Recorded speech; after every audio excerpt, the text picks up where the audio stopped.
All right, everybody. I think, do we have audio? I see it as being muted on the screen, Oh but yeah, I'm seeing that as well. hopefully you got, I don't know if that's accurate or not. Can we get a confirmation that audio is live? Yeah. Okay, cool. I see the muted icon on here. All right, everybody. Hopefully you all can hear me. Make sure you're popping in the chat if you can hear. But we're back with day 2 from Albuquerque, New Mexico, the 2024 Word Cup, brought to you by WGPO and Collins Coalition. And as I was yesterday, I am joined by top expert Sam Rosen for a bunch more Collins games. Sam, we have a pretty cool matchup to start the day. Yeah, we've got the Dave Wiegand and David Whitley. I was talking yesterday about my, proposition that Dave Wiegand is maybe the best player in the world who has not captured a world championship. So he's fun to watch. I mean, you've done videos about him, of course. That amazing video of he drew the worst tiles in Scrabble, and then he won with his UUV turned UVV, I believe. I was there at that tournament. So he's a treat to watch. He's like a machine with the bingos. For those who haven't seen him play, Dave will find he's almost Nigel-esque in being able to find those long words. So there's always that possibility when you watch Dave Wiegand, right? That I don't know if you have any in mind, but those 9-letter, those 10-letter words, he's played some really fun long words over the years that other players just don't even know. I don't know if you have any favorite stories about him. And I'm less familiar with David Whitley's game. I know him, I've played him, but he's an expert player as well. So it should be a good battle. Yeah, David Whitley is a really strong player from the West Coast. He's definitely up to the challenge of sitting across the board from somebody like Dave Wiegand. But the fun of Dave Wiegand is just seeing stuff that basically nobody else on the planet, except for potentially Nigel Richards, is capable of playing. I just feel like Dave's word knowledge is in that stratospheric level where he's liable to play a 9, a 10-letter word if only the tiles cooperate. I could think of him playing gasometer as a triple. He played Browalia through AL on the board with garbage tiles to bingo in a crazy situation.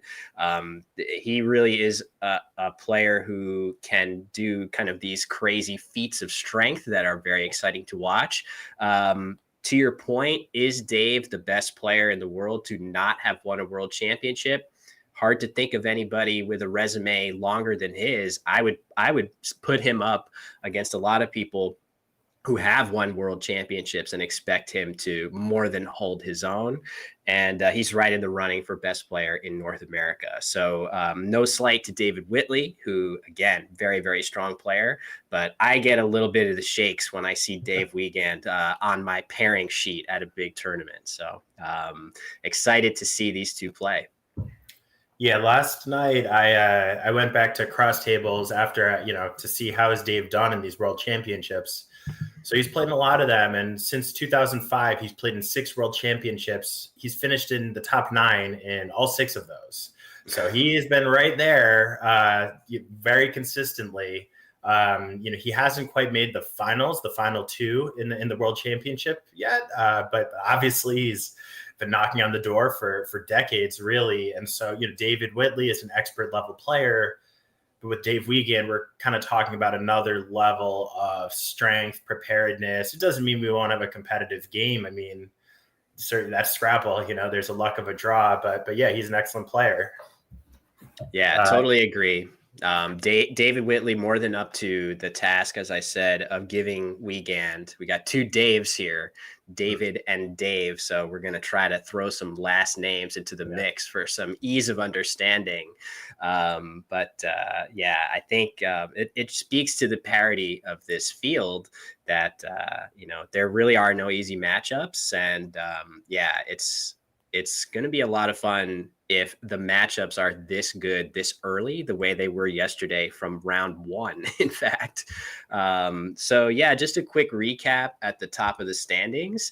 One player that we saw yesterday, of course, that needs little introduction, former world champion Wellington Jighere, is towards the top of the standings, but joining him, a player we did not see yesterday at the very top in first place after day one, is former Nigerian champion Caro, a player that is very well known within the Nigerian scene as an extremely strong player. Doesn't often make it stateside to play in the biggest tournaments on our soil here in the U.S., but very exciting to see him here, and I'm not surprised at all to see him doing very well in the early going. Yeah, I'm not as familiar with his game, but I was just looking him up, and he won last year's Nigerian Scrabble championship. He did play in a Scrabble Players Championship a year or two ago. He did all right, not at the top of the field, but clearly he's doing, he's having some great results and doing great as well. And yeah, Wellington, he had a tough game on the stream. He lost by a large amount, but obviously, as we say in Scrabble, it's just one game. So there's 31 of them. And Wellington won all of his other games yesterday. So, if you keep making those good, as you know very well, Will, keep making those good decisions, good things will happen. Dave Wiegand, the second seed behind Wellington, a bit of a tougher day by his standards. He's 4 wins, 3 losses. So he'll be hoping to make up some ground. We just saw last week at the SPC, Josh Castellano had 4 wins and 3 losses, and he went on to win the event easily. And I think So yeah, you're totally right. Just treading water in the early going is, the field is so tough. If you can avoid those really, really disastrous days, you're still going to set yourself up into a position where you can draw really well, run the table on one of those pivotal days, go 6-1. You're going to have some days where you go 4-3. Or maybe even 3-4, as long as you can avoid those super negative days. That's what you're looking for as a top player in this field. There are so many good players competing here that it's almost inevitable that there's going to be some parity in the standings. It's going to be very difficult for one player to run away with this. And that makes this game a little bit, makes this game kind of pivotal just because, the difference between 5-3 and 4-4 feels a little bit bigger than it actually is. But either way, as you said, Sam, it is just one game, and hopefully it's a great one between these two really strong players. So here we go. Dave going first. Let's see what he pulls.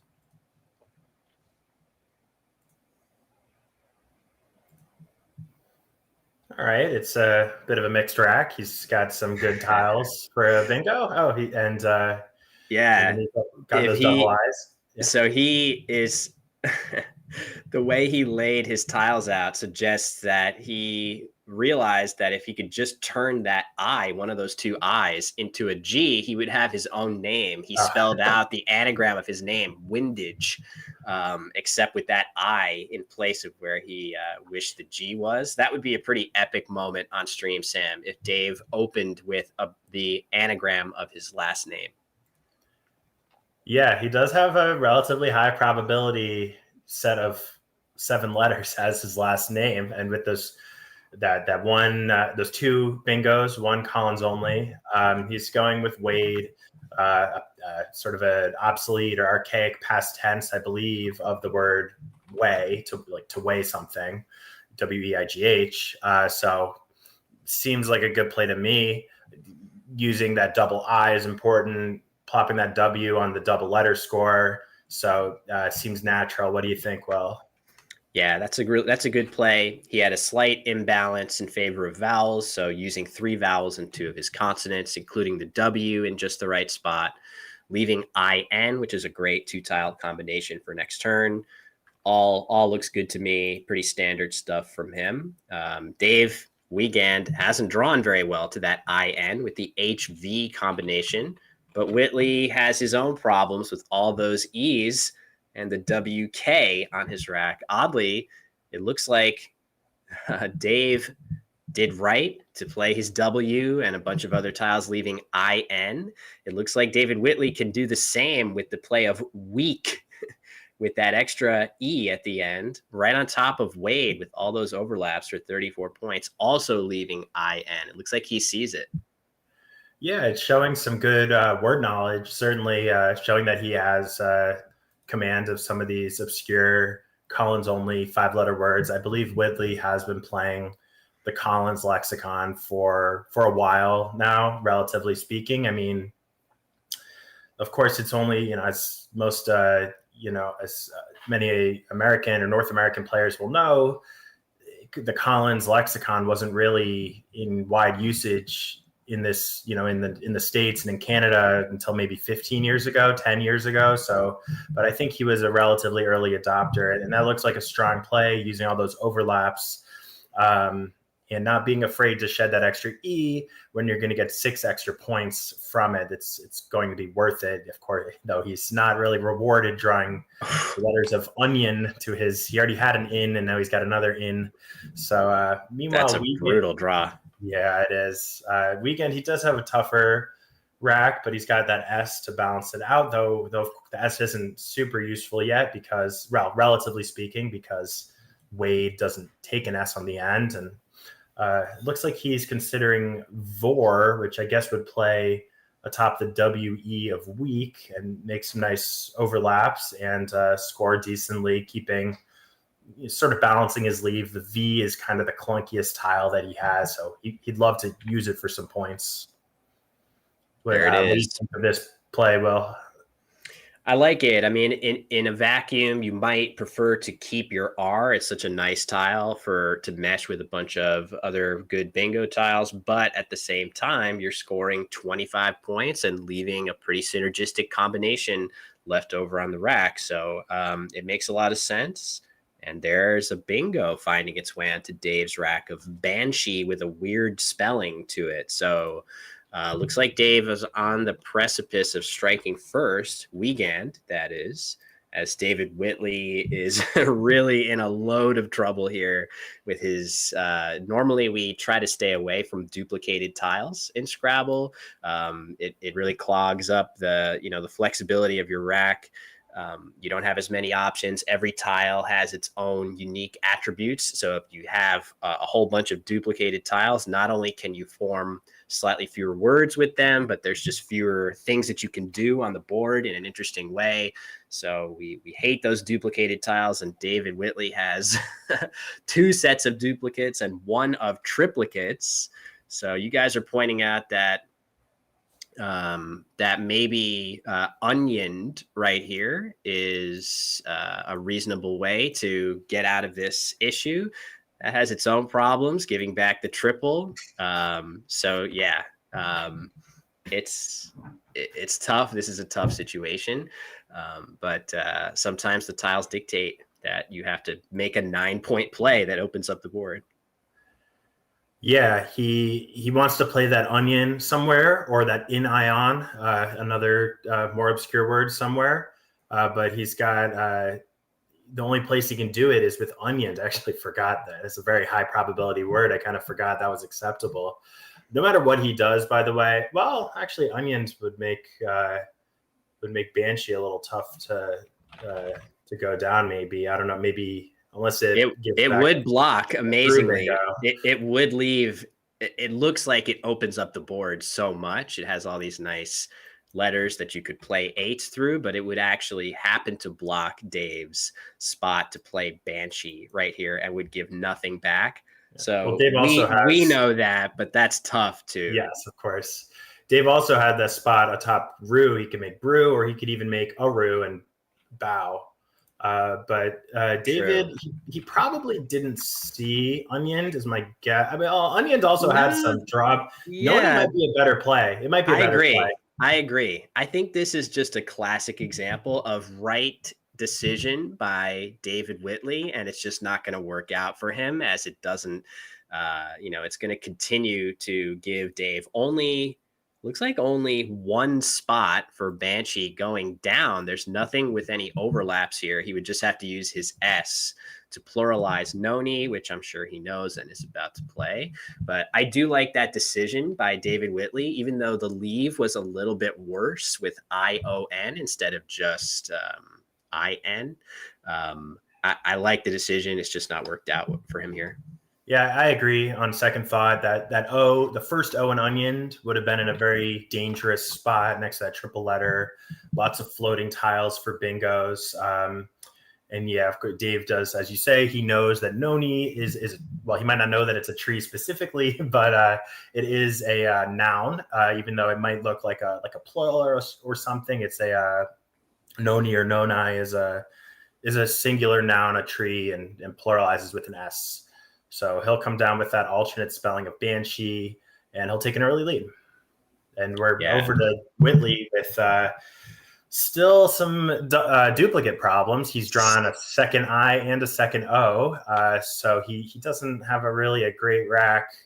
Again, to be honest, he's kind of muddling through some tough letters here. So yeah, I'd be looking for somewhere to maybe play bio or brio or something, or maybe use that double letter, double word combo next to Banshee, but there might not be a good way to do it while also shedding those duplicate vowels that you really, like you've explained really well. Well, those are going to clog up his rack for turns to come. Yeah, it's agonizing from David Whitley's perspective to have the same problems that he would have hoped he would be done with after his last move. The really annoying thing is that this is just a really nice scoring spot. If you can put a good letter in this square, this is the only realistically hittable triple word score. You could potentially play down into this O, but that's much, much more difficult. So this stands out as a great place to play.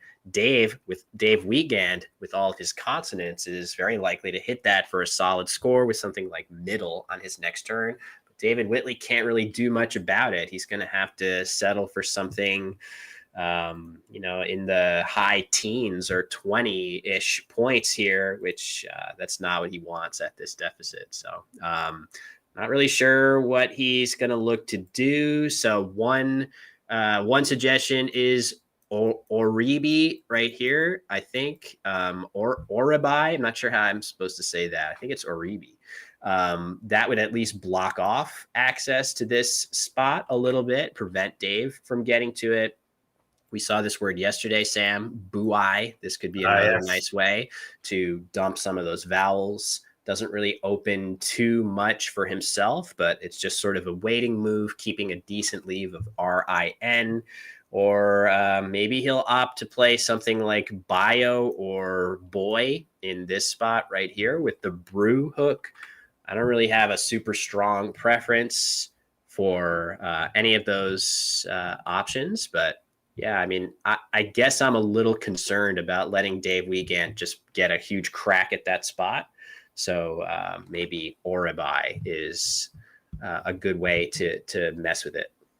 Yeah, I think that's a great assessment. Well, it looks like David Whitley is considering just oboe, which I really don't love. It scores okay. He's thinking of it, I assume, parallel to Banshee. So it'll score okay, but those duplicate I's, if you've played Scrabble, at the competitive level, you know that duplicate I's are not good for the rack. And it's also setting up sort of a bit of a scoring spot it's using a scoring spot, but it's also setting one up for Wiegand. He's going to choose Biro. I'd rather this over oboe. At least he's unduplicating himself. It's tough. On the one hand, he did use a few minutes. I think maybe some of those other options might have been a little bit better because this game's been really, I think it's been played very accurately up to this point, and he's leaving himself a little vowel heavy, and he's not scoring particularly well compared to, say, just bio or Oribi or buai. So it's a solid play, but maybe a slight missed opportunity, you could argue. And now Dave's going to have that option of middle. Wiegand, it's Dave. Wiegand's going to have that option. It's tough. It's tough to keep these two Daves straight, but yeah. I mean, that was a tough move. I think even if Biro isn't the engine approved move, it's very unlikely to be that far off of the move that would have, won a simulation or something like that in that position. It was really a position with a lot of crowded options right at the top, a lot of different ways you could go, none of which are incredibly inspiring. So I don't quibble with it too much. Not sure I would have played it, but at the same time, I'm not about to sit here and say that's going to be some kind of massive mistake by David Whitley. But over to Wiegand now, and I think the only reason that he wouldn't play something like middle very quickly here is he would love to find a play in that spot that keeps his E. The E being so useful to follow up with bingos in the future. And he's just making absolutely sure that he's not missing a move that keeps that tile. There really isn't anything through that I that keeps the E. He's doing his, making absolutely sure of that. He does have a couple other cool options if he wants them, like Laded right here with all these overlaps that David Whitley just set up. Wiegand could play Laded here for 37, but that leaves the CM combination compared to the AC combination after middle, which looks a little bit more flexible and balanced. So I like this play, Sam. I agree. I think the reason he took those 2 minutes is to look for plays like Laded. One could imagine some word that actually scores even more than Laded and maybe uses up some of the higher point tiles that say starts at that double word score, maybe starts with the D, making bid, goes down, starts with DE, DEM or something, making nom. I don't think there was a word like that, but it would have scored really well, and it might have been worth playing something like that over middle. So my guess is just a hypothesis that Dave was taking a minute or two Wiegand was taking a minute or two to look for those kinds of plays. Whitley's finally dug himself out of this, of all these duplicates. He's finally gotten a balanced rack. I guess his first rack was better than his subsequent two. So he's, of course, going to want to cash in this X for a good score if he can find it. Nothing immediately popping out to me. So I'm also seeing not seeing anything immediately in chat. So, are there any options that pop out to you, Will?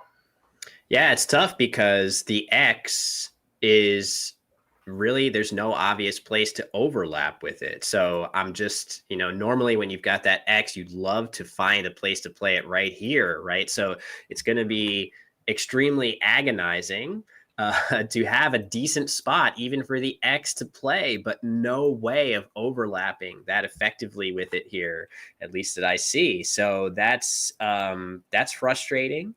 That being said, there is a pretty decent play for David of just Moxa right here. This is a cool play just because it leaves the EILN leave, which is a pretty solid leave. That's one that's going to turn into a bingo a fair amount of the time. Nice thing about Moxa as well is that it just opens up a little bit more space. This A is a line. If David can draw an S, he'll have that as a possibility. So that's at least worth consideration for him. Maybe it's what he's going to end up playing. If he really wants to go crazy, he could just play Max in the same spot, setting up his I in a way that's a little bit annoying to deal with. Of course, we see that Dave Wiegand has an I. And all right, a very different type of play entirely of just a Rue and Axe for David Whitley here, taking a bit of a point sacrifice, and the leave is not quite as good as some of these other options. So he's playing it safer. The game situation, Sam, makes me feel like he should be comfortable going a more aggressive route. I agree. I think, when you're sort of a general principle, if you're losing, you don't want to be afraid of opening up the board aggressively. Sometimes even when you're winning, it's worth opening it up aggressively. But certainly when you're losing, you have an I. There's only, a few of the I's have been played so far. So you're obviously much more likely than Wiegand to use that maxi spot. So I think it would have been worth, you're going to bank 5 more points. So I wouldn't be afraid of setting up a spot when you're going to get those 5 extra points. I am seeing in the chat, maybe computer engines didn't mind that play of Biro so much compared to Oribe. So I just want to give credit to Whitley. Maybe I was a little harsh on that play. Maybe a bit of a overjudgment with calling it an inaccuracy. But anyway, Wiegand is going to come down with Daoisi. So he's going to keep those duplicate A's actually. But this looks to me at first glance like a very Wiegand play. He's scoring well. He's not afraid of opening up some new letters. He's opening up a C. I mean, I guess a Y doesn't really do much, but he's not afraid of stringing some letters out there for his opponent to play through if he can score well and somewhat keep his rack, not totally unbalanced, I guess. Of course, he kept 2 A's. It's not a great balance. Did you have thoughts on that play, Will? Yeah, it looks, I mean, I feel like at first glance, it looks like Dave is kind of opening the board with a lead, which sometimes you wouldn't want to do. But if you think about it, this E here, there's already an E open, so it's not giving anything new to David Whitley. This is a word that doesn't take an S hook on it, so you're not giving anything new back. There's already an S hook here. I don't feel, and it doesn't really give back. There is this one spot for scoring, but the C really makes it very difficult to do too much with it going down. Also, the X was just played, so you're not going to see a gigantic X play like locks come down in that spot anymore. So I think it's a relatively decent way for Dave Wiegand to get a lot of his imbalanced vowel-heavy tiles off of his rack at once. And he has drawn a bunch of consonants to balance things out for him next turn. Meanwhile, Whitley is continuing to fight through this vowel overload. At some point, I predict he does have a balanced rack, but it's been very elusive for him so far this game. Yeah, well, really well said about Daoisi. I think I sort of looked at it very in a cursory fashion, saying, "Oh, it's extending to a different part of the board," but the closer examination reveals that it's not such a risky play. Whitley, he briefly had a balanced rack, immediately drew OU after he had kept an O and an I.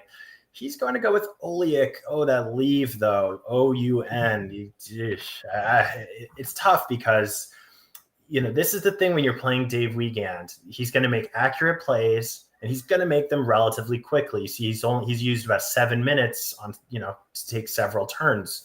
So for Whitley, he's trying to take a couple minutes to figure out these. He's had difficult decisions. He hasn't had an easy bingo, an easy scoring play, barely all game. But he can't take too much time, or he's going to find himself at a real loss for time. So Oliek immediately jumps out to me. I didn't even look for other options. I'm like, gosh, there must have been something better, but it's hard to fault him when he's in a time crunch. Not really a time crunch, but he's, Wiegand sort of plays the clock game well, I think. At least when I've played him, I've always found him, it's yeah. Whitley's thinking about his decisions. It's not like he's playing these moves instantly. He's taking a minute or two, and he's sort of playing the best thing he sees, I think. Yeah, I can speak to Dave's speed as a player. So, like, when you watch Dave play, you can just look. He's almost like a statue, kind of staring at his tiles, moving very slowly.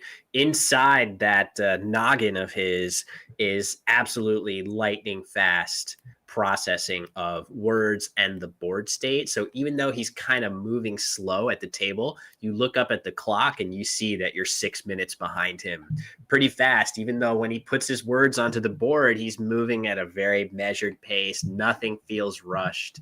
So very, very normal to see Dave ahead on the clock here.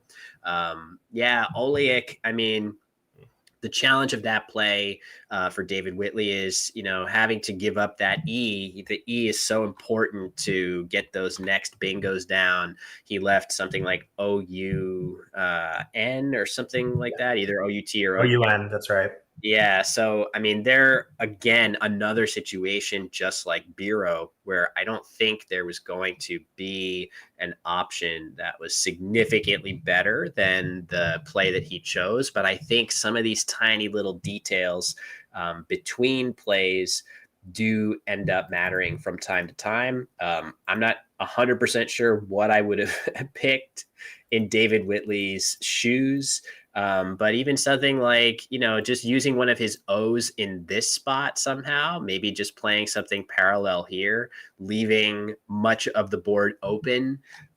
Maybe that's a slightly better way to go than, plays up here would score, I think, 20-ish compared to the 14 of Oleek, and you would be able to keep your E as well. So Chat again, points out. tough. Chat points out that at the very least, Whitley had Leuco, Leuco, which I believe is an adjective, and though it does take an N, I believe. Yeah, well, he would have and had. Of course, that would have been a well, he had an N actually, right? Yeah, so he could he set would have up been setting up his N. But surely that would have been an improvement because generally the I is a much more useful letter than the U. It's just in more words. It's easier to make a bingo with an I. ION, by the way, is sort of you've kind of got a suffix going there. So over to Wiegand, but again, maybe that word is not an instant find. I believe it's a Collins only word. It's not formed in the sort of a usual way that it's not the easiest word to spot. I don't think Leuco. So I just want to emphasize the difficulty of playing a tough opponent like Dave Wiegand, who chooses the word lair-up, which was suggested in the chat. And he, about half this game has progressed, and neither of the blanks are out. So there's a little bit of extra value in using up more tiles because now you get extra chances to pick one of those two blanks. Yeah, I don't know what to make of this play. I haven't looked at the options closely, but seems like a solid play of lair up, and Willie's going to come right back with HAEN, unduplicating his N and scoring decently. Yeah, continued very difficult positions for Whitley. I do think that Larup is a very, very savvy move on the part of Dave Wiegand. Just think about it from his perspective. He's up by, I guess now after this H play right here, he's up by a little bit. He's 81 points. So enough that a bingo through something like the E would be pretty bad. But what does Larup do? If you imagine this play is not on the board, it blocks off this lane, which is probably even heavier hitting than the E of middle. It also blocks the S of Banshee in one go, and it uses 6 tiles to try to draw one of the 2 blanks which have yet to be played. So there were options that Dave Wiegand could have played right here on the previous turn, but I like the idea to play Larup, using a few more tiles and blocking a little bit more of the board in the process. As with all, and you can see he had 4 A's on his previous move, using 2 of them on that last play for 18 points and pulling a blank in the process. And this is where Dave Wiegand really shines. Sam, it's actually incredible how good Dave Wiegand has gotten with the blanks. You can see it on the word study site, aerolith.org, courtesy of Cesar del Solar, another top expert from the US. A lot of players use that site, including the both of us, and Dave Wiegand's scores on the blank challenges are absolutely bonkers every day. If there's a bingo in here, using that blank, he'll probably find it based on what we see on Aerolith, based on his scores. Yeah, and he's also gotten stronger. I think he's always been seen as that sort of aggressive bingo finding machine. I think in recent years, I've heard players say, Wiegand's really gotten stronger at the tactical, strategic, the tactical parts of Scrabble and the strategic parts of Scrabble, where he's blocking off lanes, he's playing defense. And we can see that his last 2 plays have really obstructed the board. outseen might have fit, maybe under Oliak or over Oliak, not anymore. So now Whitley is he's finally got that bingo and he's just staring at it and there's nowhere to put it. And he's down by 100 points. And, he hasn't, to me, this is like a textbook game of Dave Wiegand playing like an expert level player, but not sort of a super elite player where you haven't done anything, maybe you haven't made any massive blunders, you haven't missed any bingos, and you look up and you're down by 100 points and your bingo's not fitting anywhere. And he has drawn some really clunky racks, of course. He's drawn duplicates and triplicates all game, but yeah, it's going to be another tough turn, honestly. And Whitley's been faced with a lot of tough decisions. You can kind of see it in his body language. He's shaking his head like, what's going on? Like, am I playing that badly? What's going on with these letters? Yeah, it's really the tiles have not been there for David Whitley for sure. He's had some very tricky decisions to make with duplicated tiles, all these low point tiles that don't actually yield any bingos on this board.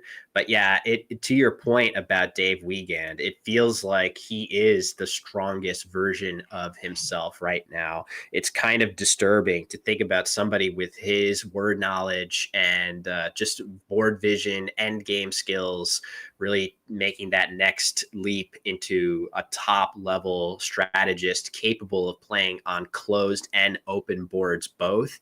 Used to be very, very comfortable and would be sort of relentless in his pursuit of an open board. I don't really detect that quite as much on his part in recent years, which just makes him all the more disturbing of an opponent to play against.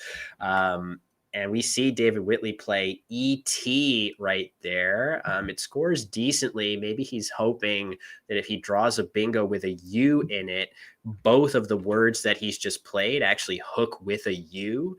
That being said, in general, the U isn't a tile that you want to keep when you're trying for bingo. So yes, even though this is a good move to make and maximize the value of your U, I might have liked to see David either try to use that U right now. A couple people pointed out a play like Loon right here, scoring decently, obstructing the E a little bit. But at this score, David really wants to hit this E going all the way up, so Loon doesn't block that.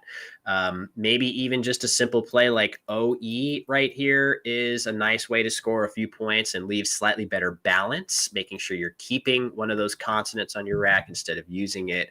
Either way, another very difficult situation. And it is back to Dave, who doesn't have a bingo, but man, he has an incredibly stylish play. And this is where Dave shines if he's able to spot it here. Yeah, so the chat is pointing out, specifically, I think Rob Rubinski in the chat is pointing out ADYTA. I won't hazard a guess at the pronunciation, but that is, yes, thanks, Will, for your telestration. Oh, he's missed it, though. This is maybe the first mistake. I think we can say this is a mistake that we've seen all game from the man who's nicknamed Dr. Bing for his bingo prowess. He's played Yad, a Collins only word, which is not a bad play, certainly. He's using his double A. You like to get rid of that Y. Oh my God, he has drawn. Look at his draw.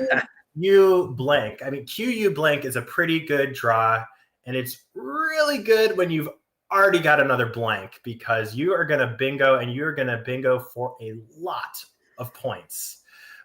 He is going to bingo down to that E for 100 plus. He's going to bingo on the second to bottom row of this board under X. So, this is game over, certainly, when you're having a rack like that. With this looks like an aerolith quiz where you got 15. Well, he's going to be cycling through all the possibilities, probably trying to even put that Q on the double letter score and the triple word score. Meanwhile, Whitley just fishes his J. He's trying to get that first bingo, his first bingo of the game. But wow, yeah, that's quite a draw. Yeah, no shortage of options for Dave with that amazing draw that you're referring to. There are a handful of options, of course, for Dave. He's going to take a little time and try to find something that hits the Q on that square going down. That is what is going to yield the absolute jackpot of points in this position. There actually isn't anything we can tell you that slots the Q in that spot. A lot of you in the chat pointing out some of the other options that he does have: equative, pratique, quartile, quantize, a ton of options. I would point out, though, there is a pretty cool extra option, Sam, if he wants to go crazy with it. Umiak right here, burning just one of his 2 blanks, keeping the second one in reserve for 75 points. That's actually a pretty solid option for him here. Probably it's fine just to get the 98 points on offer in the upper right of the board, but tempting to play Umiak as well. You know, you say, when do you ever pass up a 98-point play in Scrabble? Well, the answer might be when you have a 75-point play that retains the blank. It's actually, I do think if he just wants to guarantee the win, he probably will want to just play one of the many words to that top right triple word score, because he's taking, you know, really an insurmountable lead. Even if Whitley bingos back, as he will bingo back with a word like outness, I don't think that fits, but I think tonuses will fit, hooking fen and latu. Even if Whitley bingos back, it's going to give back some counterplay for Wiegand, you know, unless he draws complete dreck, like 7 consonants or something. So I don't know. Actually, yeah, Umiak, I don't know. I mean, either way, it's hard to see him losing the game after Umiak as well, to be honest. I mean, he's going up by, you know, 170-something points, keeping the blank, which is really nice to bail yourself out of tough situations. But and then also it might be better to try to build that spread up. His spread is, you know, in the double digits, and he might want to try to build it up so he can have the tiebreaker later in the tournament. So I don't have a particular, now it looks like he's looking at pratique, perhaps. Yeah. Using his trophy as a P and his beer as an R. Nice. So yeah, do you have a preference between those 2 massive options? Yeah, I mean, in situations like that, the thing you have to do is start looking at the unseen tiles. You need to think about, if I don't play my 98-point bingo, what are my chances of actually drawing the good stuff that I need to bingo on the next turn? So what you're looking for is how many of those high point tiles are left. And this looks kind of like a mostly low point set of tiles. You do have the Z and the V lurking, but most of the other tiles are decent for bingo. So that could tip the scales a little bit in favor of Umiak, but I really do not quibble with this choice at all. Even if Dave saw Umiak, I think of this as at most a coin flip, and maybe playing pratique is just better to get the extra points right now. Of course, you see David Whitley playing tonuses absolutely instantaneously, so good job to him spotting his bingo and the spot for it. But even after the exchange, Dave Wiegand working out much better with his 98-point bingo compared to David Whitley's 78.1. Not a great draw for Dave, though. Not sure if this actually represents any kind of threat to him. I think he'll surely be able to just look at the board, Sam. Like after a play, well, man, you know it's kind of scary. Scared. I'm a little. Tonus has up by 113 points. It's scarier than usual because, I mean, what can he really? I guess Rit. Probably Rit. And just, you know, RITT, because I just want to, gosh, I don't know, because you've got that Z out there. I mean, of course, we see Whitley has drawn complete dreck, totally clunky letters that aren't going to form any words, but you have to worry about, a triple through the T. Yeah. Sorry to cut you off, Will, but it's a tough. Not at all. It's a vaguely worrying situation. Yeah, well, it's not crazy. to big weekends.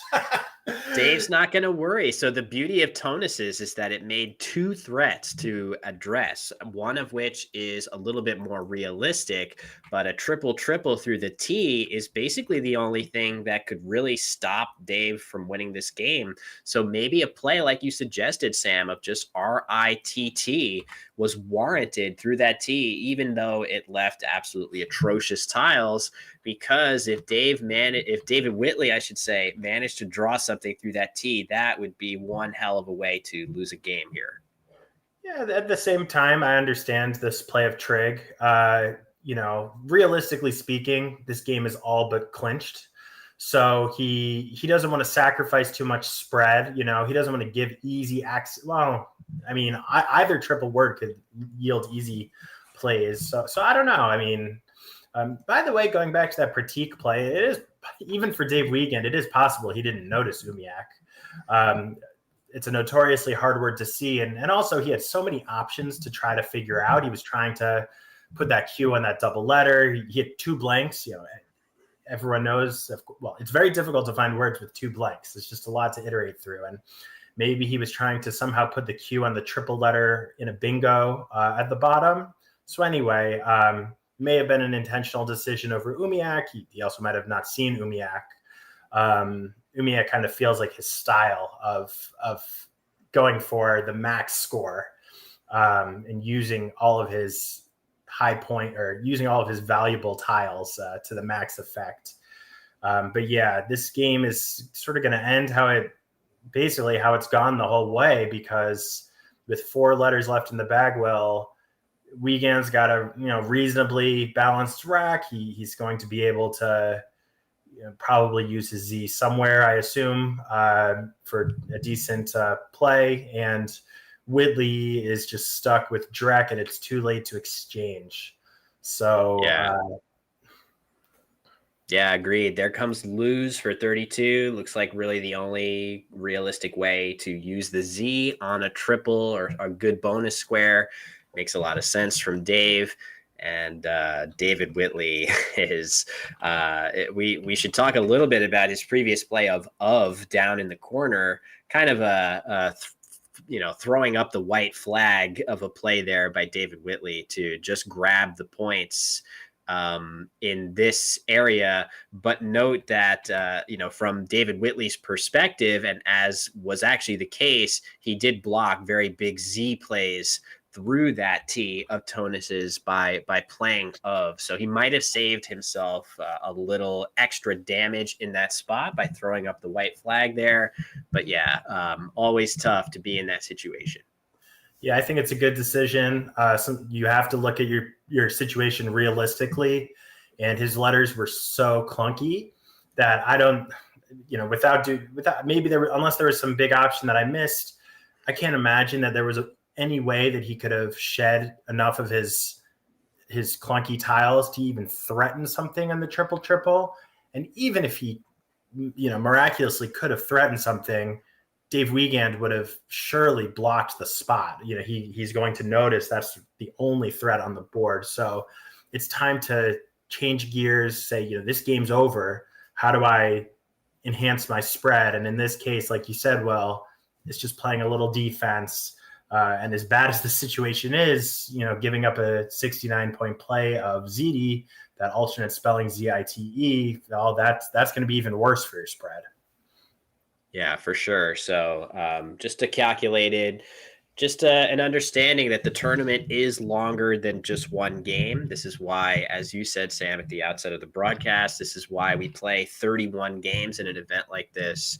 Each individual game does have its ebbs and flows and ups and downs, but it is typically the players who make the best decisions over the long haul, even in the games where they're winning by a ton and losing by a ton. You'll see players like that end up at the top of the standings when all is said and done, much of the time. Not all of the time, but much of the time. I think that it is. I don't know, Sam. Where do you put the luck factor in Scrabble as like how big of a consideration it is?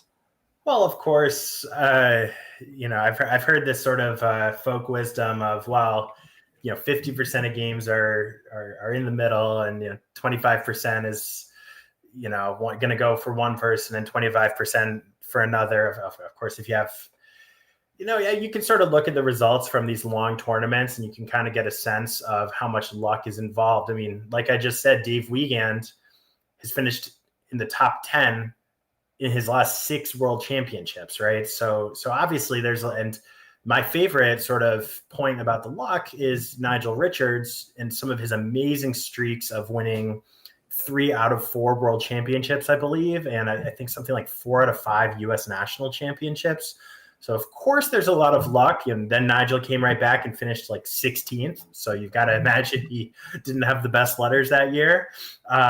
There's luck in Scrabble, but I always love to, focus on the plays, focus on the decisions, right? Like, people talk about luck a lot. Like, at least I've found when you go to the tournaments, people are always saying, I draw a lot of U's or whatever. And it's just, you can try to optimize each decision. And we look at someone like Dave Wiegand.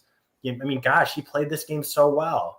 Really, he played, to my mind, really nearly perfectly or so, as far as I could tell, without, the benefit of doing a computer analysis, until he played Yad. And he had already drawn the blank with Yad, maybe sort of psychologically.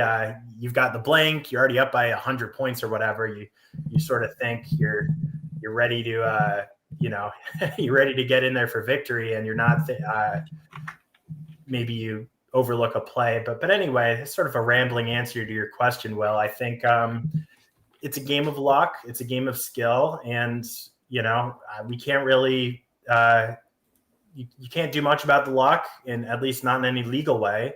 So let's try to focus on the skill, because the players like Dave Wiegand and Nigel Richards and yourself who have focused on the skill, well, you can get some really great results and relatively consistent results. You can't win every tournament. It's impossible, but a lot there. In general, I would just add that as a player, thinking about that stuff is kind of unproductive. I think that there's so much to think about on a turn in, turn out basis that if you can manage to stop thinking about the tiles, that's going to end up allowing you to focus a little bit more on the stuff that actually helps you make better decisions over the board, which is way easier said than done. From David Whitley's POV here, hopefully he can come away from this game realizing this game was probably not his to win, and that he really, there are a couple moves where maybe we would have gone a different direction, but nothing egregious by any means. And you just ran up against a world-class player, drawing very well and playing very savvy plays on the part of Dave Wiegand. So we see Plum going down. Nice play by David Whitley. I think that was actually his best play to start off this endgame. Dave Wiegand, Sam, is an endgame master. He's so good at making the right plays in the endgame. I'm curious how he's gonna. This is a tough endgame position with no obvious place to score points at all. So I'm not really sure how he's going to navigate this. Yeah, endgame. I love endgames. I think they're so fun. I always try, almost always, even at the club, even when it doesn't matter and the game's over like this. I just like to try, though. Of course, you don't want to. Sometimes you can burn too much energy thinking through these things, but I guess I'd be looking for, if we want to give this one a look. Is Whitley? Does he have anywhere for his nogs or his snog? I don't see anywhere, because. Not that Plum wasn't a good play, but it doesn't look like it goes anywhere. So Wiegand can sort of just focus on going out into it. It looks like that's what he's doing, unless I'm missing something. He's just, as little as Tree scores, it might have been one of his better scoring plays on the interior of the board. And then certainly his et can go in several places. So did he have a better option there, Will, if you're running this through the engine? So the funny thing about playing Tree here, or any other play that sort of obstructs this area of the board, is that David Whitley's best play was cruising through all these tiles already on the board. So Tree blocks that, forces him to play IOs if he's going to play for the highest scoring move. That would be, let me make sure that I give Dave his credit for Tree here. Before we move on, he's at 433, I believe. There we go. So then after IOs, which I wrote on the board, now Dave would be able to respond with Kiter for 11. He does have another space to play his ENT for 11 as well. So that's the sequence that Dave came up with, which is pretty impressive. No outplays for David Whitley. So Dave Wiegand is going to get one more turn to collect a couple extra points. So yeah, I mean, it's tough, right? Doing end games properly takes a lot of brain power. I also get into the habit of maybe burning more brain power than I should just because I like solving them to the best of my ability. I wish I were better at it. It would maybe justify the amount of energy that I spend on that. But it is it's almost like a totally different skill set unto itself. With only some of the same themes applying from the rest of the game to the end game. Yeah, I do love some of these end games. Maybe some folks have seen. I'm guessing you've seen some of the two French folks who, as the game's over, and we do end with Wiegand plays his et. Whitley just plops his s. And so maybe a couple points less than IOs. And it's going to be a solid win for Wiegand. But there have been some really interesting ones on that French website. I think it's a top French language player, and a top and it looks like they're chatting. So maybe I don't know if we want to switch to the overhead mic, and I'll stop rambling about end games. Yeah. Let's see what they have to say. 333 is right. Yep. All right. Tough game. The worst with that turn, I could have played onion. I had I-O-O-N-N. Yeah, I left I-N after a week, and I do I-O-N-N-O. So onion might have worked better, but I was a little afraid. Like you were really struggling. Yeah, and then I got all the vowels and had nothing but consonants at the end. I was happy that I saw that fit, because I saw the two bingos right away, and I just thought, too bad.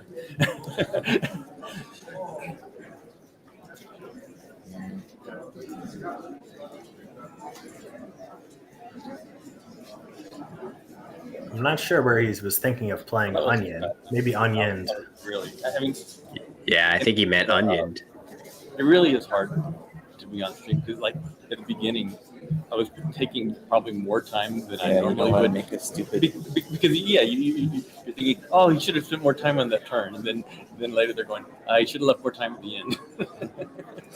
Oh, we're trying to be nice, David. And I was taking time and going, the reason I'm taking time is because I can't find a single good play. It's tough. It's tough. It is tough. I mean, that's what I think to myself after my games. Gosh, I spent too much time on this play, and I didn't spend enough time on that play. Yeah. But all you have is one pointers, and they're mostly vowels. What are you supposed to do? He did play pretty well through those. I agree. For the record, David Whitley played a solid game in very difficult circumstances. So hopefully, if he watches this ever after the fact, I can hear that.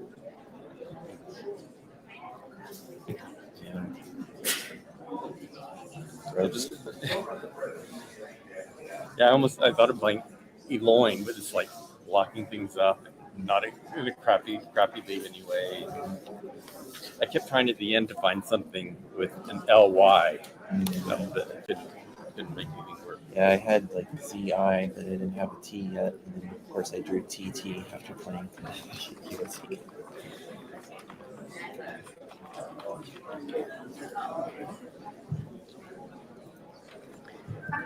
All right. Well, I think the players have gotten their discussion out of their system there. This is not a game where Dave has to say too much from his point of view. A lot of those decisions were relatively clear. Although Dave is also very, very humble guy, Sam. I think if he wanted to, he could talk about some interesting decisions that he made in this game. But ultimately, it was certainly Wiegand's game to win here in round 8.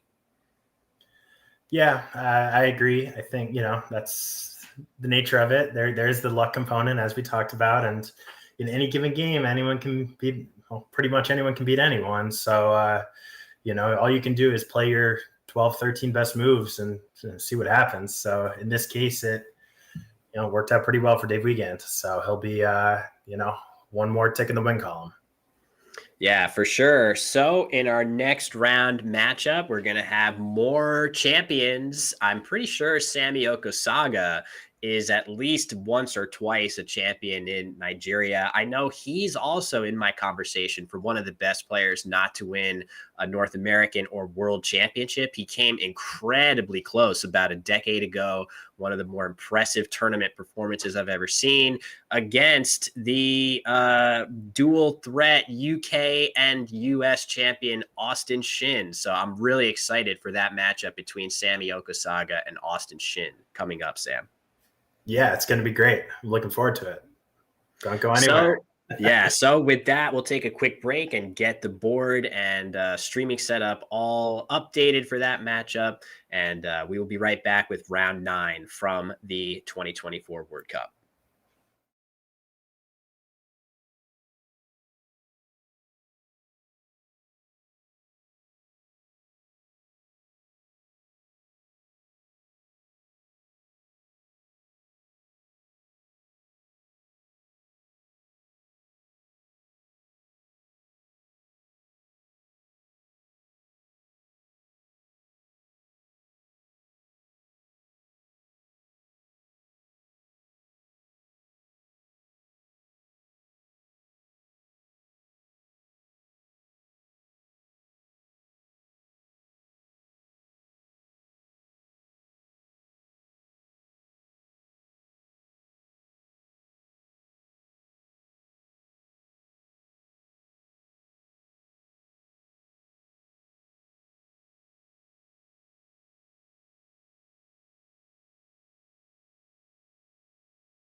All right, we've got our players seated here. Austin Shin and Sammy Okosagah. Sam, it says a lot that Austin, a player of his caliber, has started 3-5, but actually he had a slow start at SPC last week, and he still finished in very strong fashion. So really a guy who absolutely has no quit in him at any point. So despite that record for Austin, I still expect a fantastic game here. Yeah, he was 1-5 at SPC. And oh my God. He finished and then he was in like fourth, like pretty quickly after. So yeah, fortunes can change, it's a long tournament, relatively speaking, 31 games. And yeah, he's got his rack. There he goes. All right. He's very likely, I would assume, to play something like Vapor extremely fast. But on the other hand, Sammy Okosagah, one of my favorite players to watch, a really, really cool guy. It's been my pleasure to play him a handful of times in my own career. I would say that I think by his own admission, he hasn't spent as much time studying words as he used to maybe a decade or so ago, but he is still an extremely fearsome opponent. Not somebody that I would feel confident about sitting across the board from me, as we do see Vapor go down there. So yeah, these two players extremely strong, both of them, and let's hope the tiles cooperate to give us a good viewing experience here. Was there anything other than Vapor even worth consideration there? No, I mean, I guess you could play Parvo if you don't want to expose that, sort of these parallel plays, right? Like, you can imagine if he had played, well, I guess if he played Parvo, Sammy would have had a spot for Cots. But I probably would have played Vapor, but I think maybe Parvo, you could, some folks would want to, knock out those overlaps. And Sammy's found a nice play here. He's found his double-double of Hetera for 40 points. So that's a huge find. He was really going to struggle with this, and this gives him, not only is it his best score well, but it's 6 tiles he's turning over to try to get an I or a U to play that, get rid of that Q. Yeah, crazy how fast he came up with that. With the Q left over on Sammy's rack, of course, you're going to want to be thinking about how can I use that Q. But this play, scoring 40, definitely the best. Doesn't look like he got a ton of help for that Q, but look how annoying this is from Austin's POV with the 7-letter word gray date spelled out on his rack, yet it does not fit anywhere on the board.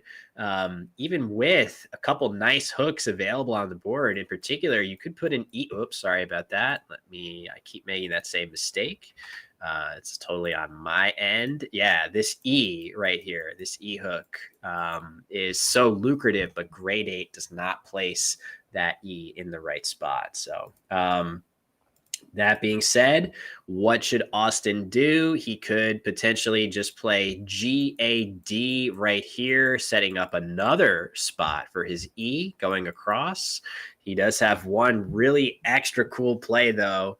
And it has been shouted out in the chat by former World Cup. Is he defending World Cup champion Ben Schönbrunn? Yeah, he is. So at the end of this weekend, he will no longer be the World Cup champion, but currently Ben Schönbrunn in the chat, nice to have you, shouting out adapter here. Look at how crazy of a play that is, Sam, with all those overlaps. Yeah, it kind of reminds me of this play we just saw from Sammy, in the sense that it's kind of not the first place you look.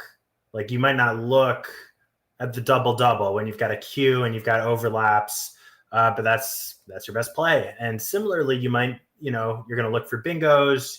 You might look to dump off a few letters with something like GAD, like you mentioned. You might not look for a big parallel play there. It just doesn't look promising, sort of at first glance. So sometimes your best play is in these kind of spots that don't often occur. And personally, I find that a lot of I miss a lot of these several overlap plays. They come up frequently every couple of games, or almost every game, 5-6 tile overlaps, and they're very lucrative, of course, because you're literally forming 7 words if you play adapter. Yeah, 38 points, leaving just the G. It is similar to Sammy's previous play in the sense that the G is probably the tile that Austin, maybe the A because he has 2 of them, but other than that, the G is definitely the number 1 tile that he wants to use here. So from his perspective, very easy to be focusing on plays. And to be clear, a play like Gad is very, very strong. I'm not even sure Adapter is necessarily better than this play because even though Adapter scores 17 more points, this leave is so powerful, especially after setting up a second E hook. So many of Austin's bingos are going to play in 2 spots on the board with the EGAD or Hetira hook.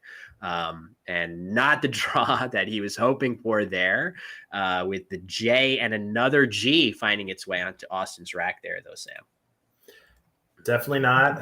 Yeah, that would be an interesting one to run through a computer simulation or, to see what folks think. I would kind of lean towards adapter, just scoring so well. And you're also making it very difficult for Sammy to make plays. So there's some defensive merit there.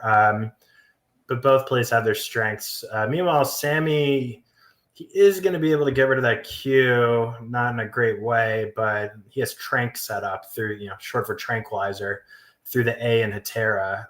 Unless he has a great play, I guess he's considering re-torn and just keeping that Q by itself again on his rack. So that's an interesting option as well. He could also do something like retro, I guess, which is sort of the same idea as retorn, but a few different options for Sammy. Yeah, that's so interesting to think about playing retorn here.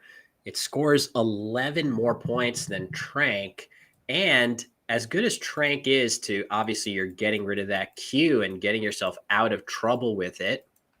Anytime that Austin has an S and doesn't have a bingo with it, you are seeding a pretty huge counterplay with an S hook on Tranks some of the time, stuff that isn't a bingo, but SH, SW, SK, any of those combinations start to hit significantly harder after Trank compared to retorn.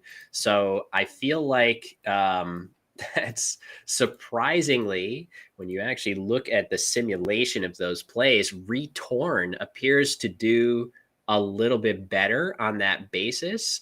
But that is surprising to me. I feel like I would be looking to dump that Q while I have a decent play that does so. Looks like Sammy's agonizing back and forth. Impressive patience on his part to hold on to the Q. I guess there are no U's or I's on the board here, Sam. The odds are great that Sammy gets help for that Q. It's a nice play. It's very interesting that this simulates the best according to your computer analysis. Sammy describes himself as a defensive player. He doesn't like giving his opponent easy spots. He's a member of our DC club. We have there's a couple DC clubs, but we have one that Sammy plays at, as well as SPC Cons champion Josh Castellano, as well as Nit Yachagti in the chat and on the commentary booth. So this definitely feels like Sammy's style, that defensive style that he talks about at the club. He doesn't want to give Austin that big spot, like you said. Gad it wouldn't be surprising if Austin had retained an S on his rack after Gad. Now, he might not have. He didn't, as we saw, but he could have. So it's a good play. He has drawn an I. He could play Chi now with Chi and Gi next to Gad next turn.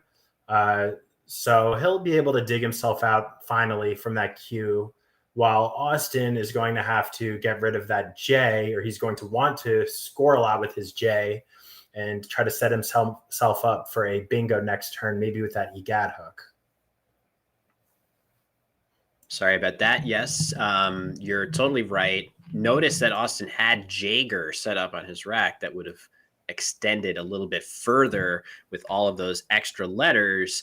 But Jag instead looks like an absolutely correct choice to keep all those good bingo tiles together.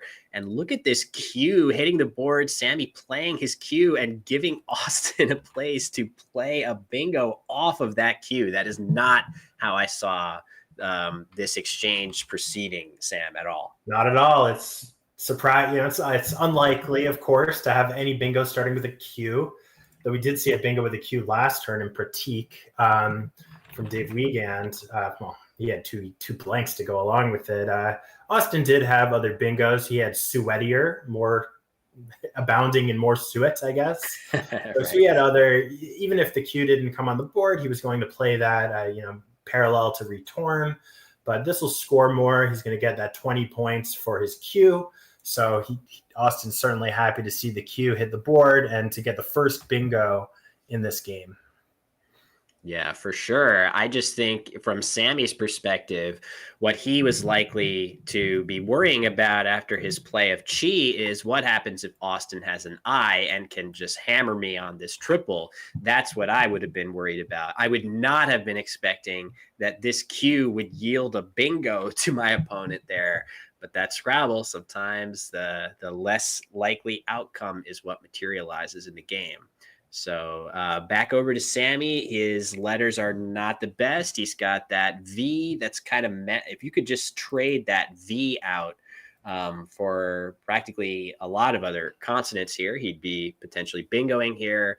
Instead, he's going to have to contend with several of those high point consonants all on his rack at once. Curious to see what direction he goes here.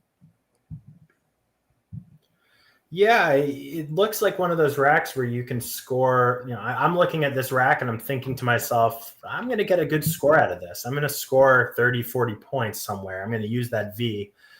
But I'm looking and I'm not seeing anything immediately. So maybe there is something, and sometimes you just don't have it.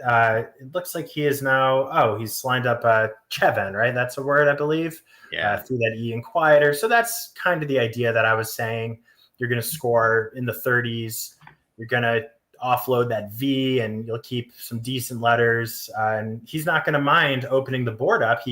I know I said he's a defensive player, but Sammy's savvy enough to know that when you're trailing in the game, you need to open opportunities for yourself to get lucky to come back in this game. And you just have to hope that your opponent doesn't have the letters to take too much advantage of the spots you're opening. He's opening a triple line on the top row through the C, and he's opening a potentially lucrative double column parallel to the EN in Cheven. Thanks, Will, for your telestration, as always. Of course. So some great possibilities. Austin does have a balanced rack, but not necessarily one that can really hammer anything, at least not to my immediate glance.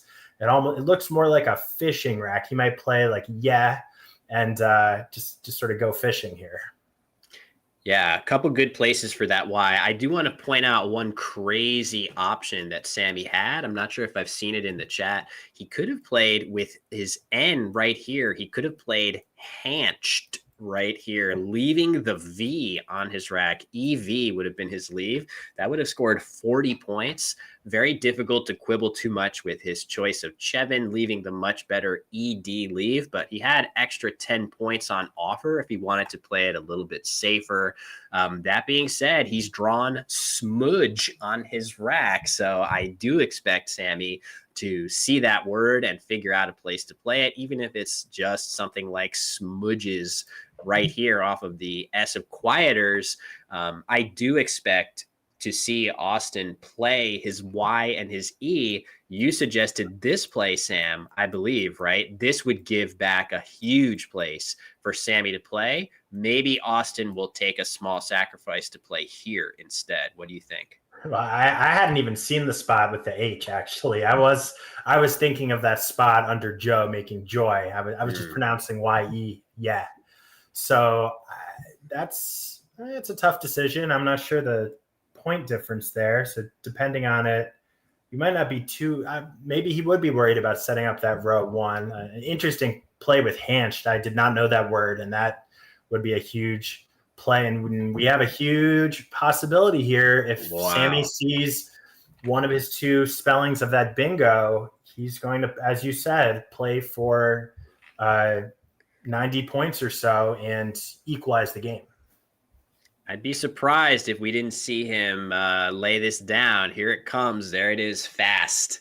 So he's playing smudge for 92. I guess the other spelling puts the D here for 1 extra point. So maybe just the tiniest little oversight on his part, or maybe he doesn't know the spelling of this word, which is Smooged. Either way, great job by Sammy to get right back in the game with that 92-point bomb of a bingo. Austin has great tiles, but Sammy, you never know. Austin has now an easy place to bomb his X. But if Sammy draws a really good rack, maybe that has a blank in it, you could see him play something right here in that spot that Shevin set up and potentially somehow seize control of this game again, depending on his draw. Looks like Austin's considering challenging this word, Sam. That's right. We've seen a lot of these tactical games between the first game this morning and some of the Collins games from yesterday. So far, this turning out to be a bit more of a play-finding, word-finding battle. I do wonder, it's possible Sammy didn't know the alternate spelling of smudge or overlooked it. He also is a fast player. We can see he has made 5 moves in under 6 minutes. So he's when I play him, he usually finishes with more than 10 minutes on the clock. So when you play quick, sometimes if you play quickly, you can, but it might just be an oversight. And it does look like Austin has accepted this play without a challenge correctly. And Sammy's drawing those crucial next set of 7 layers. Yeah, crucial draw, but not exactly what Sammy wants. He would have loved to see one of those 2 blanks. Instead, Austin making his clear best play of axe. Note that is definitely better than X in the same spot to make sure he's holding on to that E with all these other nice bingo tiles. The board is quite good for bingos here. This spot still looming very large. In fact, unless Sammy has a really compelling reason to leave it alone, I think he's likely to play here right now just because he's not going to want Austin to have a crack at just ending the game with something huge there. Do you know what he's setting up with this Illwood on his rack? Is he thinking of a word, or is he just sort of, because wood wouldn't, if he's going to play, he would rather play Wold, Woold, parallel to Shevin. That seems like a better play. I don't see anywhere that wood would really do much of anything. So, I don't know of any words that really look like that. So it's possible he's considering an invalid word, or maybe he's just arranged his tiles like this, at happenstance. Yeah, I would be shocked to see him go crazy here with something totally, made up from the dictionary. Yeah, he's going to go ahead and just play. Yep, there you go. That's a better option than just wood or even wool in the same spot. Nicely done by Sammy, always paying attention to those minute details. I like this play from him. Yes, maybe he would have wished to have drawn a little bit better to play a bingo in that spot right now. But I like this choice by Sammy to score nicely and potentially snag a blank, which we can now see he has done here. And I can see a couple bingos right away, like Fasciola through this. Nice. Wow, you're fast with it, Will. That Sammy could potentially see here. Not sure those will stay on the board necessarily, just because Austin might be looking to play through this L if he has a good play that does so. But maybe if he just fishes the K right here, that will keep this S open for Sammy. So very interesting to see how this is going to proceed. Looks like I'm not sure what Austin's setting up there. He has it's alkyne. He's thinking about playing yes. alkyne through this L, which is a great idea. That's really the best play through that L. So what do you think, Sam? Alkyne seems like a must, right? Excellent. Yes. Excellent find to put that K on the double letter score, get 30 points just from your K. That seems, unless there's a bingo, which it doesn't look like there is, that is a great find. And we've seen a lot of great plays already in this game. And we'll probably see more. Yeah, these are two players who are incredibly gifted at finding pretty much every option available to them. So this does block off that S. Not sure. I mean, knowing Sammy, I think there's a great chance that he had already considered that play. So that takes away the S. There is one and only one bingo. It has been spotted in the chat. James Curley points it out, and it's through the R of Hetairai. In fact, it doesn't score that many points. The word in question, parafoil, through this R of Hetairai, making the blank a P. The thing about this, though, Sam, is that you can actually do pretty well just by playing OF if you're Sammy right here. That's not even that much worse than playing the bingo now. So it wouldn't be the worst bingo for him to whiff on here, just because scoring 33 and giving yourself a chance to maybe hit an even better bingo next turn seems like pretty good upside.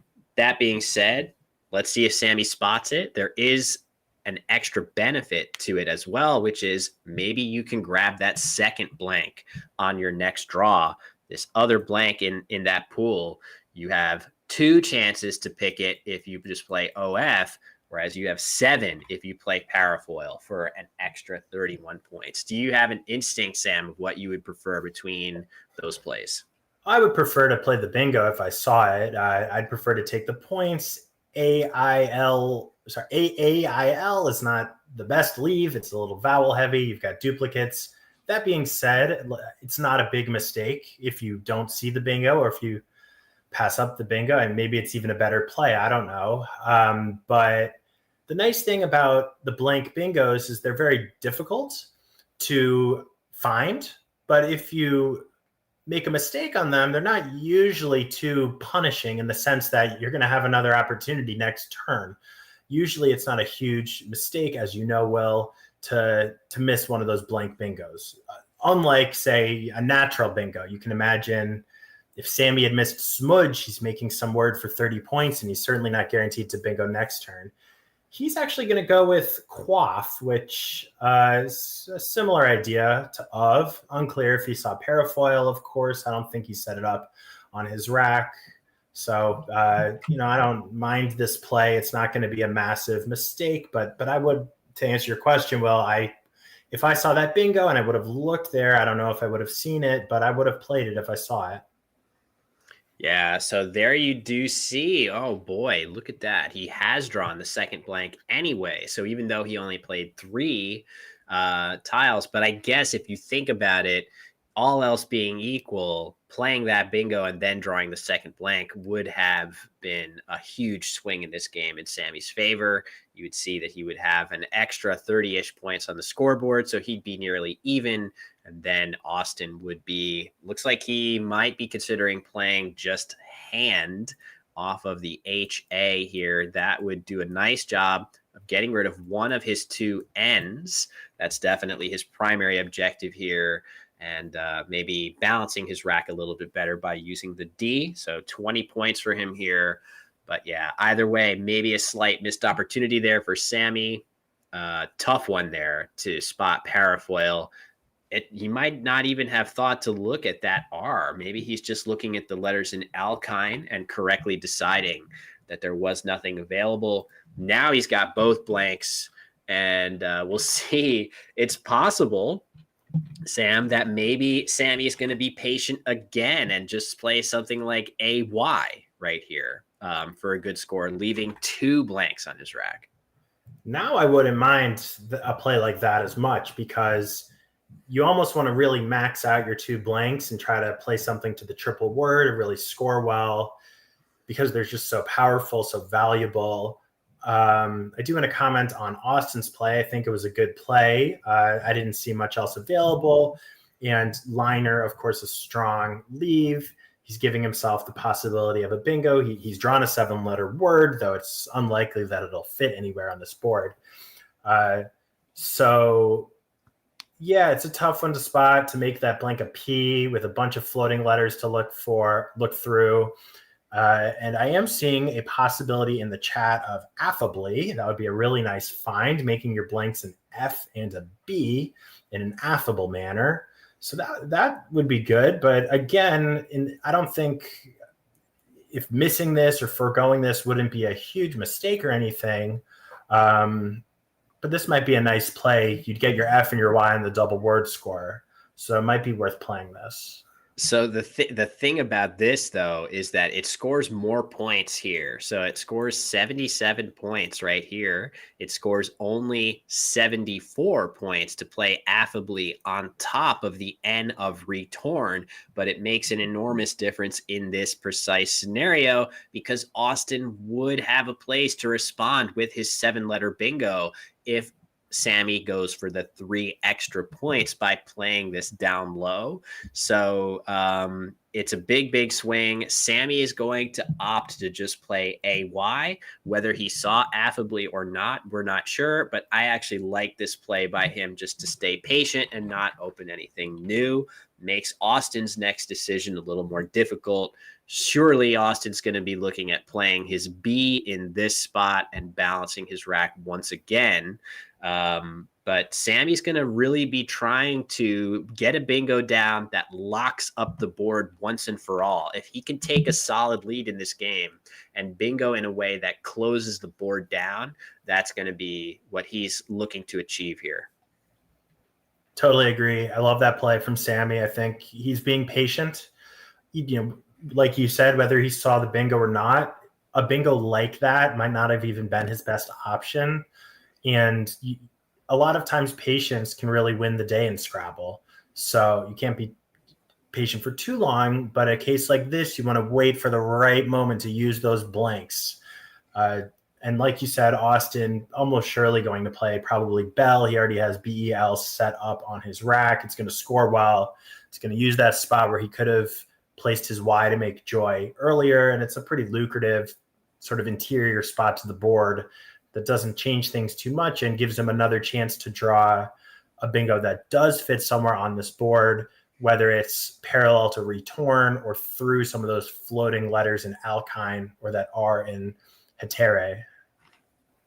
Yeah, as you say, all of those options are available. So right here through this R, the letters here, or parallel to retorn, definitely a bunch of places where bingos will fit. Sometimes when you fish for bingos and keep those nice bingo leaves, it's not the best idea because there isn't actually any room for that stuff to fit on the board. Not so much the case here. There are, although it's funny, Austin's had a couple good bingo racks and he even has a 7-letter word on his rack right now. But despite the board being relatively open, not super open, there isn't any place for it. But he has to trust that if he makes a fishing play here, the odds are decent that if he draws a bingo, it's going to actually fit. What he doesn't know is that Sammy is sitting on a monstrous rack.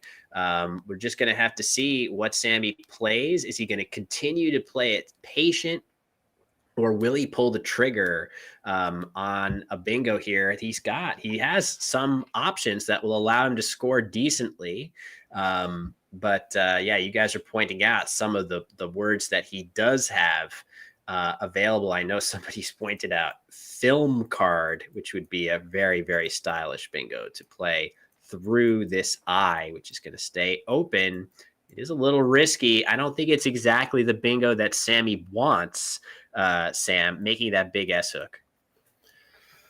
It's tough because you're making a big S hook when your opponent's been basically going, well, he will have been going fishing. You'll see, this turn he's spending a long time and he's probably going to play Bell or something. So you might suspect that he has one of those 2 remaining S's. But on the other hand, it would score very well. It would score 86 points. It would surely be better than something like, flamenco, or, it just scores so much. So, by the way, Austin is blocking that R for himself. I realize I said that was a bingo line, but not anymore. I think film card would be worth it unless there's a really nice alternative. But yeah, it's not ideal. You'd love to play an 8-letter word that also scores 86 points, that also is an adjective, maybe ends in IC or something, but you don't get every option available to you. So I think that would be a great find, and would probably, in this case, would almost put the game away, because Austin has drawn that IU combination that is not a very pleasant combination usually to deal with, and he's now got duplicated eyes. So Sammy has the chance, well, not put the game away, he's down by 50 points actually, but to finally seize control of the game with his second bingo. Yeah, I mean, we can see the truth, which is that Austin does not have one of those two S's. This is from Sammy's POV right now in the top right. So we know that a play like film card is going to put Austin in a world of hurt. He's not drawn what he would have wanted after Bell. He kept a nice balanced leave and drew yet another I and a U to go with it. So yeah, we're going to see what Sammy does here. He has some reasonable options. I would find it a little bit too risky to play my only vowel, but if Sammy really wants to, he could just play FA in the upper corner and hope that he draws one of these many, many I's to come, or even just any other vowel somewhere. So yeah, it's tough. I do think that, the 86 points of film card are just tough. Given that Sammy is now down by 50-ish, you really need, I guess Sammy is patient. That's a hallmark of his style. Also, let's keep in mind that film card with 2 blanks is an extremely high degree of difficulty of a find. So it's not a guarantee that he's even thinking about that. So another tough move. Sammy is, I wonder if he's considering with that FAC combination. Looks like he wants to play facsimile somewhere on a, that which of course doesn't fit anywhere. It's a 9-letter word. You'd need more tiles to. It gets to the. I don't know if he's actually looking at facsimile, but it's getting to the difficulty of this. Oh, is he? No, he's not looking at the blank. I think it looks like he's not. It looks like he could be, but I don't know. He might be jotting, because the blank slip's on the left side of the board. Yeah, you're right. Jotting on his notepad. It's his notepad, which I do a lot when I have 1 or 2 blanks. Sometimes I'll jot down alphagrams, making the blank a certain letter. So yeah, it's very tough. Like you said, as you know, you will being the demigod of the blank bingos on Aerolith. With I think we could say Dave Wiegand is kind of the king of the blank bingos on Aerolith, and you're like the prince of it. So it's very difficult to find them. He is going to bingo, but he's not going to bingo with film card. He's going to play flamenco. So he's decided, like you said, now's the time to do it. This is crazy too, because look at this play, Sam. He's setting up a Z spot. I guess he knows that there's basically no way that Austin would have had a Z on this play. He certainly would have played Bez instead of Bell. So maybe he's thinking, if I set this up for myself, I'm creating another really aggressive situation to surge ahead. Again, I agree with you. Film card probably still to play, but maybe that's guiding some of Sammy's thinking here. I don't think Austin is that likely to have the Z, and I can draw Zen in that spot some of the time. So yikes. Let's see what happens. I love that point, Will. It's just to really illustrate why Sammy might be concluding that Bez is a word, B-E-Z. So at the very least, you'd think if Austin had the Z, then why wouldn't he have played Bez in that same spot and gotten 20 points for the Z rather than 2 points for the L? And of course, if he had the Z, he might have had something even better than Bez in that spot. So I actually love this play. Of course, film card, I think, would have been a bit more accurate. It just would have scored 20 more points or whatever it was. But, and he's been rewarded for it immediately. He's drawn the Z. It's not actually going to, he doesn't have that E for Zen, but now he has the Z, and he can, take his time, set himself up in that area. And Austin's in a bit of a, as you said, I think at one point, a bit of a world of hurt. Film card would have put him in a world of hurt with the S hook, but now Austin's got to think, ugh, do I have to waste my turn blocking that area? Do I have to sacrifice some points and some leave value just to block a Z that he might have drawn? So I think it's a great play by Sammy. I think it was better than playing something like Fa to sort of, I don't know, get some positive momentum, I guess, towards the and he's also blocked some bingo lanes, by the way, when he knows that Austin has been fishing. Somewhat fishing. All true. So I guess from Sammy's perspective now with that Z though, Austin knows there's only one E also. Yeah. So even if Sammy does have the Z, there's going to be a lot of cases where he can't actually bomb that spot without another E. So maybe Austin will realize that this spot is okay to leave open as long as he makes a fishing play holding an E. That way, if he draws a bingo, he'll play it. And if he draws the Z, he is likelier to play in that spot. So it looks like he's getting ready to play Ruin, which seems like the best of kind of a mediocre load of options here. Ruin would play right here, setting up a couple more decent bingo lines and balancing his rack again.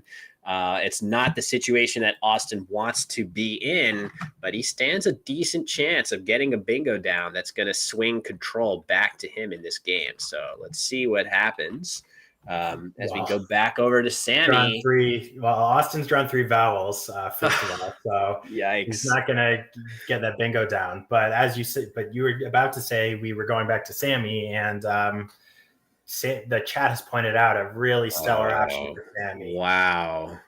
Killer. Yeah. Right? Look at that. Yikes. And he's going to see that every time. And he can even play that without worrying. Oh, there it goes. Beautiful.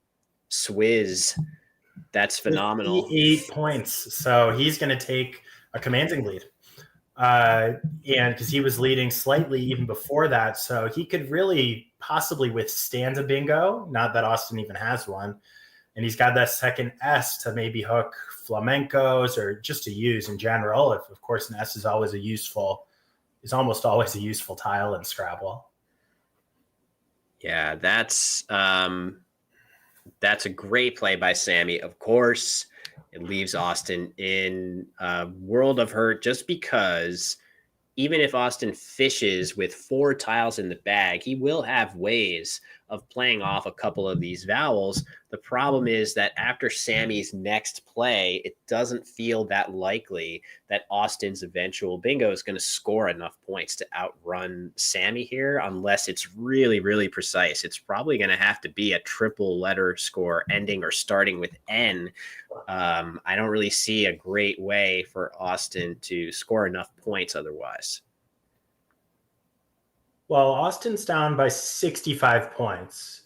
I think that's a good point. I guess Sammy could play something like, pots and flamencos, use up his high point tiles. He might not be able to make the finish line unless he can score well now. The other thing that I'm worried about is not just outscoring Sammy, but where am I going to put my bingo? Because really the only place to place a bingo, well, there's an I and an N in Ruin, and there's an I in Alkine. So Sammy might easily be able to block the I and the N in Ruin, and it's honestly going to be hard to fit a bingo through an I when you've already got 2 I's yourself, not to mention an overload of vowels. There's also a K. I guess maybe there's some word. I'd almost want to open something up. He's got ale lined up. I wonder if he's considering something like ale, A-I-L, and mal, M-A-L. It's at least it makes you sort of are opening stuff up a little bit. And maybe you can bingo out, get a lucky high scoring bingo and kind of squeak by. So maybe he's considering something else. Of course, we don't know, but that's my other concern here. I like that idea, just to create an entirely different quadrant of the board where you have some kind of activity. That seems pretty reasonable.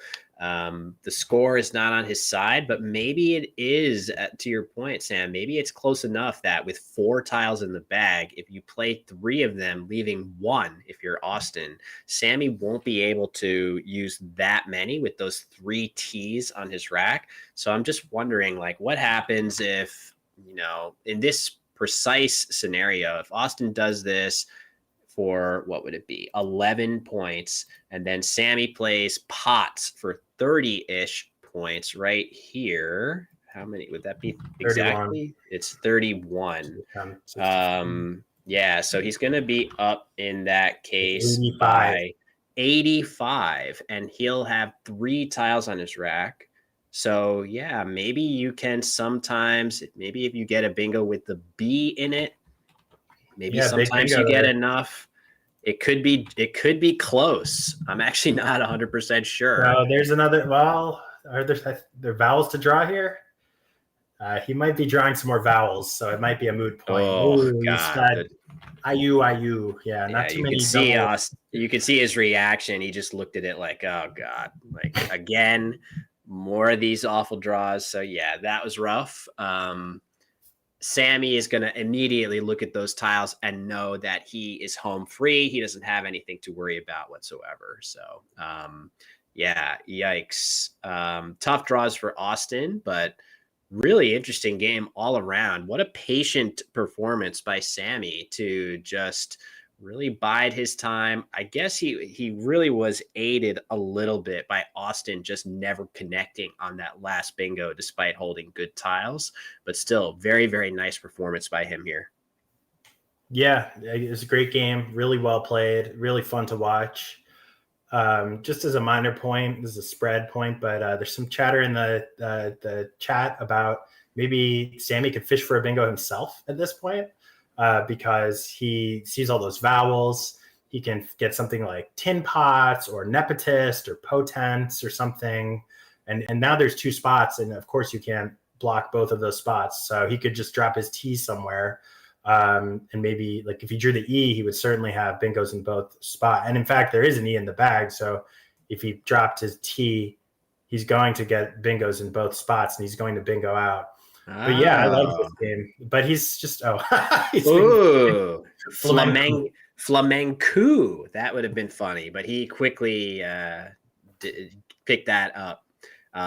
Funny to think about flamenco ending in O, but thanks to that blank, maybe your brain goes haywire for a second. But instead of that fish, which makes a lot of sense, fishing off that T and trying to draw bingos in multiple places, Sammy just playing it safe.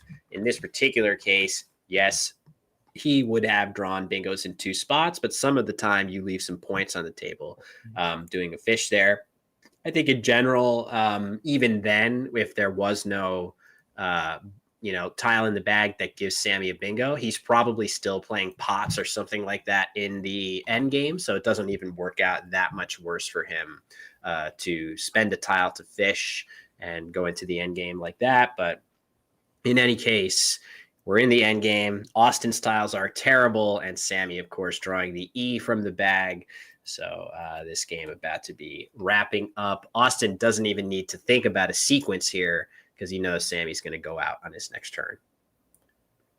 Yeah, so Sammy, it probably works out. You'd have to work out the math of that fish because, yeah, like you said, a case like this, now Sammy gets to go out first. He gets to get some extra tiles from Austin, so it'll work out pretty well for him that he played pots. And certainly if he had drawn like another vowel, like an I or a U, it would have worked out better because he wouldn't have bingoed.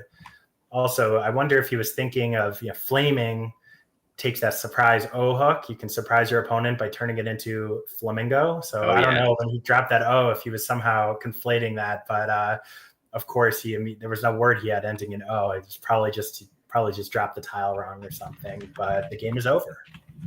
Yep. Final score 481 for Sammy Okosagah and 403 for Austin Shin, dropping to 3-6. A rough start for Austin, the winner of many a big national level tournament. I wouldn't count him out, but 6 losses this early is tough for him. Again, though, he does embody that, the scoring never stops catchphrase is as much to do about his attitude over the course of a tournament as it is in each individual game. So I would never want to count Austin out, not the start that he would want, but nice win by Sammy. And just to give a little sneak preview of round 9, we have an absolute banger between the players who entered day 2 at number 1 and number 2 in the standings, both Nigerian players. The matchup, Wellington Jighere, former world champion, against Caro, I believe a multi-time Nigerian champion. So that is an absolute banger. I'm really excited for that game coming up, Sam.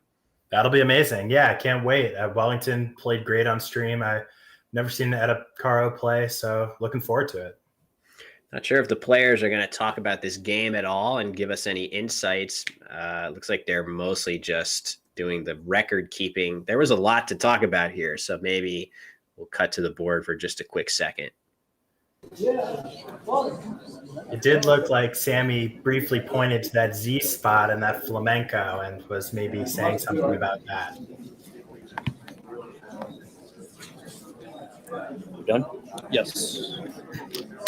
Oh, all right. Looks like not a lot of discussion going into this game, which is all good. Sometimes not every game warrants a ton of discussion. I think from our POV, there was a lot, but maybe Sammy realizing Austin is a very classy player.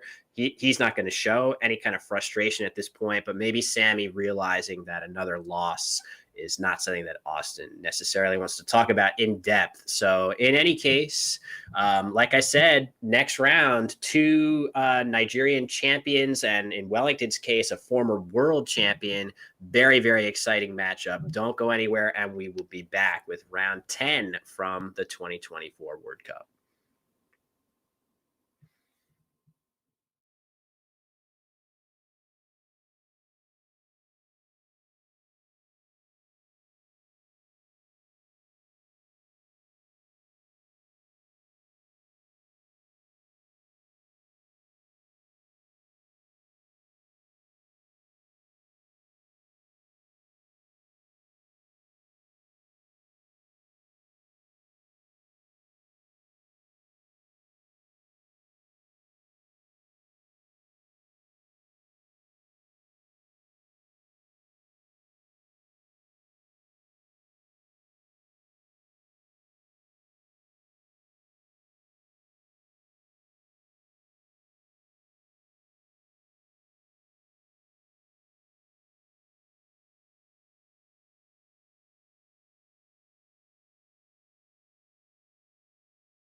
All right, everybody, we are back, and our incredible matchup here between two of the top players in the standings and two of the top players in Nigeria and, by extension, the world.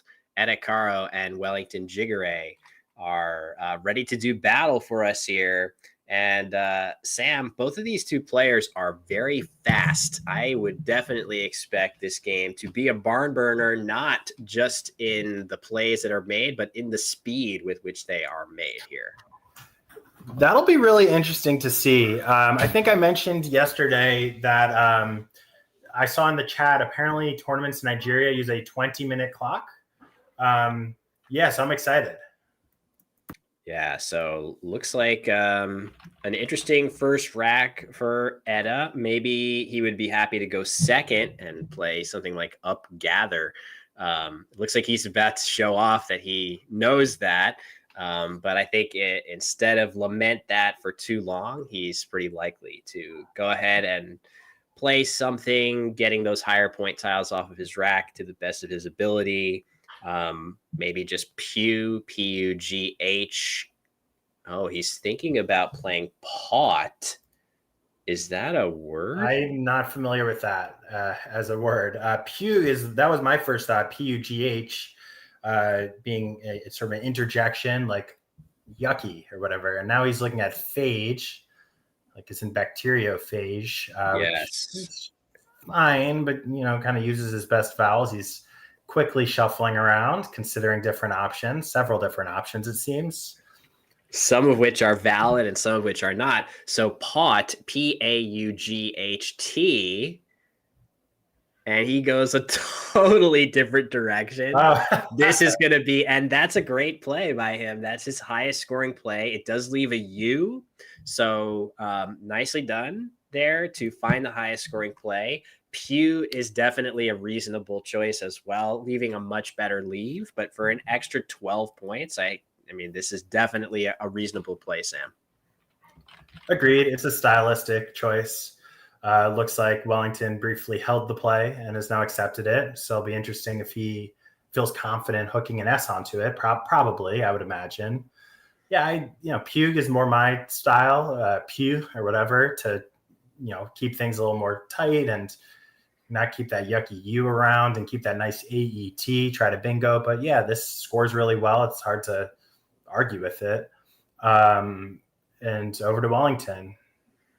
Yeah, Wellington with that CH combination, which you are always happy to see, depending on the state of the board. But not really sure he has a great place to play a CH word. I guess he could play something like watch through the T of hat bag, or whatcha, as in like what you doing. If he holds back one of those two A's, he would be setting one up as a hook. But I think maybe his best idea is to break up the CH combo and play Wida through the H of hat bag. Okay, instead he's gone ahead and played Chaw for 26.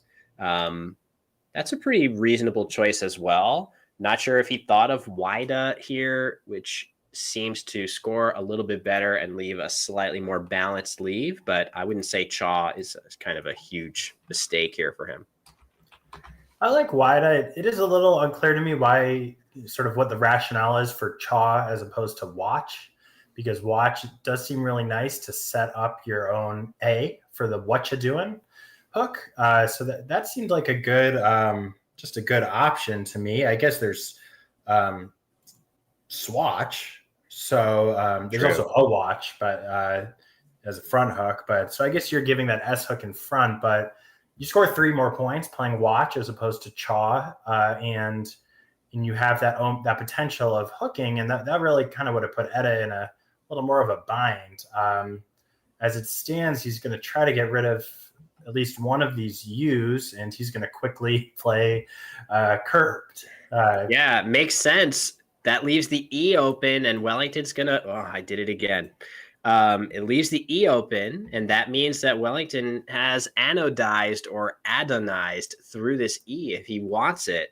There really wasn't that realistic of a play for Edda to block that, except maybe with those same letters, he would consider playing D Burr right here. I'm not really sure why you would do that strategically. It just so happens in this case, it would just barely get in the way of blocking Wellington's bingo that's coming down through that E. So maybe D Burr is better. I guess it scores one more point. Sam, do you see any other reason why playing that would actually be better and not just better in this case?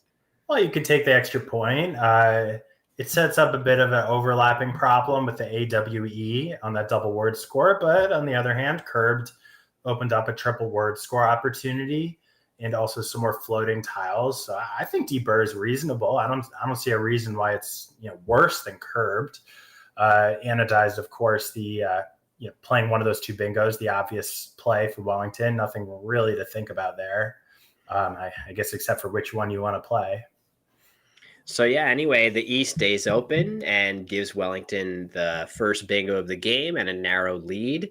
But Edda does have decent bingo tiles if he can get rid of some of those E's, maybe an R along with it. So the play that looks really nice, I don't know.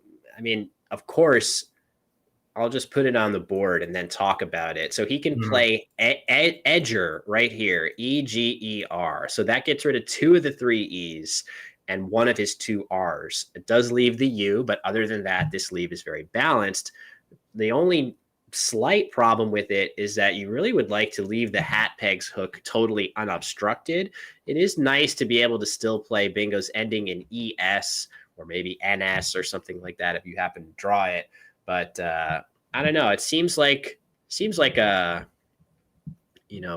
risk worth taking to play that word 23 points and leaving a nice balance. I agree. It looks like a really nice play. He's got a bunch of floating letters. He's got ANOD would still all be open after that play of Eager, and also some letters in curbed, T and hat peg. So that would be a nice way to dump untriplicate himself and also score decently. So he's looking around here, taking his time. Wants to make sure he's not missing a good opportunity to get rid of maybe the E with the U, because that would be really nice if you could somehow get rid of EEU, let's say Yuge, EUGE, if that somehow paralleled the letters in anodized. That would be, well, I guess that he wants to get rid of that R as well. He wants to play RUE, as we can see it. Oh, he actually is going to. Wow, he's just going to play rude. So he might not have seen eager because he's really sacrificing a lot on the scoreboard here to get rid of that U, as opposed to the play you suggested. Well, yeah, 13 points difference. And that play sort of is like a knife to the heart of the center of the board, too. If Edda does draw a bingo that would only play as an 8-letter word, rude sort of blocks the O, D, and I, all of which are pretty good. But of course, it does have the benefit, as we were discussing, of leaving the, oh my God, I did it again. Leaving the S hook of hat pegs totally unobstructed. So that is the benefit. And you can see Edda has Serener or Sneerer, whichever he chooses, ready to go down with hat pegs. So there is a benefit to him making that choice. And maybe he's going to reap the benefits of it on his next turn. It's tough to imagine Wellington finding a way to block off that S hook of hat pegs here. Yeah, I agree. He had Paolo set up, and now he has Alapa set up. I guess Alapa will play parallel to hat peg. It takes that P in front for Palapa, like that hut. But that's on the board. So. Yes, exactly. I just beat me to saying it. So he's not worried about that front P hook, and that's reasonable. He'd be a little more worried about the Z's also gone, so maybe it's not as risky as usual to put an A right below a triple letter score, because his opponent can't play Za, and now he's considering Opal. I guess that might be this will go in the triple word score, so this would actually score pretty well. Of course, the leave is not exactly ideal, but this scores really well, and so this looks like a good option that Wellington has spotted. Yeah, Opal for 33, Alapa for 24 right here. I guess there is a way if Wellington plays a go that is somewhat obstructive of the hat pegs hook, but it's not going to matter in this particular case. Oh, look at this, a totally different location for Alapa, making the Ruida hook. So this is actually a good way to obstruct the S. So if this is a read by Wellington that, hey, Edda might have an S and be ready to do something with it, this is a great block of words ending in S. The only problem is that Edda has bingos starting with S that are going to go down right now. So nice idea. I'm not sure I would read Edda's previous play of Rude as a setup, but Sam, what do you make of that sequence there? It's kind of fascinating.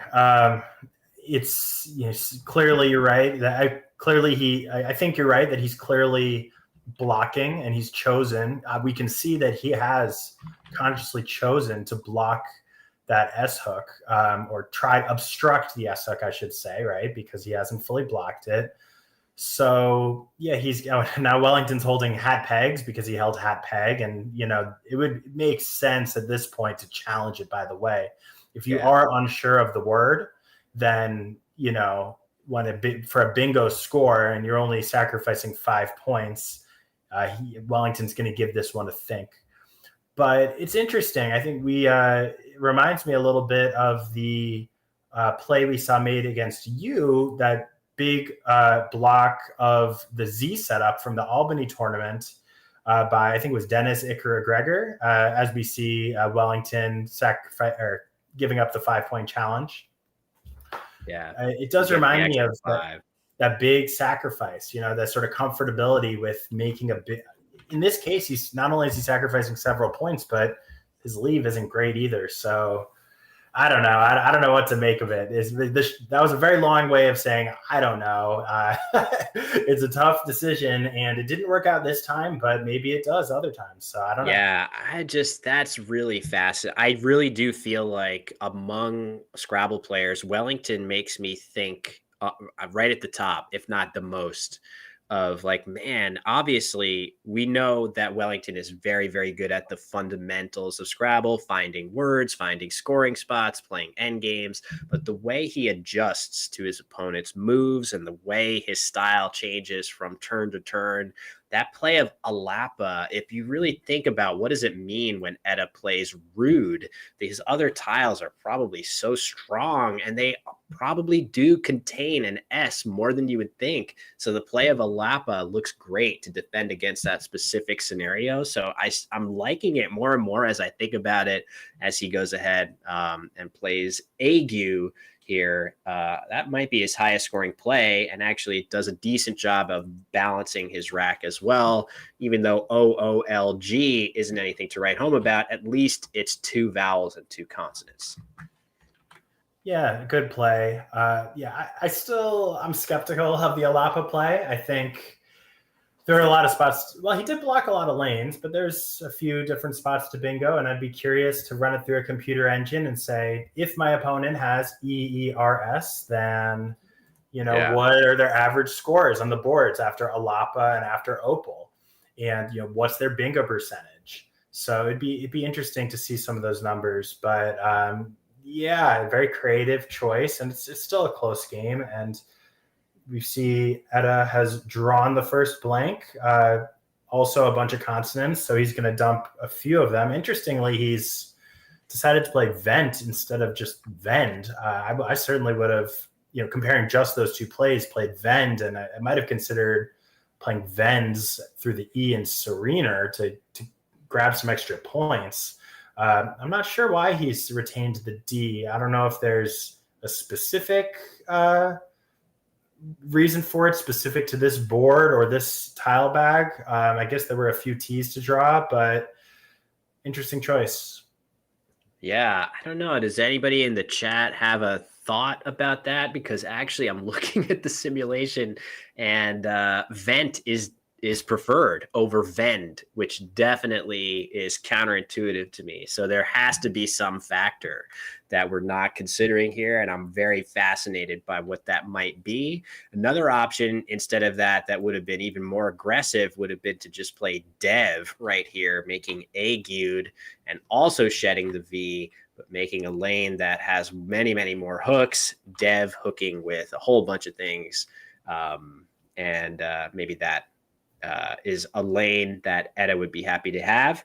In any case, back over to Wellington, and he is looking at a K. That's kind of the focal point of his rack of how can he do something good with that K. Maybe there isn't a great way for him to do that, and he's considering just playing oval, which scores quite well, and maybe you keep the K for next turn. But yeah, this is not the greatest tiles for Wellington. He's going to need help in a hurry because Etta is eventually going to get out of this constant overload and potentially get a bingo down. Yeah, no harm in scoring decently. Though those clunky tiles, obviously not what anyone wants to keep on their rack. So it's just a matter of other options. Not seeing anything in the chat here. Nothing comes to mind immediately. But I guess there's, Boak, B-O-A-K, which it's not great. And the leave isn't really much better. So I guess I'd prefer oval probably. Well, it's actually 26, so it's not bad. But and now it looks like Wellington has set up GOA. I'm not sure where on the board he's thinking. I think it's less that he set up GOA. Ketal. And yeah, the other letters he's considering playing Ketal through this E, I think. Sorry for my chicken scratch. That's probably another option for him. So he really has identified pretty much all of his options here, and choosing between these, he's only down narrowly. I'm not sure what he can infer about Etta's previous play event other than he has a lot of consonants, right? So maybe the idea of playing through this E is attractive for that reason, because this is really the only freely open vowel on the board. So if he's playing through here, I guess Ketal will open an O, but the E is always a little bit better of a tile. Not only can you score stuff through that E, you can also bingo through it much more easily than through an O. So that could be some of the reasoning behind Ketal. So this is a really tough position. There's a whole bunch of options that are really, really close. I'll be curious to see which he chooses, and he is going to go ahead and play oval. When in doubt, always a good idea to take the extra points on offer, and oval accomplishes that, Sam. I agree. This is kind of the type of play I would like if I saw it. I would take it for that very reason. Etta's quickly lined up Dewey, which seems like a very solid play, hooking Agued, using that double word score, scoring well. He's got to offload those consonants. He kept them. Well, he had all consonants last turn, and he still did this turn with the semi-exception of the Y. Meanwhile, Wellington has drawn a pair of I's. So he's again going to try to work out of this. Maybe now he goes for Ketal, unless there's a better option that's appeared with those eyes on his rack. I guess Ketal, of course, the problem is you're keeping those duplicate eyes, and you'd love to find a play that gets rid of them. Yeah, it's tough. And meanwhile, Etta is just not drawing well enough to get that bingo down. So this is it's a huge break, because Etta sitting on that blank, you would think he has a decent chance to get one of those bingos down. But actually, what's happening here is the board is kind of getting more and more closed. So depending on what Wellington goes for here, yeah, Ketal now, that blocks the E and R of Serener. So at this point, the board has gotten so closed that the only way to play a bingo is by having an S and playing Ketals, or I guess you can play into the Y of Dewey. But look at how difficult of a board this is to work with as far as bingos, Sam. It's a tough one for sure. It's really, I think it's working out. And what's going on there with the tiles? I guess Wellington's kind of kind of looks at them over the board almost as he's drawing Yeah. them. You can see him in his hands over the board there on the video camera. So yeah, I think this has kind of worked out to Wellington's favor somewhat, though Etta has finally drawn some vowels, and now he's he could play something like vittles and ketolls, or probably something better than that. I don't know if stative. I guess you can. I guess it doesn't quite fit with Alf's there. I think it made sense that Wellington's playing somewhat defensively because it was a closed game and his letters weren't particularly flexible. He wasn't really close to a bingo, so he's saying, "I'm going to take away the bingo opportunities for the most part because I'm not well positioned to get the next bingo." To get that sort of critical third bingo that is going to put someone up by a bingo lead. But he's just been a little bit out-tiled here because he's still got a bit of a clunky rack with a bunch of extra vowels, double I's, double E's, and Etta's finally, close to a bingo. So it's hard to imagine him making a play that's going to block that ketolls hook. Yeah, I agree. The two plays in that spot, unfortunately for Etta, he has that ST combination. So you would think maybe there'd be a way to get to the double word score. But in fact, the only options are trivets and vittles in that spot. So, but as you suggest, Sam, there's pretty much no way.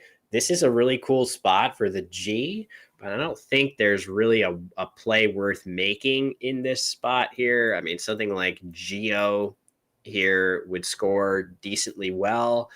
Maybe he'll do that. That would be kind of crazy. The play that I kind of like, and I think Wellington is considering it, is, I wrote the G in the wrong spot, but goopier through the OP at the top of a board. Looks like a great way to dump a whole bunch of his letters. And again, from Wellington's perspective, both blanks are out there. So starting to turn through tiles makes some sense.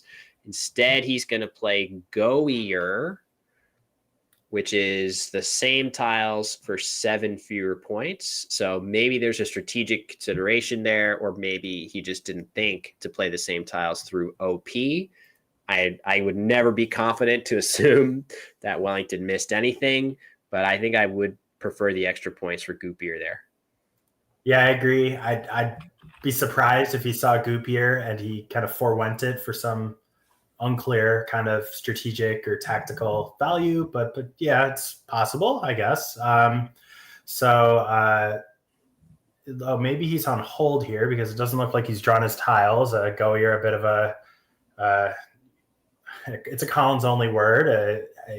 The Goey, which we see on that scrolling bar there underneath the board. So I'm not sure if he's on hold or not, but Etta will, almost surely Etta will play probably trivets, or if not that, vittles, and will take a pretty good lead. And this will be an important pick for Wellington because the board's kind of got not that many places to play. I guess you could kind of parallel next to the if you really had the right tiles to hook it, like that last A.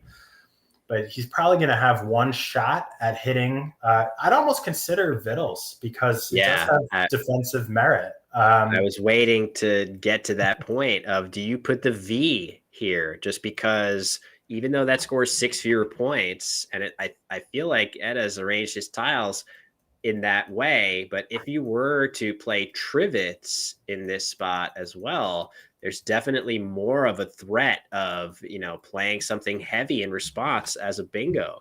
So he is going to take the more defensive approach, and Wellington is going to meet this pretty much immediately with join, I would expect, which is going to keep this game relatively close going into the latter stages.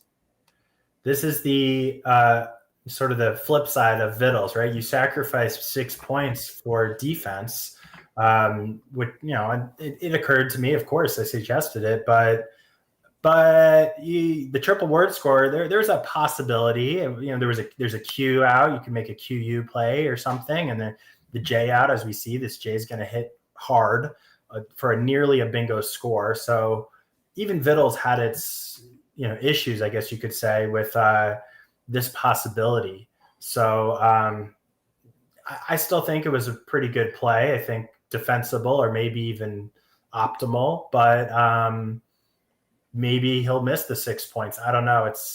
I'm finding it a little tough to evaluate between those two. Wellington played 5 tiles, so there's no reason to think Wellington's going to hit you with a bingo immediately. Yeah, it's all good points. I think it's a very tough call between those two plays. Yeah, I mean, the nice thing about playing Trivet in this spot, you get the 6 extra points, and then basically, if Wellington doesn't have a bingo immediately, if you're Edda, you can just address the spot and make a really blocky play on your next turn. And Wellington has a pretty strong incentive to play to that triple no matter what, whether he has a bingo or not. So I don't know. It's tricky.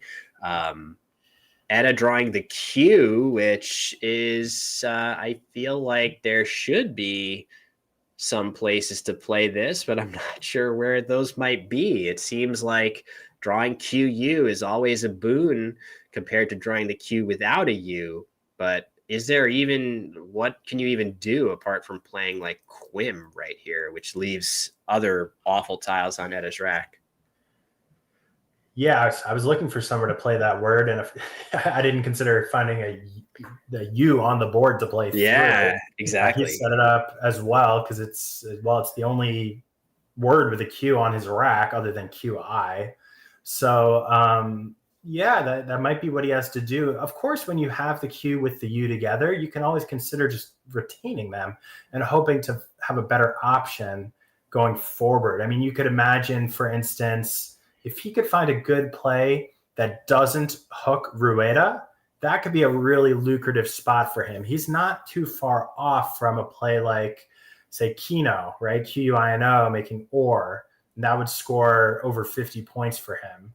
It does look like he's set up this Quim, but that's just something I would consider. Like, is there a good, maybe he could play just Nog? It looked like you were about to tell us in that area.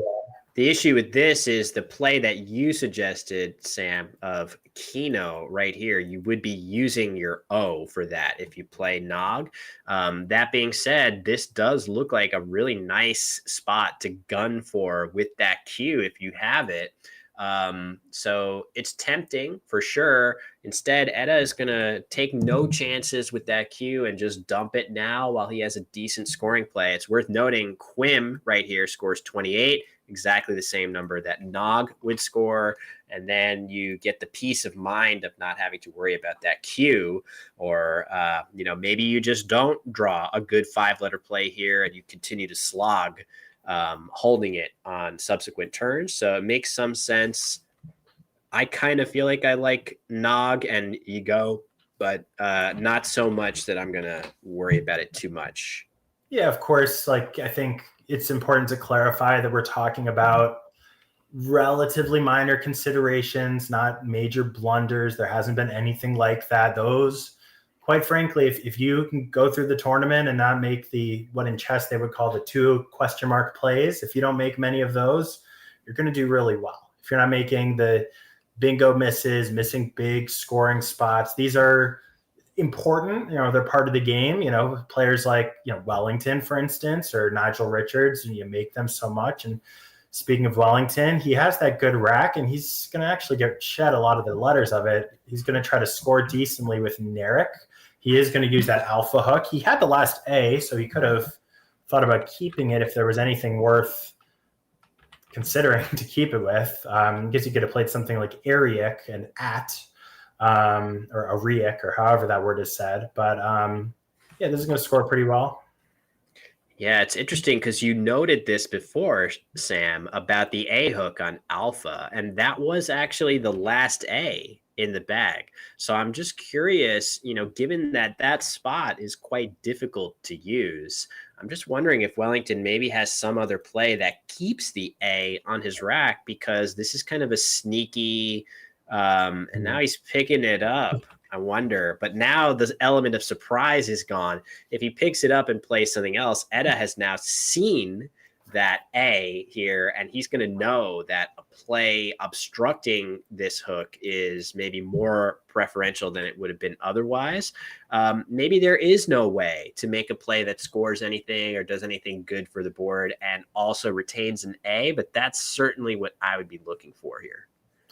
Yeah, something that, you could consider icier, for instance. It's not, a marvelous play by any means, just 20 points, but does keep that A for the future. And but now at this point, let's say Edda had the S, to your point, Edda might say maybe a borderline play hooking Alfs is worth it at this point. If he had a play like that was, under consideration, or a play going through the op that would obstruct that hook. So, it looks like Wellington's got crime set up. So that's a good play too, actually. I think that's along the same lines of what we're talking about.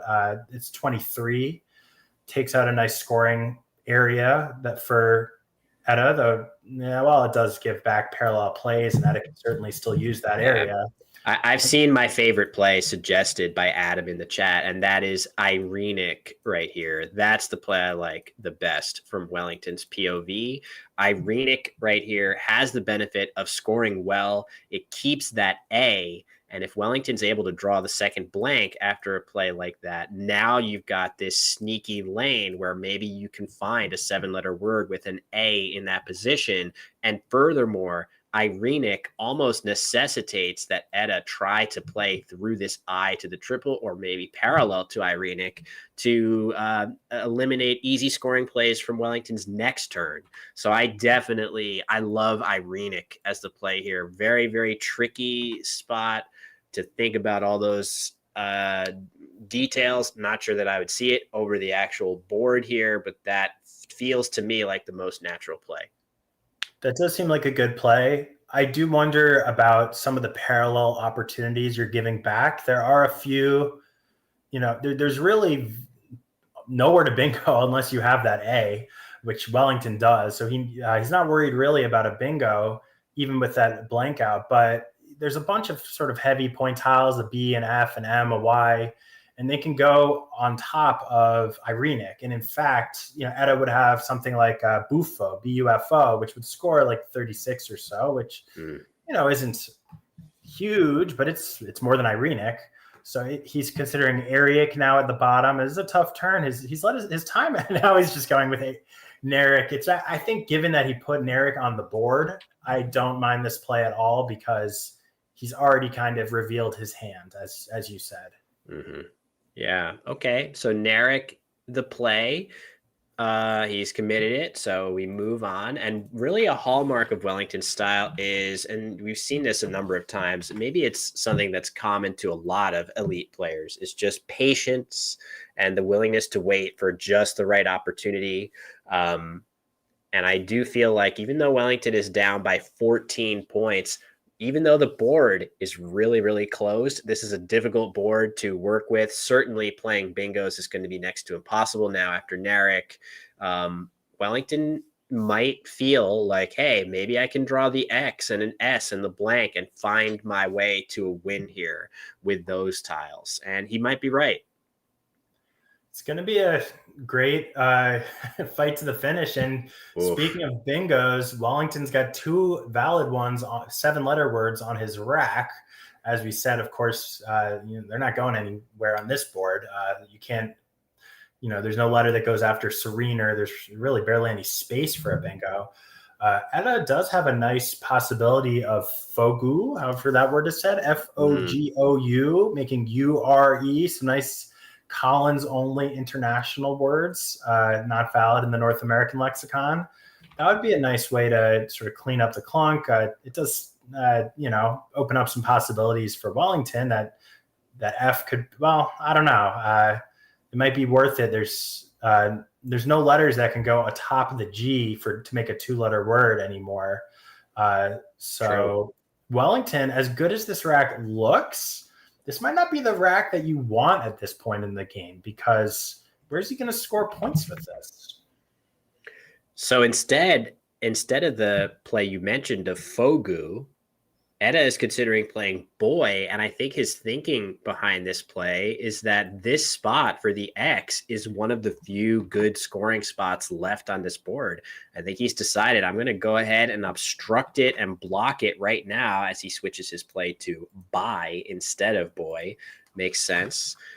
He's probably rationalizing this and thinking, if I'm blocking the X, I'm going up by almost 40 points on an absolutely deadlocked board. There's to your point, as you just said, Sam, Wellington has 2 7-letter bingos on his rack. Neither are even close to playing on this extremely closed board. That lead of 40 points is pretty ironclad here. And now we see Edda drawing the second blank, which is going to be very, very difficult for Wellington to overcome.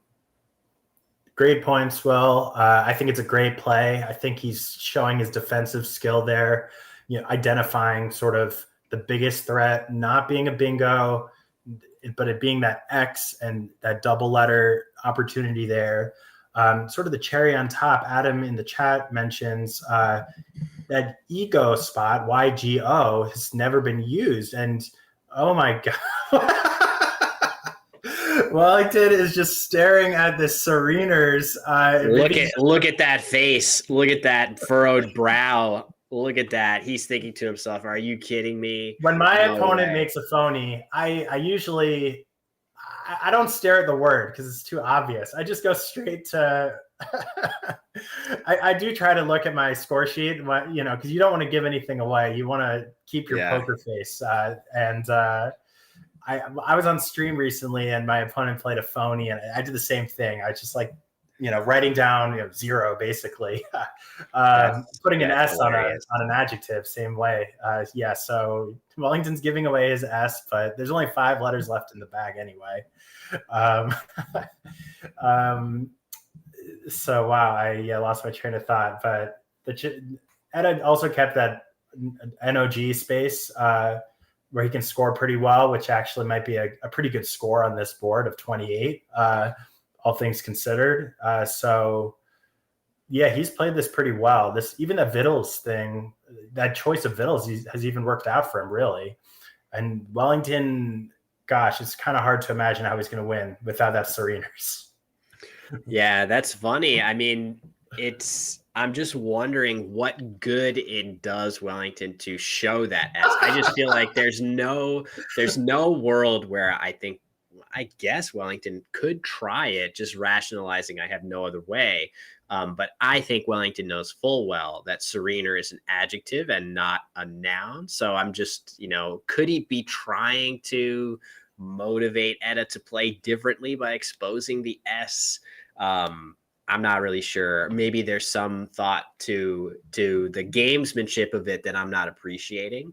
But yeah, I mean, we'll see. This board is just so tightly compacted.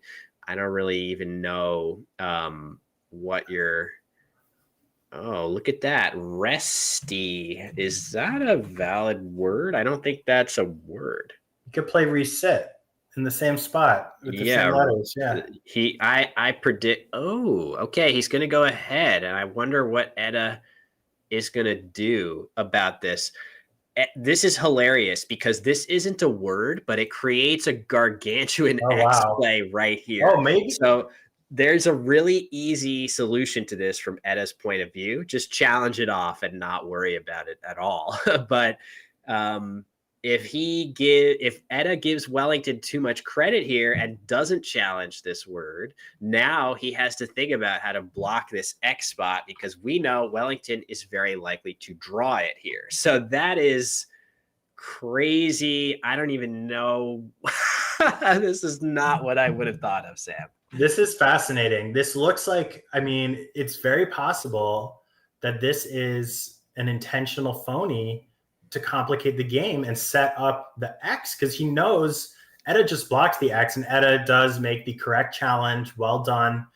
If you don't know a word for 5 points, it did really complicate things for Edda because with just, those 5 extra points could have made a difference. He might think to himself, gosh, I'm just going to score a little bit blocking and, is there some way that Wellington could overtake me if I give him these extra 5 points? And this is a word, but correct challenge. Well done. That was really fascinating. There is Rosti, Rosti, so it's a similar word.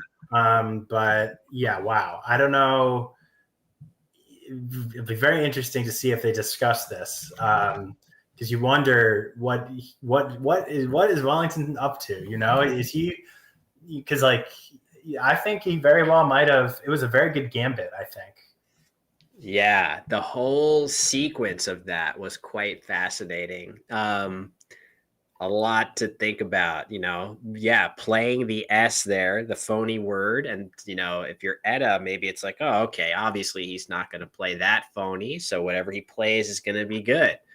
But also keep in mind, too, that if you're going to play a phony 5-letter word, that's not the worst one to try, just because 5-letter words containing really great bingo tiles are actually words that you might not actually see that often in Scrabble, because if you have those really nice tiles, you're probably playing only a small number of them or playing a bingo.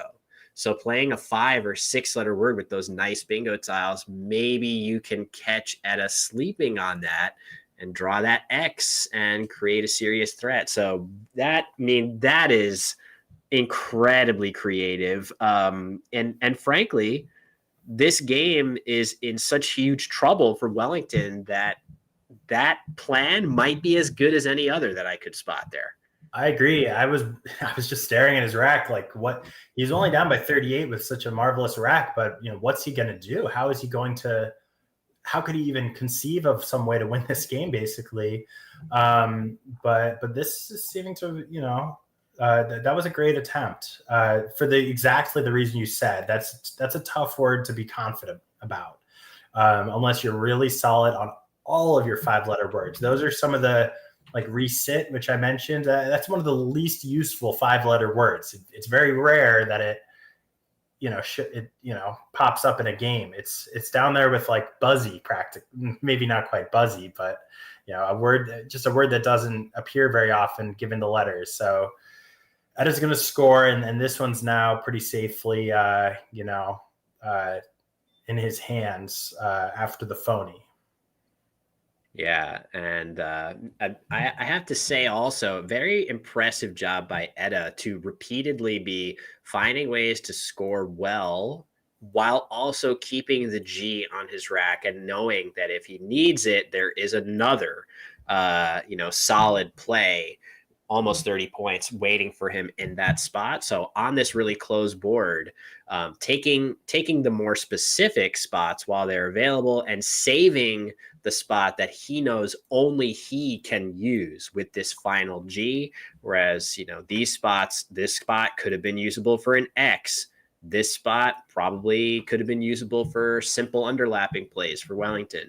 So nicely played by Edda as well to continue to hold on to that G. Yeah, he's shown his stuff on his first stream game of the 2024 World Cup. And it's pretty much just playing out the string for Wellington. He's just going to play Twal and kind of get this game over with, I think.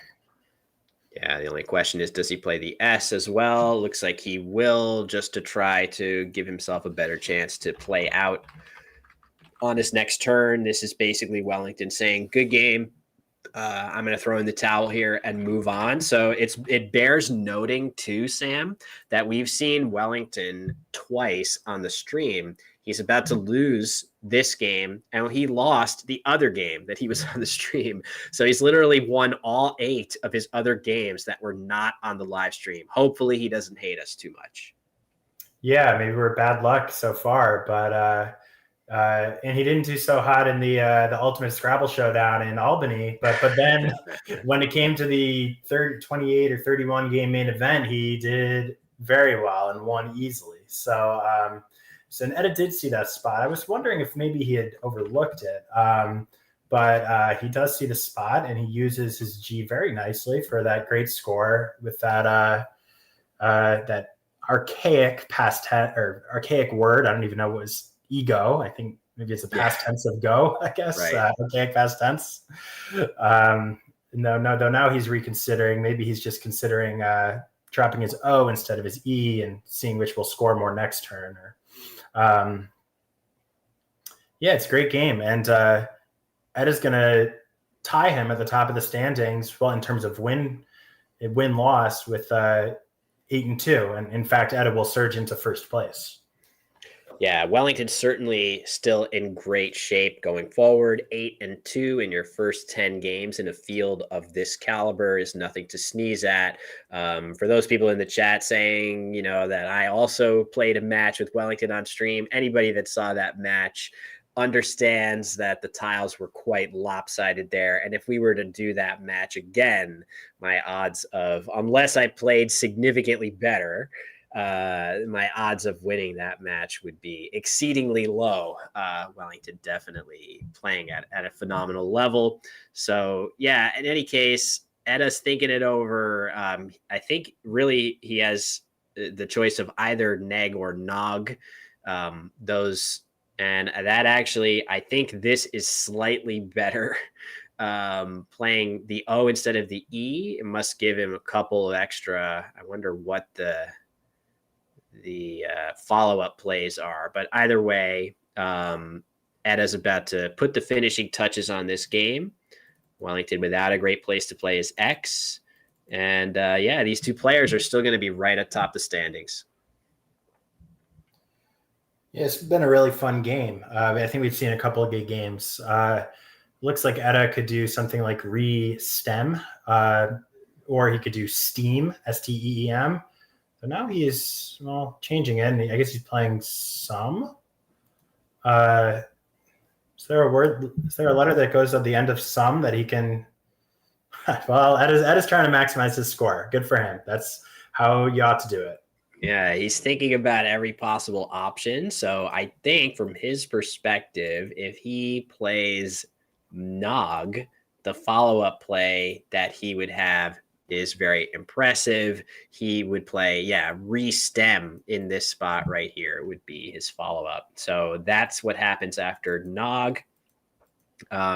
So re-stem making high and hams. That being said, if he plays neg, it's almost exactly the same. Just going through it here, it looks like a much more complicated sequence. So neg ends up working out similarly, but the sequence is going to take a bunch more moves in it. And Wellington just plops that X down right away as if he was totally prepared for the resulting play. And that's a pretty good response by him. And I guess now if Eda wants to go out, he can pluralize vents with something like Mosey. So there you go. Yeah, I feel like it's a very human move. At least at this point, I think, I can go out. Like, let's do it. I don't want to have to think about where can you put your IIN, how many points can you score with your IIN. But it is a good point that, a minor point, but a good point that you can often maximize your score by taking an extra turn here, because he can use all those good tiles he has to score more in 2 turns, even though he's letting Wellington, get an extra play in. Yeah, for sure. So, he is. Look at this. He oboism. It was just a lot of phonies. They're playing phonies instead of regular Scrabble. Yeah, he's not gonna play oboism. Wellington looks almost like he's asleep, I might add, if you look at his posture. Yeah. So he is in shutdown mode. So yeah, there we go. Mosey does end up coming down here. Let me make sure the score is updated after all these plays. Sorry, everybody. It should be updated in just a moment, I think. There we go. All right. So after that, after all those plays, Eda is going to come out on top by a pretty solid margin. Wellington was as close as like 10 points behind. But I think it was the calculated risk of Resty that set him back a little bit. But I think that was like crazy like a fox, Sam. That's my guess as well. It's hard to say. You can mix those words up. There's so many anagrams in there.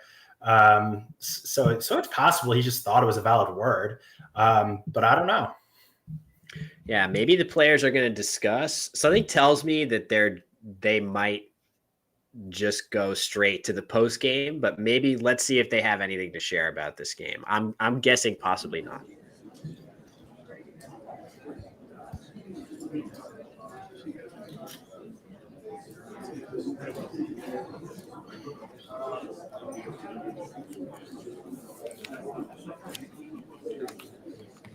So far, so quiet.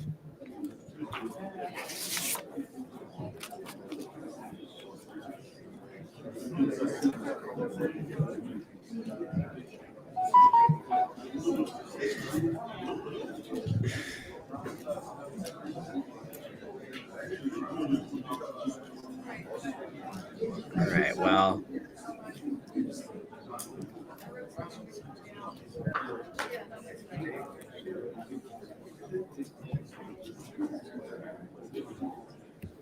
Yeah, I think Wellington's ready for a lunch break. seems like all business here.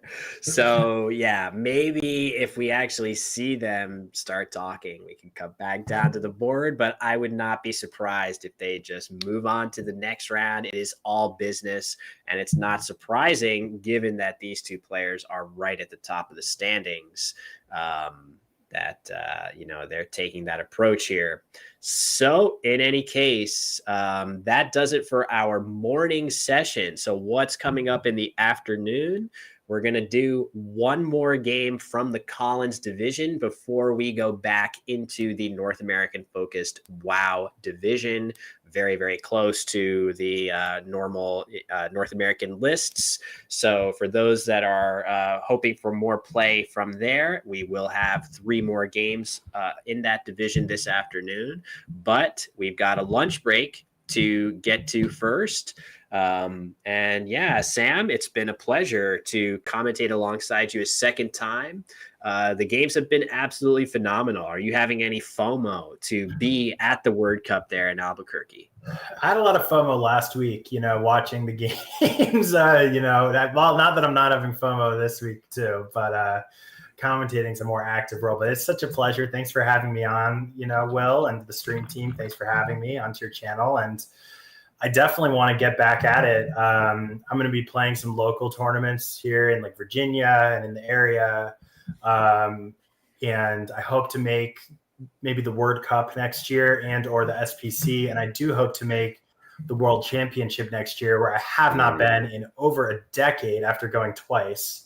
So yeah, I mean, I just love seeing all this Scrabble action, and I have to admit, yeah, it's there were some great games this morning. I thought we saw some really great games. A lot of fun. Yeah, I couldn't agree more. I also feel like I'm very amped to try to be my very best Scrabble self in time for the World Championship next year in Ghana. Of course, the selection of the site in Ghana is a great one just because it's going to allow players like these two and many, many other amazing players from the African continent to compete at the World Championship without some of the usual issues that they face with respect to travel visas, etc. So I, for one, am extremely excited to test myself against players like this, who, whenever you see Wellington or Etta come stateside, they give us all we can handle. These guys have won a lot of our biggest events on a regular basis. So it's going to be a blast. But we still have so much left to be decided at this event, the 2024 World Cup. Etta and Wellington towards the top of the standings with 8-2 records right now. But we're going to take a lunch break and be back in about an hour and a half. I'm going to continue to chug my hot water and honey and keep my voice nice and fresh, trying to deal with a little bit of a COVID case as best as I can. But yeah, I think, like I said, we're going to cut to our break right now. See you in a little more than an hour with more play from the 2024 World Cup in Albuquerque, New Mexico.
All right, everybody, break time is over, and we are into the afternoon session in day 2 from Albuquerque, New Mexico at the 2024 Word Cup. We're going to be sticking with the Collins division for one more round, then moving into the North American focused WoW division, very, very close to the standard list used in North American play.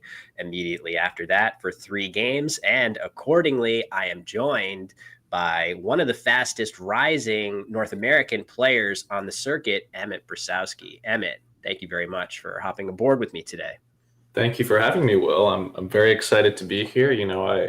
Sad I can't be in Albuquerque myself, but this is a very close second for me. I'm very excited to see what these fine players can do this afternoon.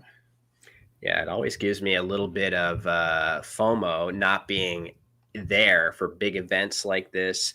At the same time, we did just have the extremely large Scrabble Players Championship just this past week. Always a tough decision to make with multiple extremely impressive and fun events on the calendar.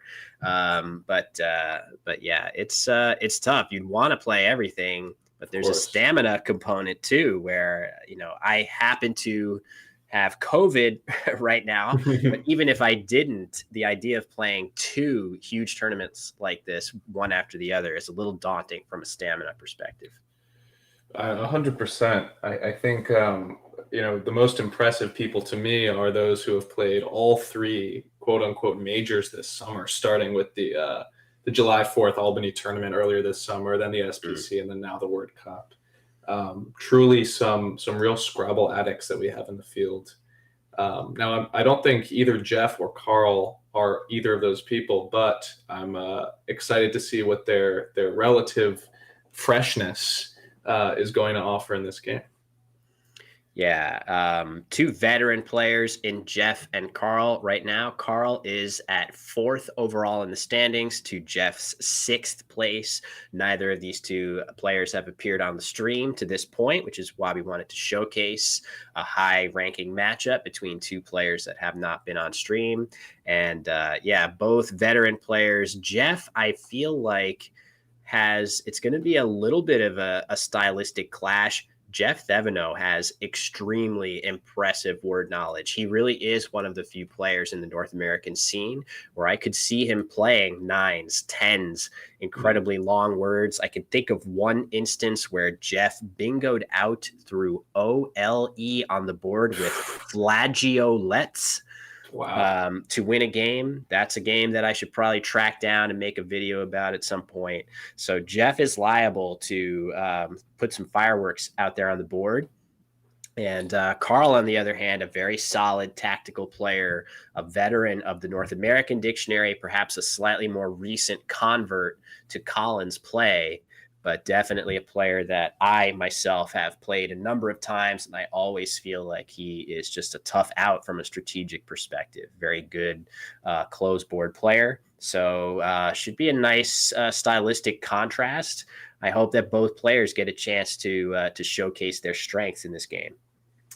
Yeah, I mean, naturally, both of these players are going to be near the top of the Scrabble pyramid, which is why, at least to me, Will, it's all the more surprising that, to my knowledge, as far as I was able to tell, they've never matched up in competitive tournament play under any of the Scrabble governing bodies. So it's going to be interesting to see how they react to each other's stylistic choices in this game. That is surprising that these 2 players, I have to imagine that both of them have been in the scene for a couple decades, but right. Carl hailing from upstate New York, and Jeff, I know historically has spent a lot of time in Texas. I think maybe somebody in the chat knows better. I believe he's still based in the Midwest right now. So maybe that's part of the reason why these 2 players haven't clashed over the board outside of these big events. That's why events like the Word Cup are so fun, is you get a chance to play a bunch of players that you might not have as easy access to normally. So I assume that the announcements are still ongoing, but I know that if if it's up to us, we're definitely ready. But I assume that there's still some procedural stuff going on site. So yeah, Emmett, it's round 11 right here. We are not even, as of this round, we're not even a third of the way through this marathon event. What are players trying to think about as far as the stamina required to make it through this marathon? I mean, look, I guess it's super cliche, but take it one game at a time. I remember back when I was first starting out, my coach, the indomitable Stefan Fatsis, used to tell me that I shouldn't worry about winning tournaments. I shouldn't even worry about winning games. I should just be worried about making the best play on every turn. So it's an important thing for these players to remember, especially when they're going to have the opportunity to play 250 or 300 turns of Scrabble. Probably more, actually, throughout this tournament. Yeah, it is the best possible advice, but it is so much easier said than done because, of course, when we sit down to play, when we go to a tournament, you dream of winning the tournament. You sit down to play and you imagine how good it would be to win this game, but really, that is why we play so many games at a big Scrabble tournament like this. You cannot win every game. And it looks like maybe the clapping here indicating that the announcement's coming to a close. Otherwise, that was suspiciously in sync right there.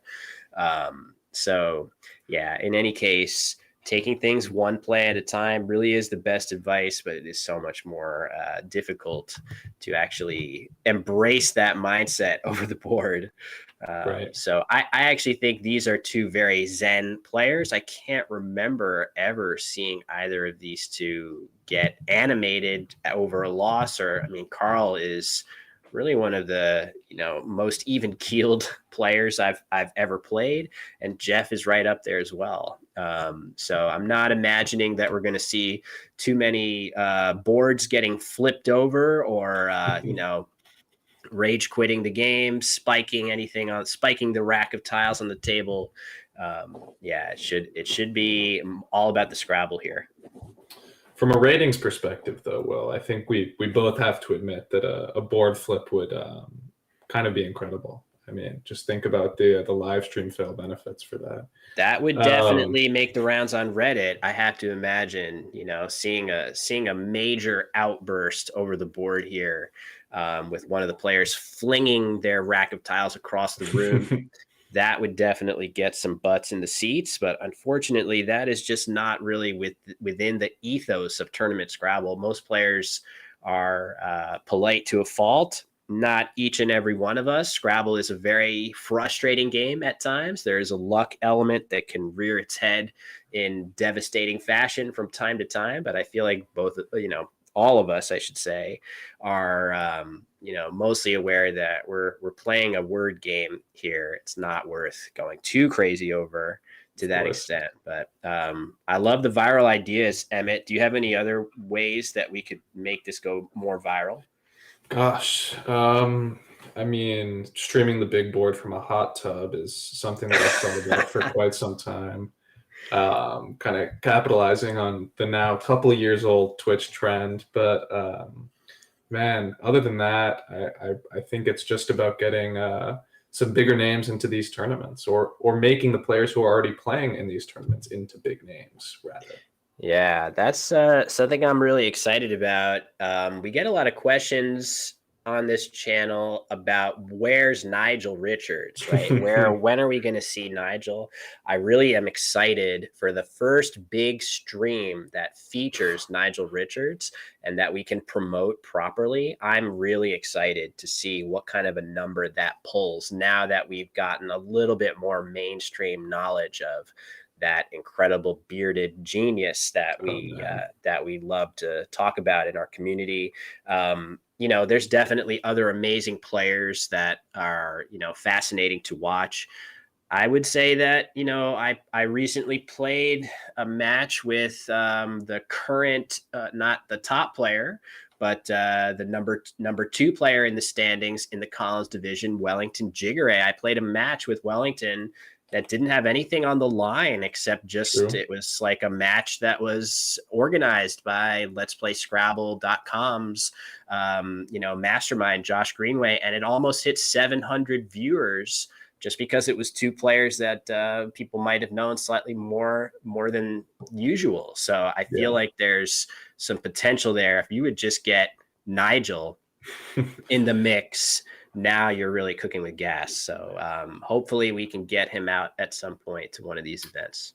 The clickbait potential would certainly be through the roof. A reasonable clickbait, however. But, I think one thing that we have going for us is that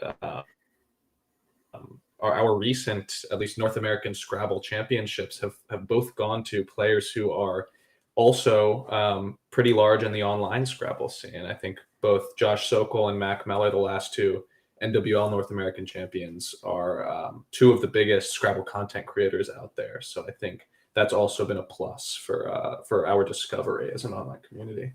But it looks like the players are about to bag. So, we might at long last. Here we go. But you really couldn't have scripted it any better, Emmett, to have Josh and then Mac win this year. That was pretty incredible to watch. Yeah. Kind of a maybe Big Scrabble is fixing something situation. Yeah, a good comment that we do have Nigel playing in this tournament. We actually did see a great game by not that Nigel Peltier, playing a pretty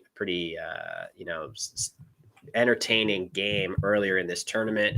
In any normal world, Nigel Peltier would be the Nigel within a competitive scene. He's just unfortunate that we have the guy with the beard. So in any case, we are underway now. Jeff going first in this game with a bunch of vowels and a K. He does not have a bingo here, but this is a classic choice, Emmett, between will Jeff want to play a longer word with the K, or is he going to try to keep it short with something like koi or koa and go harder for a bingo? These are tough turns to figure out. Yeah. I mean, I think my NWL brain on this play would be drawn to something like Korai, which Jeff has set up. Scoring almost 30 points, leaving yourself with a superb leave of ES. But I think it's possible. Yeah, I think Korai seems like the optimal play to me, but something like Koi is certainly defendable, leaving the better leave of AERS. Yeah, I think the point deficit between Korai, which scores 28, and one of the shorter plays, which would only score 14. Ideally, you'd want to play something like Koi, as you suggested. Those two plays are 14 points apart, and that feels exactly right to account for the increased frequency in bingos that you get after playing shorter, keeping 4 good bingo tiles instead of 2. But it's not going to matter as Jeff draws so well after his 5-tile play, including that blank. Doesn't even matter that he's drawn a V. He is definitely bingoing next turn. It's hard to imagine how Carl could prevent it. So a great start in the making here for Jeff. Yeah, I mean, whether Carl plays something horizontally, maybe with some overlaps like Bay, or something like Yagi, I think he's still going to give a spot. Exactly. So Bay comes down, and Jeff is going to have plays. Maybe there's a 9 that I'm not seeing, but he's definitely going to have plays paralleling Korai, maybe with some Collins only YA3. Yeah, if there is a 9, I like Jeff's chance of seeing it because, again, I mentioned it pregame that he really does have excellent word knowledge of words longer than the norm, 9s, 10s, things like that. He's got all of that in his memory banks, which is a rarity among players. Even at this level, we usually stick to words 8 letters or less because we have 7 tiles on the rack. It's not really that useful much of the time to know words any longer than that. But some players, I think of it as being a little bit sicko to memorize 9 and 10 letter words, but actually those words are often beautiful and fun to learn for on their own merits. It's not really about improving your Scrabble game necessarily. It's just because they're kind of fun to know. So players will sometimes go on that journey of learning those long words just for the enjoyment. And if it ever happens to every now and then help your Scrabble game a little bit, that's just a bonus. Yeah. And it seems like Jeff is scanning for those 9-letter words, but assuming he doesn't find one, which we in the booth can tell he probably will not, given that there are no valid words, is this is going to be an interesting look into Jeff's strategic decision making in this game, as he's got a number of quite high scoring plays that stick a easy to use letter, an R, a D, into the A column, the triple lane. But he also has some slightly less high scoring plays that really shut this board down, underlapping Korai 5 times, in fact. So we'll see if he's able to find any of those. Yeah, so I think you're talking about plays like Vayner's, something like that, which makes the Collins hook to bow of bon. I guess I'm giving that maybe too French of a pronunciation, but either way, this play scores 83 with all those overlaps. No, you don't get the V on this square the way you would if you played Revisor or Revises in this spot, but for a cost of only 2 points less, you're avoiding opening this triple back to Carl. So I think it's well worth taking a smaller score, as you suggest, Emmett. So really, from Jeff's POV, he's just got to be, I'm sure he's at least thinking about, what do I have here? Do I have any way of doing something with a V here? Almost certainly not. The hooks to Ya don't really line up that well for it. So I do expect him to come back around and find one of these overlapping plays. Yeah, and the chat points out a few nines, at least arrestive, maybe carveries. I'm not sure of the validity of that word.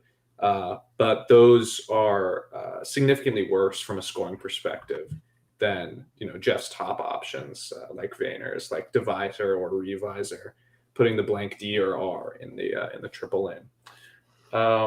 The other interesting factor to consider is that looking at Carl's rack, he's got his own 7-letter word lined up, but many of Jeff's top options are going to sew the board up in a way that isn't going to let Carl bingo back. It's actually very difficult to imagine what Jeff could play that lets Carl bingo. And yes, Agreed. You're right. Maybe if you're in the chat and you're saying, what the heck does Carl have?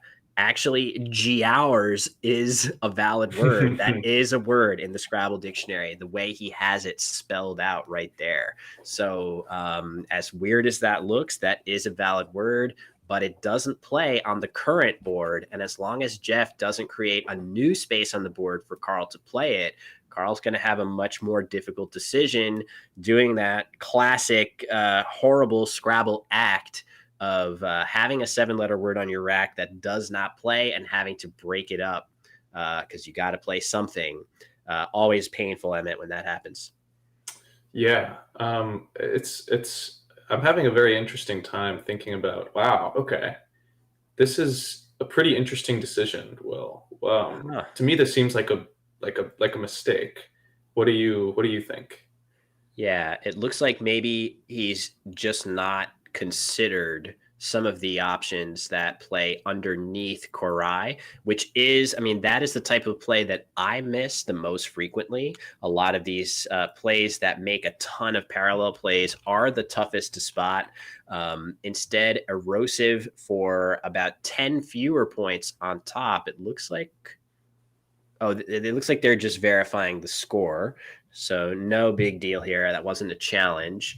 But yeah, either way, even this bingo does not give Carl a place to play his own word of G-hours. So it could be worse from Jeff's standpoint. He could have picked something that gave Carl a place to bingo. Even though Jeff's left a couple points on the table, he still is in the driver's seat here. It's very true. Although I think thinking about how the board would have developed after something like Vayner's is very interesting, because then Jeff is up by more than he is now. He's up by something like 85 with a board that is very, very difficult to play on, really to open anything for any number of points. There would have been some stuff, maybe hooking the BON for Ebon, but yeah, it is an interesting counterfactual to think about. But to the game at hand, I think, again, we're also going to see Carl try to play through what's now a rack that actually isn't that good, which is kind of the annoying thing about a lot of these high probability bingo racks, is that if you can't bingo with them, they're really not all that good. So he's got the G, he's got the O, he's got the U in this rack, which are generally regarded as pretty bad tiles. So Yeah. I expect we'll see something that drops 2 or 3 of those tiles. Yeah, all very true. To my eye, the two plays that Carl is likely to be considering here, I'm sure he's just looking around for hooks, maybe. It's really tough to admit defeat that this bingo, which would save you, isn't available. And this is one of the two plays that I really like from Carl's perspective. It gets rid of all of the clunkiest letters off of his rack, and it sets up an S hook that is a little bit easier to use. The only other play I saw that was worth at least brief consideration to me would be the Collins only word of geo right here. The thing that's especially nice about that is you would be setting up your A as a hook, and you would be holding an A in reserve. So a couple good things about that play, but I really don't quibble with vigor here from Carl's perspective at all. Yeah, I mean, he gets to drop the U with this play, which I think is quite important for his future chances of bingoing. Although we can see, at least to my uneducated North American NWL eyes, I don't quite see anything on his rack. But yeah, we'll see what Jeff decides to do. And that is a word that I'm familiar with, thankfully. And it looks to be one of his best options. Yeah, Copen is a good idea. The thing that I like about it is that because Jeff had so many consonants, he wasn't going to be able to use this G to the triple very effectively. So the nice thing about Copen, it obstructs that spot so that Carl cannot use it, and it doesn't really give that much back on the board. Yes, you now have a C that you can play through, and you have a line here, but those are pretty marginal spots. You've done a really nice job, if you're Jeff, of limiting the damage that Carl can do to this triple. I don't think Carl had anything that good, but he had an H, and there are some words that start with GH that go across that now will not play. That being said, in the Collins dictionary, the H is going to hit a little bit harder here. So I'm curious if he's just going to go with an overlapping play like HOI, maybe Ahi. But I think, yeah, now Carl, even better. So he's really gotten rid of a bunch of vowels with this play, which makes a lot of sense. Let me update the scores here. Yeah, I think, the analyzer may like something like HOI, HOI slightly better, as it really values the A, but this is a pretty robust leave in that Carl has a lot fewer draws where he draws way too many vowels, and his rack is swamped. It's a lot easier to draw 3 vowels than it is to draw 4. There is a play available here that is arguably not even the best play. I think given Jeff's consonant overload, something like thud in this spot, amazingly, is likely to be about the best that he has to offer. But there is a hilarious play that I'm kind of hoping he sees just for flash. Unearthly Wow. through EAR. What a way that would be to get a bunch of points for your H on the triple letter score, I should say, and really burning through all of Jeff's tiles except that D. He would be that would be hilarious. I don't know who would find that. Certainly not me over the board. But my fingers are crossed that he comes up with that. I mean, look, we talk about this concept of forking the boards in Scrabble, which is where you make a play that opens 2 different sections of the board that are unblockable with a single move. I think Unearthly would be one of the greatest and least blockable forks I think I've ever seen. As the player leading currently, I'm not sure if that's something Jeff wants to do. He's going to have a lot more control after thud. Yeah, that's fair. That's true. So something right here doesn't really open anything back to Carl whatsoever. If you go only this far with your word, you can't even play bingos through there. The K of Karai cuts it off. So yeah, is it style over substance? Maybe, but you got to remember, having a little bit of style and panache on the stream can pay dividends if you're, if your opponent knows that you're going to find plays like unearthly, could be a little intimidating. All right, this is a very normal play in response, Bothy. I actually like this better, Emmett, from a board control standpoint. Yeah, I agree. I mean, you're cutting out all of those underlaps on Korai. You're not allowing Carl to open up the top left quadrant of the board with a single play, which he might have been able to do after something like Dooley. He could have played through the D, which might have forked the board. So this is certainly a very passable play from Jeff. A good play. Yeah, I mean, the thing that I like especially about it is, when you're evaluating threats on a board, one of the biggest in most situations is where would my opponent end a bingo with an S on the board? And I feel like Vigors jumps out as a place that if Carl had a bingo ending in S, he would be wanting to play right there. That is what Bothy accomplishes, is blocking those 7-letter words ending in S. You can't quite reach all the way now. Not only that, the R here is a very, very popular letter to end 8-letter words, and now the Y is in the way of words like that. So Bothy does have some major benefits in that regard. In addition to what you said, it prevents, playing something like Thud in this spot would have allowed Carl to overlap and open a third lane at the top of the board. Instead, Carl's going to make a nice play here of Seal for 27. That is basically the most points that he can get here without using his S. And this is a really clever decision on his part. He has an S, and he's just greatly increased its value. Not only that, both Ys on the board, Emmett. So the danger of that hook is much less. Well, it's none. Right. Yeah. I mean, look, prior to that, I think the only way Carl is scoring something with his S is if he plays, a bingo hooking Vigor with the S, not in 7th position. But now he's got a few more opportunities. The S bingos are going to fit in a lot more positions. And he does draw a reasonable draw to his S, including the mug being the second blank. So yeah, great draw for Carl to pick up that blank here. It's not immediately clear to me if he will have a play with the S hook that he just created, but I do feel like slewing. He'll be able to play slewing or swingle at the very least. So it's going to be difficult for Jeff to figure out a way to block that very nice, calculatedly aggressive play of Carl. I'm curious if Jeff will feel inclined to just drop his V here. Is he going to care enough?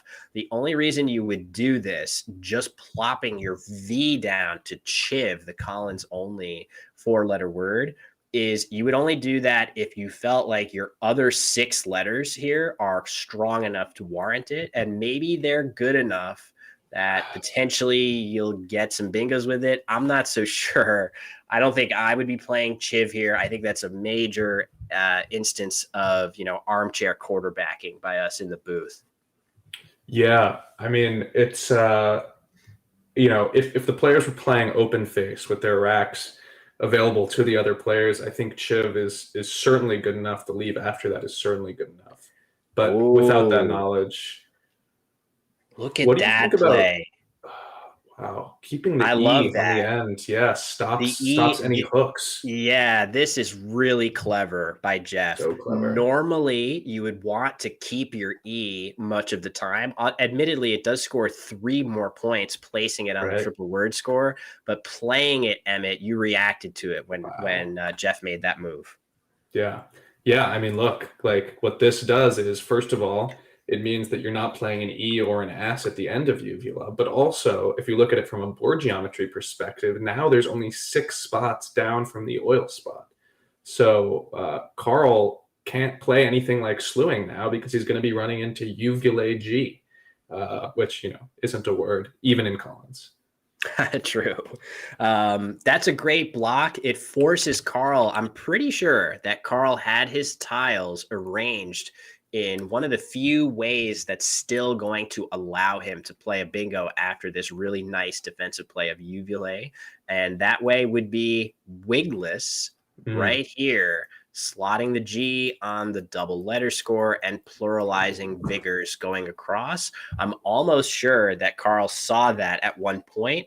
That is a word that if you're given those letters when you're training to study the Scrabble dictionary, you're probably going to guess wigless every time. But will you be able to recall the validity of that word in the game? That's the real question. I think Carl likely would be willing to pull the trigger on wigless here, but it's not 100%. It is the sort of word that you could easily see a player chicken out of.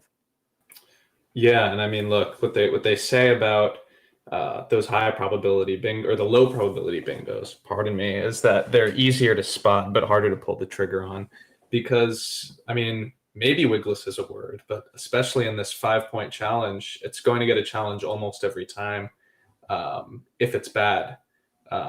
So you don't really get that added equity from potentially playing a fake word and having it stay on the board. Yeah, that's totally true. So it also looked very briefly like Carl had set his letters up to play another valid Collins only bingo of sweeling through this A. That is another playable word that he could end up playing here. Just want to point out that that would make a really tricky situation if sweeling were to be Carl's play. That does actually hook with an S. So that would create a word knowledge check for both players. Do they know the S hook on that word? So a lot to be decided here by Carl's next choice. I think we would want him to play wigless right here, but it is very normal. It would be a very human thing if he just couldn't pull the trigger on it. So we're going to see what he does. Yeah, and look, well, I mean, if he doesn't end up playing a bingo on this turn, it's not necessarily the end of the world. Holding the blank, missing a bingo is a lot less harmful than missing a bingo natural, as we call it, when you have a bingo without using the blank. But just from a pace perspective, it's definitely preferable for Carl to get a bingo down on this turn, especially such a high scoring one as wigless. Hooking vigors for something like 80, 85. It's perfect. 85 points right here. Not opening really anything that scary back to Jeff. It gives Carl a little more time to get his rack in order for his next bingo, wherever that's going to be, assuming he's going to want to get, more than one to really seize command of this game. But yeah, 85 points right here is tough to turn down, given that, this score line is such that passing up a bingo here for a smaller score, you just don't know. And look at that. He's going back to wigless. And it's tough, right? Words like this, pulling the trigger. Yeah. I'm betting that he will go ahead and play this here. It looks like he's getting ready. But to your point, Emmett, he can expect that if Jeff has any doubt, he is going to challenge that word because of, as you mentioned, the much more lenient challenge rule that's used in Collins play. So, man, I worry a little about the amount of time that Carl's taking. I know that currently Jeff is behind on the clock compared to what Carl has, but this is definitely a lot of time that Carl has sunk in here. Yeah, both of these players have taken a lot of time on their blank turns, which if you're going to take, a lot of time on a turn, it's probably best that it's on either an endgame turn or a turn where you're holding the blank, as those are the turns when players are most likely to make significant mistakes. But it looks like Carl is placing down wigs. Wow. So he hasn't found the bingos. It was pointed out in the chat that he had the NWL also bingo of Weigelas, Weigelas, through this E in uvula.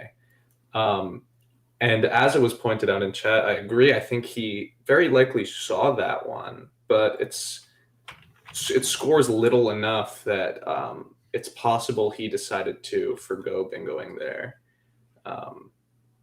Yeah, interesting. And Jeff plays very quickly. Yeah, Jeff taking advantage of the fact that he has a pretty clear top scoring play here. Of course, there were some other options for him to consider. I mean, this new spot, for example, he could have played the Collins only Budo in that spot. But either way, Abound scoring a little bit better than that. It's hard to quibble with that as a really strong play for him here. But Carl, leaving ELS blank, draws SQU, which is an absolutely monstrous draw. It's going to be difficult, but not impossible for him to play a bingo here. This is going to be, as I mentioned before, a bit of a word knowledge check of how much Collins does Carl know. Does he know the Collins only anagram to squeals here, or is he going to be forced to come up with something else? Lasks is, as it's been pointed out in the chat, will go down here, hooking Vigors for 93 points. I'm not sure if he's going to see it. That's a tough one, especially as a more recent convert to Collins. Yeah. I mean, again, yeah, big word knowledge check here. It'll be interesting to see what he plays if he doesn't find that. It looked like at one point he had set up just QUA somewhere. I think maybe just SUQ hooking Vigor would be okay. It cuts off one of the bingo lanes, but Jeff just opened a number of floaters with his play of Abound, so maybe it's not the worst idea in the world. Look at Jeff's rack of Exoneree, which is hilarious because it actually does barely just fit through this E, but this is a big swing now. If Carl doesn't play Lasks, which will block Exoneree, he can still block it by playing Souk, which looks like a pretty decent play in a vacuum already to score 35 points, leaving your blank for next turn. Either of those plays will block Exoneree, but if Carl goes a different direction anywhere else, like if he were to play Souk here for some reason, maybe he doesn't want to create the big I overlapping spot that you could get hit with here. He's going to get hit with Exoneree. The crazy thing about that, though, is the gargantuan S hook that this will create. So there are a lot of fireworks potentially coming in this game. Either Carl's going to bingo and score a bunch of points, or maybe we're about to see a nice bingo by Jeff followed by something even crazier from Carl. Yeah, I mean, look, okay, so what's he going to play? Wow, that is not a word. Ooh, I'm going to guess that he's making this blank an H. So he's going for it here. This is not a valid word. Jeff Theano is going to be challenging this every time. There's no way he's letting this stay on the board unless it were to have given him, if this word put an E right here, maybe Jeff lets it stay. Oh, he definitely lets it stay then. But Emmett, sorry to cut you off there. What are you thinking? I mean, this is going to make Jeff's or Carl's next turn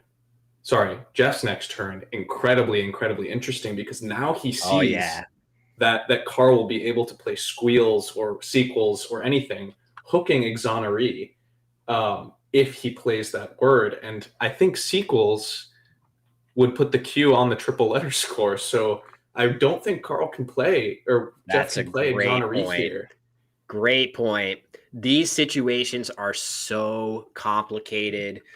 These are the moves that can take a while. Look for Jeff. This is a critical situation because this is going to take some time for Jeff to puzzle out.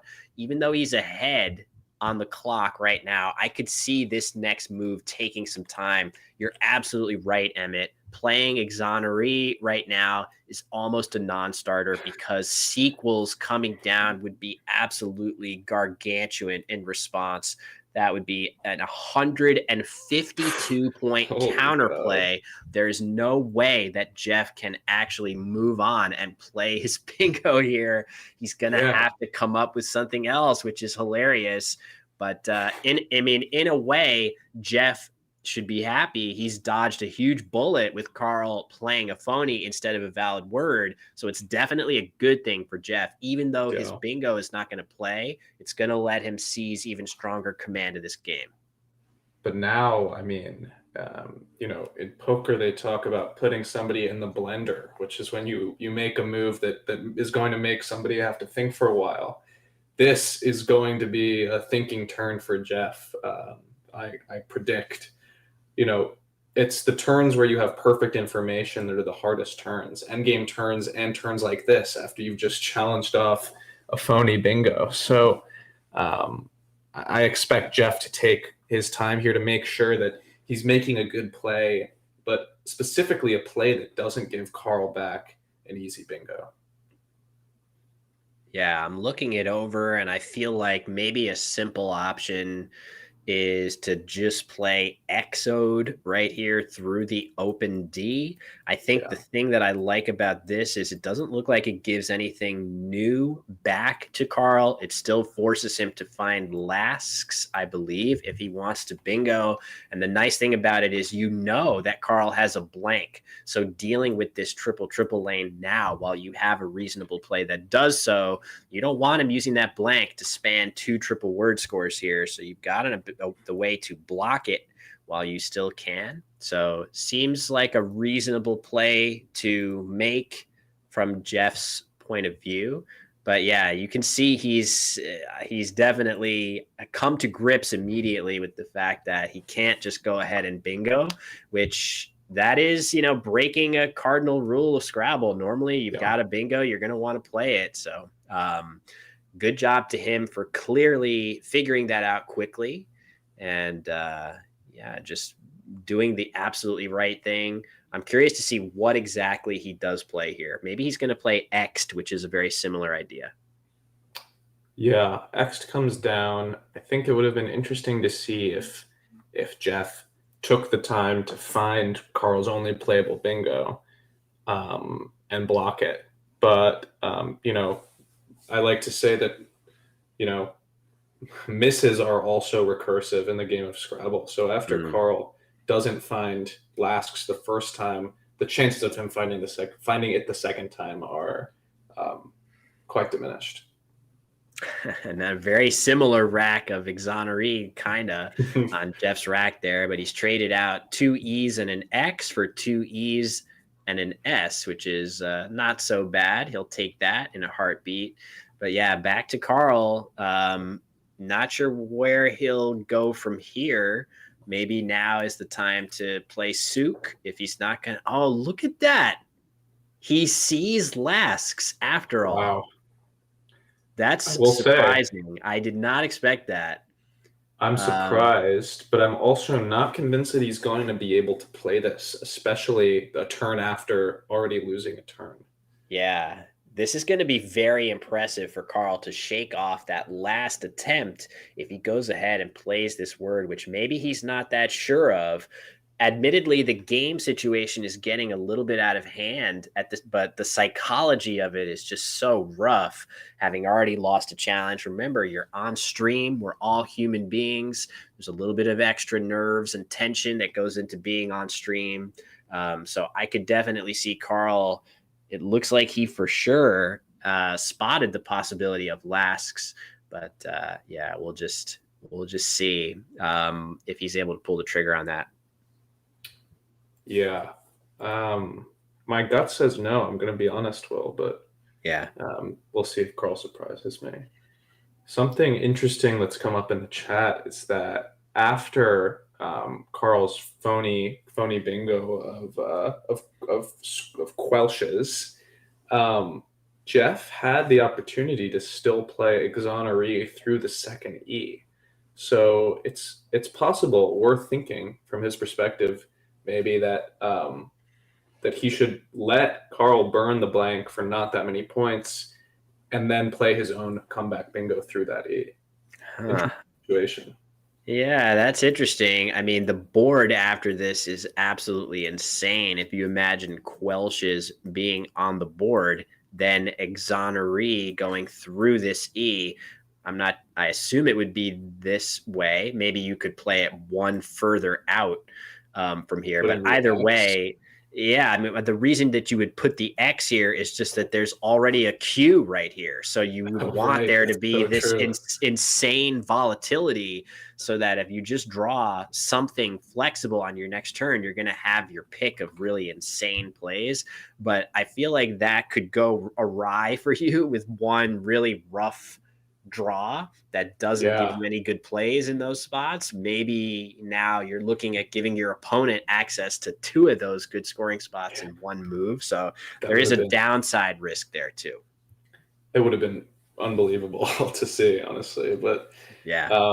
I think, look, the chaos that we've seen unfold over the past two turns just show how game changing the play of Uvula was from Jeff. I mean, Yeah. without that, we see slewing come down, and we're in a pretty standard position. But now we've got all these sorts of things to think about. That's a great point. Uvula was an excellent job by Jeff to respond to this play of Seal by Carl, realizing that he almost certainly is making this play.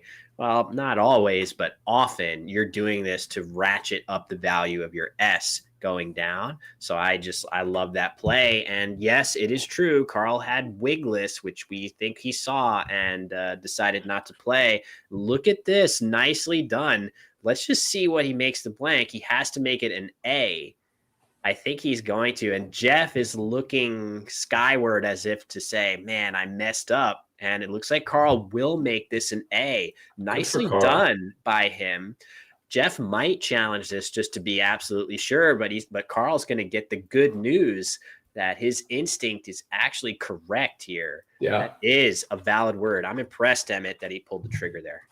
I'm very impressed. It's possible that he identified that his only way back into this game is if um, that word was actually good. So, if the word is bad or if he doesn't bingo on this turn, he's going into another turn down more than 100 points, giving Jeff the opportunity to further control the board. So it's Jeff's possible he pulled the trigger on it.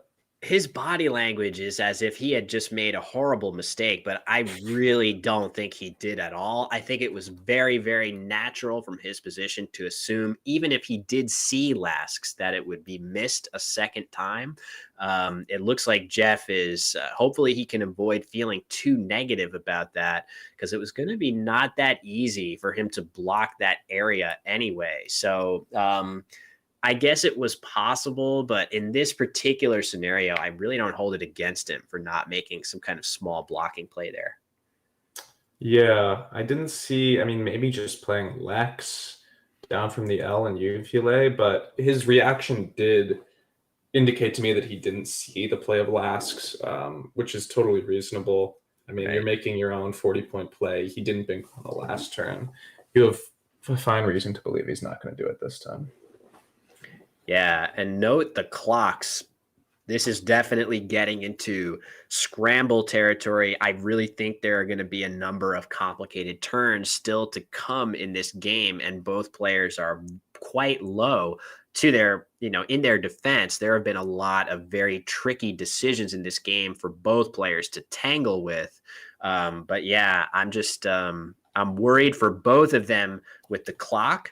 Jeff has to be happy though, because he has the last S on his rack here, which is going to make it basically that this spot with oils is kind of his and his alone for the most part. It's going to be very, very difficult for Carl to do that much to obstruct it. Maybe a play on top of Uvula, like a Z play there might get the job done. But other than that, that S is pretty strong here. And we see a nice play by Jeff. This is a good recognition, Emmett, as Carl challenges this word of Ren.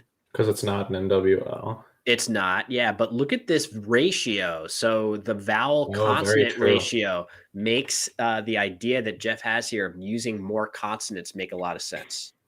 Yeah, I was going to to wonder a little bit about why maybe Jeff doesn't play something like Neon, just Neon, leaving EERS, which is a very strong bingo leave. But playing off an extra consonant does leave that better vowel consonant balance. In the case where Jeff, I mean, it turns out not to matter as he redraws the R, but yeah. So that seems like a very insightful play from Jeff.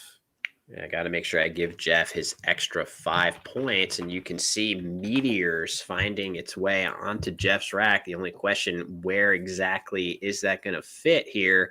Always nice to have the word on your rack, but yeah, not sure. But here's something crazy. If Carl goes ahead and plays Theano right here, which looks like a very reasonable play, that's going to give Jeff fretsome off of this F, which is going to blow the game completely open in Jeff's favor. So, yeah. He also already has, I believe, remotes hooking the wig with the T to make twig in that spot. Oh, very nice. Got it. So, yeah, makes sense. We'll see if he sees that. It seems like he has just seen that. So there we go. Yeah, it looks like Jeff is likely to bingo on the next turn. Yeah, it's going to get even worse for him here, for Carl, that is, as long as Jeff can pause for a moment. Now he's going to have overlaps right here, but he's got something even better off of that F. So very fortuitous situation for Jeff, but I have to say he really earned it with his previous play. Wow, that is lightning fast, Emmett. Yeah. Look, I think super interesting spot here, Will. After the play of a motors also for 89 with 4 overlaps, there's kind of no place to bingo on this board anymore. And right now, Carl does have a spot over Theano. So it's possible that it was worth thinking about this for a little bit longer. But I mean, playing a 90-point bingo is going to win you the game a lot of the time in this position. Yeah, I mean, hard to even think about a play like that, possibly scoring as much as a triple bingo down from the F, but in motors scoring exactly the same, 89 points. And as you suggest, it really sews up the board. Yeah, technically, I guess you could worry about triples through EF, but those are very, very unlikely. I would be, you're just not likely to experience that very often. So makes a lot of sense, but still hard to quibble too much with fretsome here, putting Carl in a world of hurt after he had just revived his winning chances a bit with coming back with Lasks there a couple turns back. Yeah, look, it's going to be interesting to see how Carl decides to impact the board on this turn. I think he may want to open up another spot to bingo, given that it'll be relatively simple for Jeff to block up this top spot on the next turn, but I don't really see an easy or effective way for him to do that. Yeah, neither do I. This is a grim scenario for sure.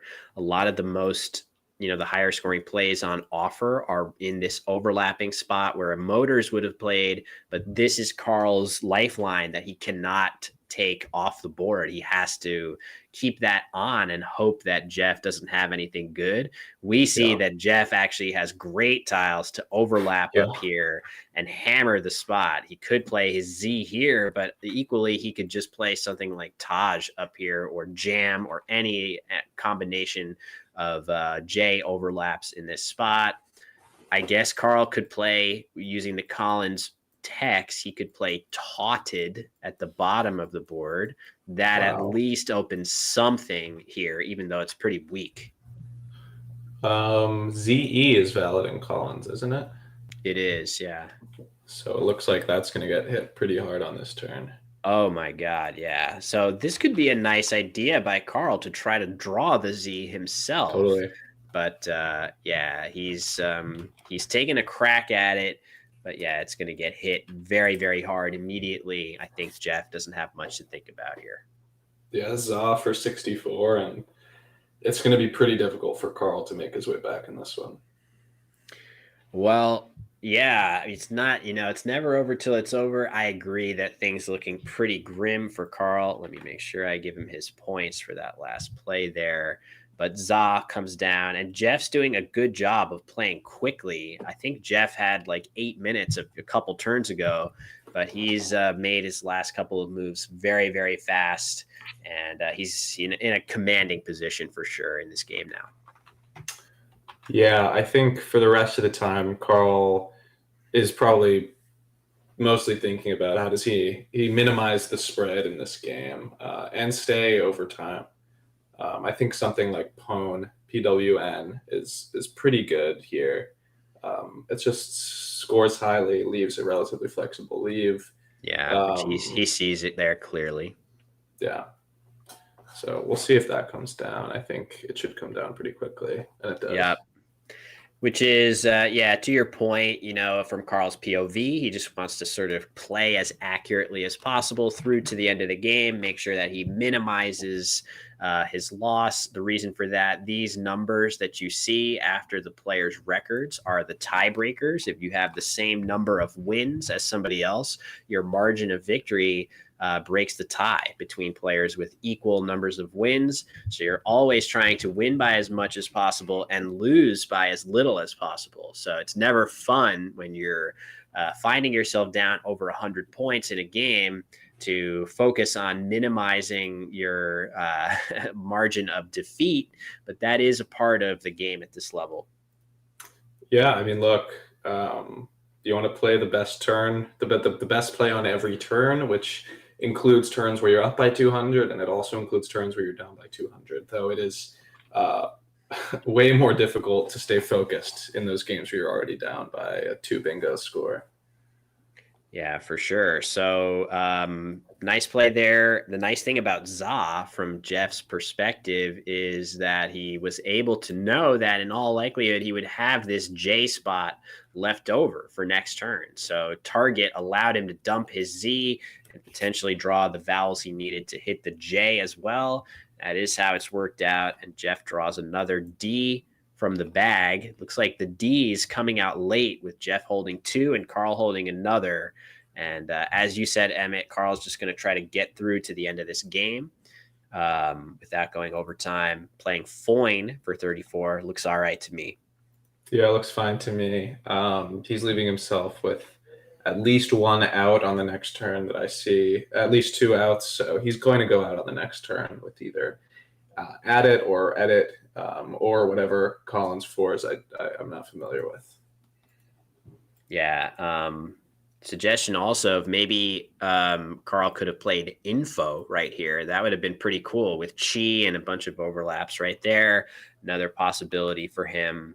That looks pretty good because, I don't know. Then you can actually play DIT right here to follow up if you're Carl. Ooh. But either way, these sequences are purely academic. Did for Jeff up at the top part of the board looks good, and Carl is going to go out. I don't know if Carl's going to have the confidence in the D hook here of Rend to play Tid and Rend. I think as an NWL player, he will be likelier to know these 2 words, not as many points, but both words that Carl will for sure have seen before. So let's see what he chooses with his time ticking away here. There it goes, the more natural play for 14 points, ending the game. And wow, that was a pretty interesting one, Emmett. Yeah, I mean, it ended up being pretty lopsided, but we had some very, very interesting positions that I think are worth reviewing. Maybe we can come into the board now and hear their discussion. Let's do it. Oh, no, I think I was the only one. Yeah, I was thinking, I was trying to block things, and I couldn't see anything here or here. And I was like, well, funny thing is, I had exonerate, but it would have given you sequels for like 140 something. So I couldn't play it. So sure, Quelch. Yeah, with a C it's good. No. Quelches, yeah, that's good. So, so many with the Z. Yeah, with I needed to them, make up a lot of points. Yeah, you need that plus a bingo or something, and the board was pretty exhausted by that point. It was You can go there, you set up a triple from IZ. Yeah.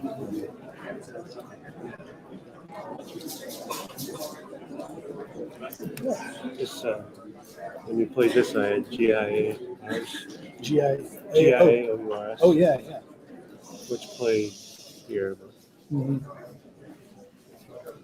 Actually, that doesn't take an ounce, does it? I thought it did. I don't know what else is in this.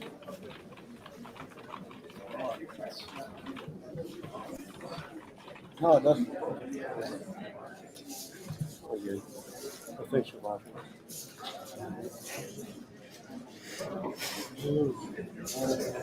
Oh, yeah, I got a few.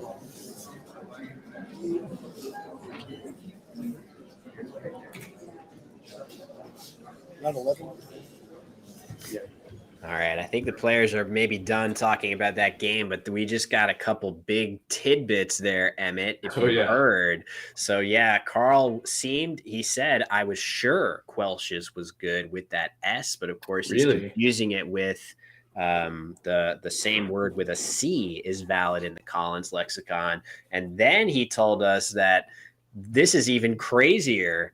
Erosive blocked this hook on Korai. So Korai itself is a plural. It doesn't take an S as a hook, but the plays we were suggesting, like Vayner's, would have left this S hook open. So it would have been additional benefit for Jeff, because it sounds like Carl was getting ready to pluralize or play the phony S hook on Korai. So we would have seen even more craziness in this game. So a lot of back and forth. Yeah, he said, well, thanks for blocking me, which is kind of a funny, sardonic comment from Carl. So, wow, that was a crazy one. And it could have been potentially even crazier. So,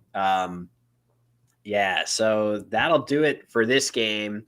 I think what we're going to do now is take a quick break, and we're going to cut back and now finally switch over to the WoW division, where we're going to have a matchup of the player who was in first place going into lunch break, Rafi Stern, and a repeat appearance from the number 3 player in the standings at that time, former school Scrabble champion, Zach Ansel.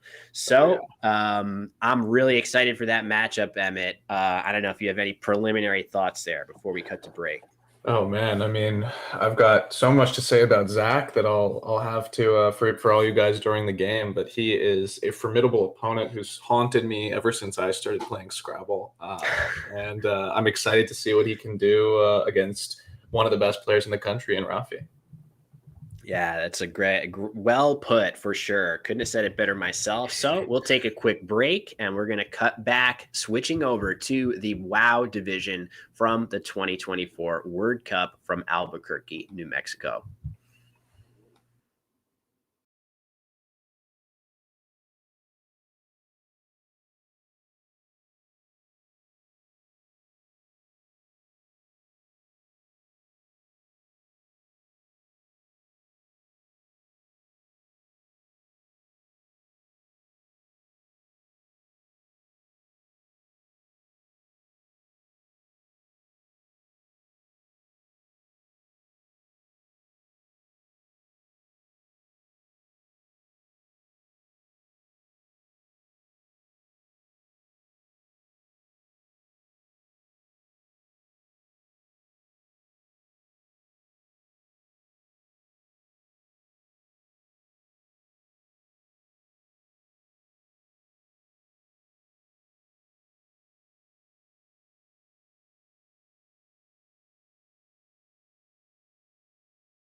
All right, folks, we're back, and man, this is going to be a good matchup. We've got Rafi Stern 2 games up from the rest of the field right now, 10-1.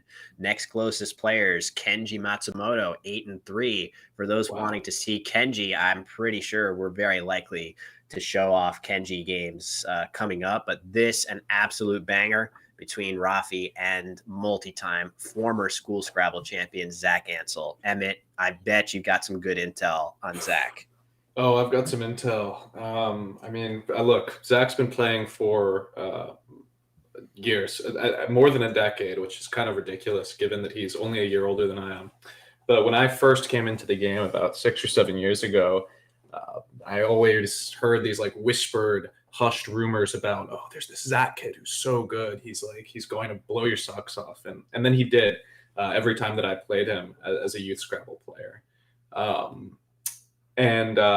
Unlike me, he's actually continued to get better after graduating from high school.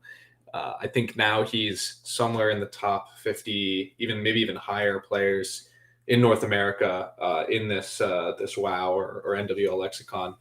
And he's only getting better. He studies 15-letter words in his free time.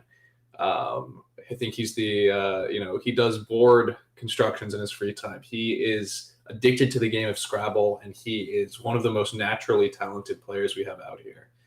I've also heard, scarily for the rest of the field, that he's recently started studying 7- and 8-letter words again. So buckle up.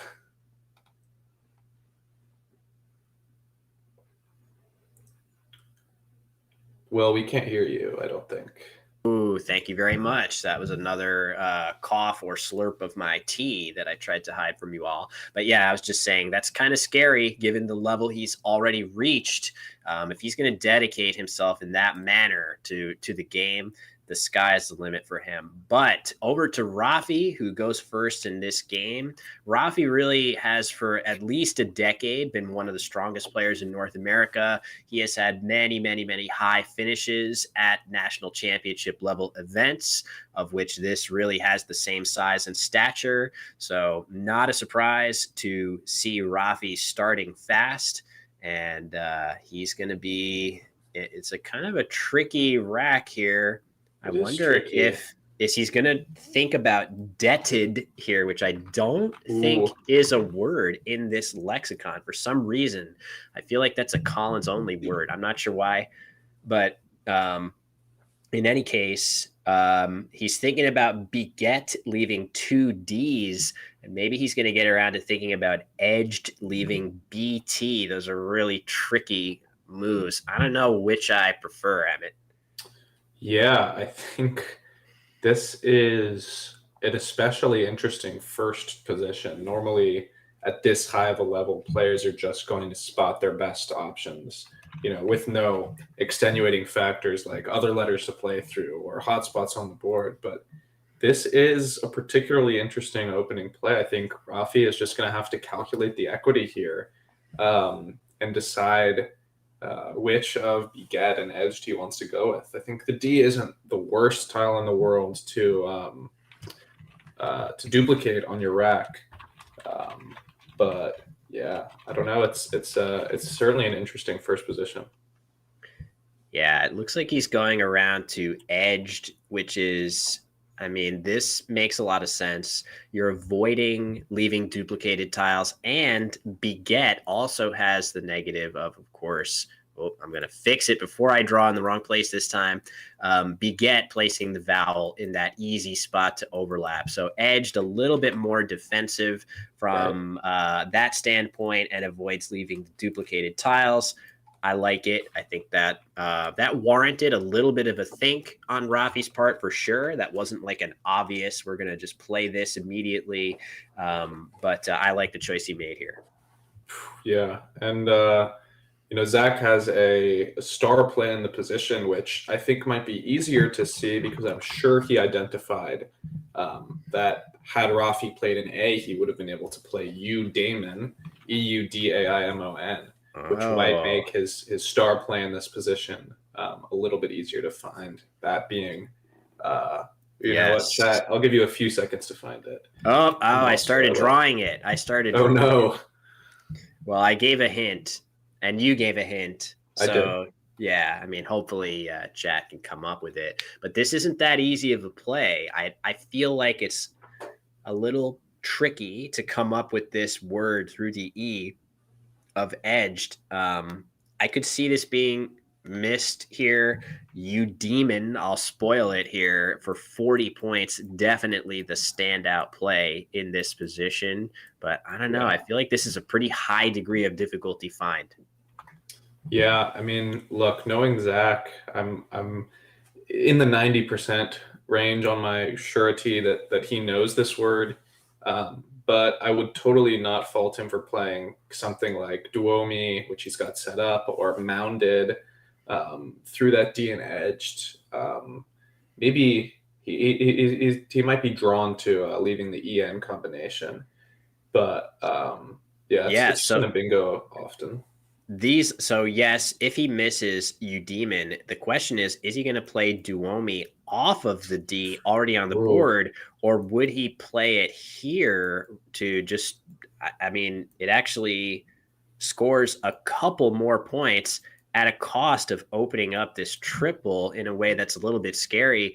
Rafi's going to hit it pretty hard with his Q. This is like absolute gold for Rafi to be able to plop his Q down in a good spot here. But I don't know that. So of course, if you were to tell Zach that he had a double through this E, he probably finds it very, very fast.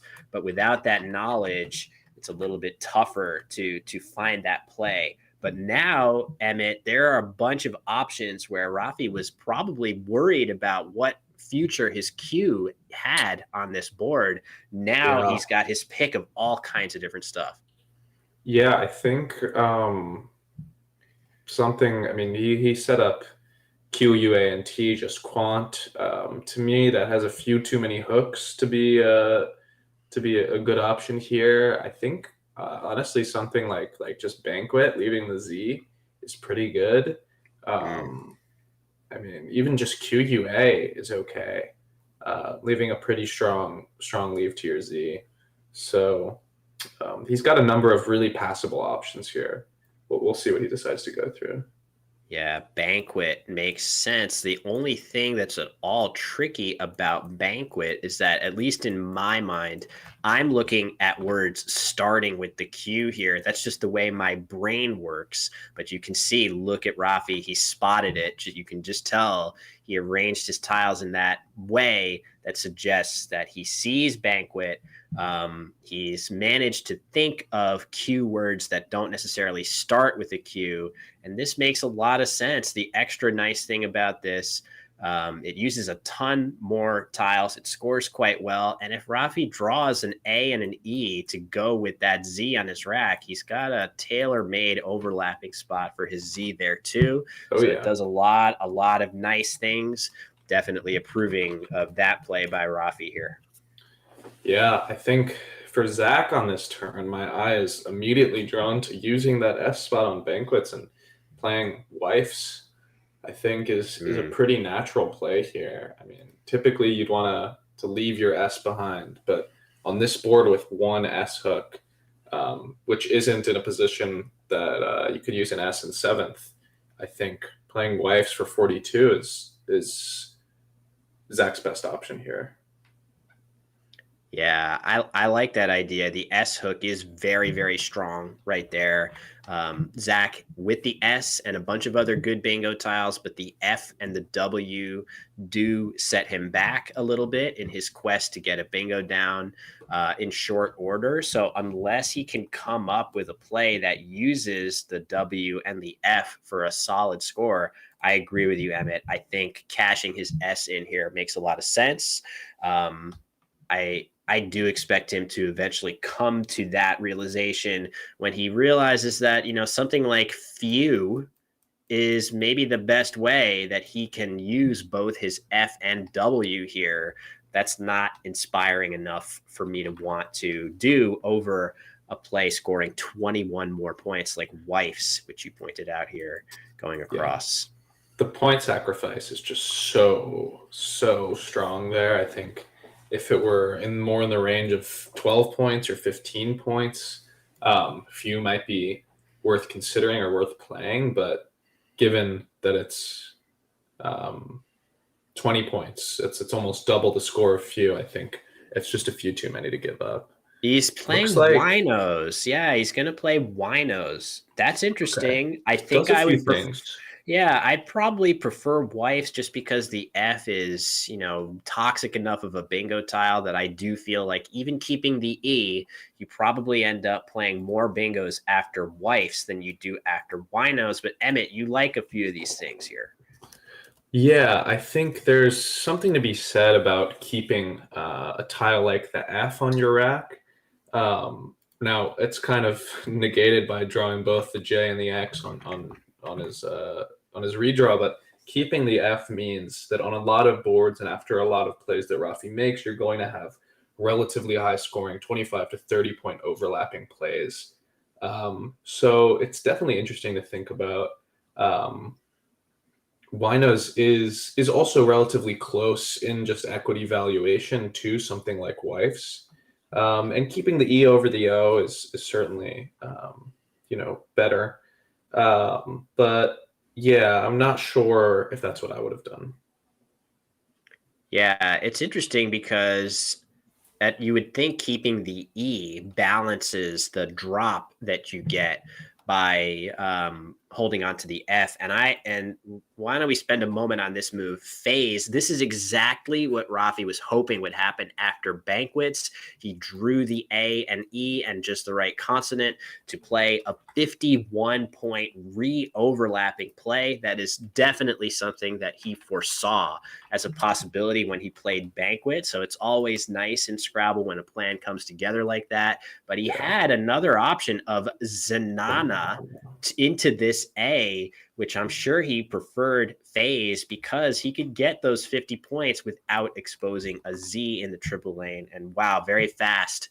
Zach bombs that X, Emmett. Yeah, look, I think I like the phase play from Rafi. The drawback is that his leave of NNV is very, very vulnerable to a lot of one vowel draws. Now, he did draw 2 vowels, so he's going to be able to play his way out of this, but it's going to take him a turn or two to set up his rack for bingos. So, yeah, not saying that FV isn't necessarily the greatest leave either, but it's definitely also something to think about, whether it's worth playing off that extra N for Rafi. Yeah, no question that phase leaving NNV does leave him vulnerable going into the next turn to exactly the sort of draws that he is experiencing right now. So totally agreed on that standpoint. That being said, I'm sure he'll figure out a way to get rid of one of his two, maybe one of his 2 N's, and he'll certainly be trying to get rid of the V as well. A couple options that come to mind. He could just play VIN right here. So that's a possibility that seems to balance his rack the absolute best of any play. And then, I don't know, I'm sure he's got some other stuff, maybe vinyl through the NA on the board. Yeah, not sure if that's better just because it keeps the 2 N's, although you do get a few more points for that. Yeah, I mean, optimally, he'd want to play maybe even something like Vinca, scoring well, but there's just not a good spot for that. Maybe he's thinking about Vincae, Vincae, but Rafi is an experienced enough player to know that that's no good.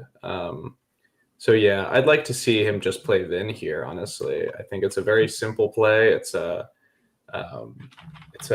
play that you'd even see school Scrabble players play, probably, given that their propensity to overlapping. But in this position, I think it's very possibly the right play. Yeah, I mean, no, that's, increasingly that's not the slight that it used to be to compare anything to school Scrabble. I feel like the level of play at school Scrabble has risen to a level that's kind of indistinguishable to high level play, and he is going to play vinyl here for a little bit extra on the scoreboard instead of Vin at the top of the board. I think part of this is there's defensive merit in it to prevent Zach from playing an O overlap in this spot and scoring very well. Instead, Zach's going to immediately play a G with all those vowels, doing his absolute best to get back to balance, but he is leaving 3 vowels on his rack through no fault of his own, really, Emmett. I think that's a totally solid play by Zach. Yeah, I think it looked like far and away his best option to both score points and drop at least 3 of those 6 vowels. And now he puts himself up to the whims of the tile gods. So I think it's a perfectly fine play. And Rafi's canteen is not going to go down here. So we'll see how he bounces back from the hit of not being able to play a bingo. Yeah, always disappointing. We've seen it a couple times. Last game, Carl Higbee with G hours on his rack.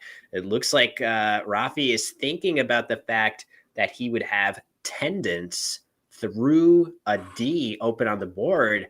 Maybe he's going to decide he wants to play it through here. It wouldn't be a bingo, but it would certainly be a stylish way to burn through a lot of tiles at once here. It might be more of a flashy play than is required here. Maybe he'll want to do something a little more standard, keeping a better bingo leave. But frankly, this board isn't that good for bingoing at this point. So holding on to a good bingo leave might not be as important as it could be on a different board. So I could see him opting for tendons here.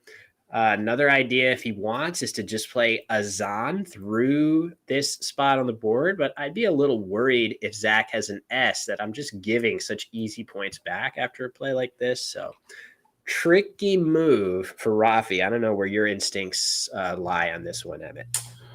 Yeah. I mean, honestly, I think I would be pretty immediately drawn to just playing something like Annie under, edged and Duomi, which scores not great, but also has your best bingo leave of AC and T, which bingos with a lot of draws. But like you say, Will, there's really not very many bingo lanes on this board at all. I think you could play with an S under vinyl, or you could play from the D or from the E and edged, but it's really not a great situation for bingoing. So maybe something like Azan. Again, though, as people are pointing out, both Azan, and you pointed out, both Azan and Tendence are vulnerable to S draws from your opponent. So Emmett, very interesting. You said that this play doesn't score very much, and technically you're right, but actually 14 points in this position is a solid amount. I feel like this play has a lot of merit to it, but again, sitting on your nice bingo leave after a play like that, I don't think in such a close game that you can expect Zach to open up the board for you. He's probably going to just continue to score and open as little as possible. So we had Matt Canick, our commentator extraordinaire in the chat, said no way that Rafi plays Tendence. And in fact, he has defied expectations here. I don't mind it that much. It is very aggressive to open up such an easy S hook here and an E, no less, to play through. But you've also drawn 6 tiles into a bag with 2 blanks in it, and you've drawn a 7-letter bingo that's going to play of the weird plural of icons. So Rafi sort of seizing the fate of the game into his own hands here. Of course, if Zach had drawn something better, he might live to regret Tendence, but it looks like Rafi is on the verge of blowing things open here. Yeah, it's a very fortunate draw for him with the 6-tile draw after Tendence. I think, honestly, it seems not so bad to me. Honestly, the S hook is really not that dangerous. You're not getting the S on a double letter like you would have gotten in the last game with Exonerees, and you're not putting it in a triple lane like Azan would do. So just from a scoring points perspective, I'm happy with Rafi's decision, and it seems to have paid off. On the last thing I'll say about the NE play is that I think I'd be a lot more likely to play something like that if I were holding one of the hooks to 8 on my rack. True. D or R. Right. Or S, of course. Yeah, makes sense. So Zach, unbeknownst to him, is in a precarious situation, but he had a play set up on his rack of loop right here, playing 3 vowels and his P off at once through that L. He had that set up. There's no way that, so he knows that Rafi could not have had an S on tendons, or else he would have played it, obviously. So the only, he can't really be that worried that Rafi has exactly the type of rack that he has, which is a 7-letter bingo ending in S. If he did know that or had reason to believe that, then loop would be a very strong play to obstruct that S hook as decently, while also balancing his rack to a large extent. That being said, I'm not sure where he's getting set to play poi. Oh, he's probably considering Uvia. Maybe Uvia right here is what he's thinking about. And if he does that, Rafi's next play is going to be instantaneous in this spot, I would expect. Yeah. On the flip side, though, Will, I think Zach he's a mathy enough guy to know that drawing 6 tiles into a bag with 4 S's and 2 blanks, Rafi is relatively likely to draw one of those hooks onto tendons out of the bag. So something to think about with loop. But I think Uvia is totally fine. And Rafi is going to play icons immediately. No surprise. He's playing this fast. And, oh, man, POI left over after Uvia, and Zach with an absolute 0% level draw of 3 R's and a Y. That it's hard to imagine anything too much worse than that. A rough draw for him as Rafi bingos to take command of this game, and it's going to get even better because Zach doesn't have a blank. Rafi stands a decent chance of plucking one of those 2 blanks out of the bag right now, let alone both. So let's see what Rafi pulls. Could start to distance himself here with a good draw. Yeah, I think not quite. That's going to let Zach back in the game. We'll see what Zach comes up with. I think this is going to be a word knowledge check again, as he's got the very stylish play of Priory. It's Priory, going down next to the forming tap with the spot he just made with Uvia. Now, that's a word that Zach should know, given that he's studied enough to have studied the 8-letter variant of that, Priories, or the plural. But it's not something that would immediately pop to mind. So we'll see what he decides to do. Dropping 2 R's is nearly a necessity on this turn, I would say. Yeah, that's paramount for sure. Got to try to get down to 1 R. So I guess Priory going down right here is the idea. At least you get the Y on the triple letter score for some extra points. Of course, the O in this spot is going to be very overlappable. We know that Rafi is going to be caught a little bit without a way to punish an opening like that very strongly. Yeah. But maybe Zach is thinking that Prior here is a little bit more. I mean, even that can get overlapped pretty heavily. So if you're going to be choosing between one or the other of these 2 plays, you might as well pick the one that scores 4 more points and gets rid of your Y as well. But maybe he's going to try to find something that's not quite so crazily aggressive. That being said, he's down 75 against a very, very strong opponent. So getting crazily aggressive could be warranted. I will say, Will, if you look in the tile bag, from Zach's perspective, there are only 2 unseen E's. Now, they both happen to be on Rafi's rack, but with that in mind, after a random draw of 7, there's no way for Zach to know that Rafi's going to have the only, or 2 of the only underlaps that go under there. Although obviously something like an N would also hit the spot. Interesting, very interesting. Yeah, that's tough. Looks like he dropped one of his R's or his P on the floor there.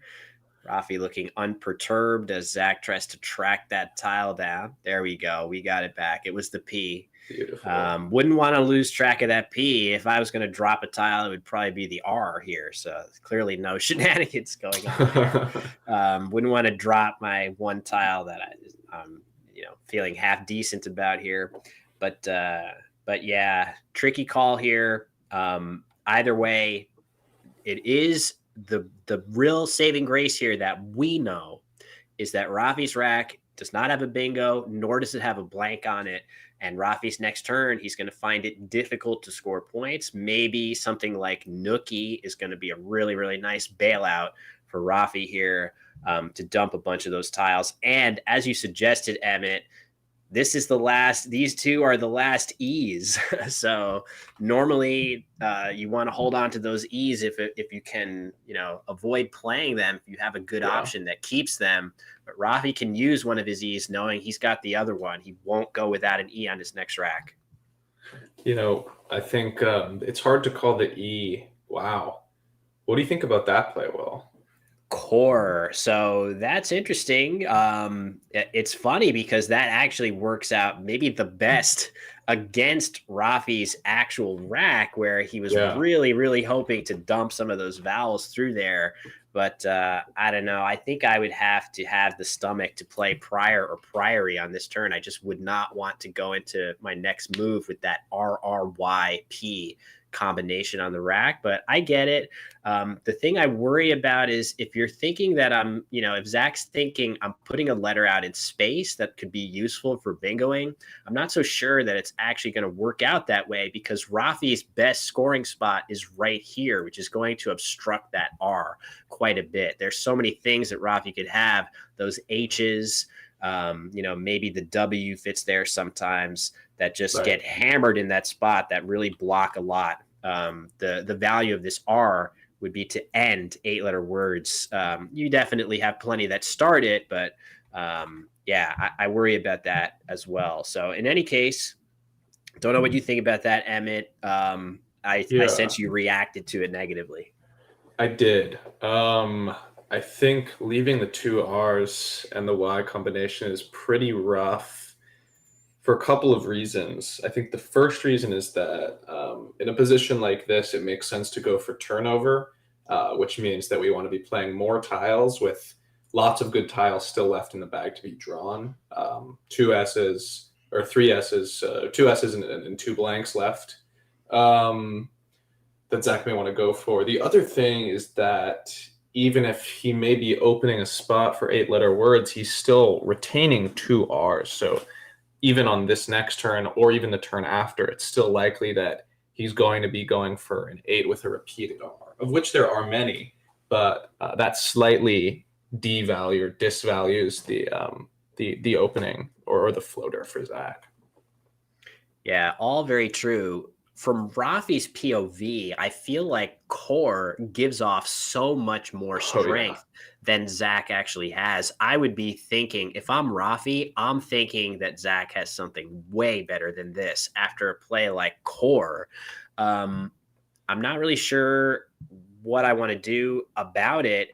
It looks like maybe Rafi will play something like Uri through this R and really force, if Zach has a bingo, it would have to essentially go in this spot, which gives counterplay back to Rafi in response. That makes a lot of sense given how strong core looks, right? Like, just think about it. He's only played 2 tiles. Typically in Scrabble, players are trying to play the tiles they don't like on their rack. So Zach playing only 2 tiles, it's usually a signal that, to your opponent, that I've got 5 tiles I like enough to keep. I could have played a lot more stuff. So Wow. If I'm Rafi, a play like Uri does make a lot of sense, just to get that big triple lane off the board, force a bingo here, and maybe respond with heavy counterplay that keeps me in the lead. It's really, really interesting that you say that. Well, I think it's been a while since I've seen, maybe this is an intended bluff, but a bluff it is nonetheless, whether Zach meant it as such. But Wow. For 5 points, though, I really don't think I could stomach playing for only 5 on this board.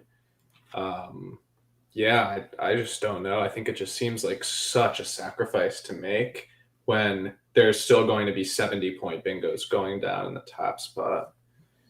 I think the real issue with it is, yeah, it is a sacrifice, but how much, right? Like, what is the Right. actual highest scoring play that Rafi can make there? And the answer is, yeah, he just played Uri for 5 points, but it's not as if he had a 40-point play that he's sacrificing. His True. tiles were so bad that he probably was only sacrificing something like 10 points over a play like Tone in this spot, or maybe he's thinking about playing Lou in this spot for what would this be? 2, 4, 5, 6, 7, 15 points here. So it's not Right. that massive of a sacrifice, but I do agree with you that it's tough to stomach there. I think this is a very read-based play on Rafi's part, reading True. core to be a very, extremely strong. And from Zach's POV, that's kind of a win. He's gotten Rafi to make a concession, to make a sacrifice with reading him to be a little bit stronger than he is. Yeah, and honestly, Will, as Zach plays what I think is his best play in the top left, I think it's possible that was part of the intention of Core, to induce a blocking play exactly like that from Rafi. So if we have the chance to ask Zach about that, I think I'd really love to know whether that was part of his rationale.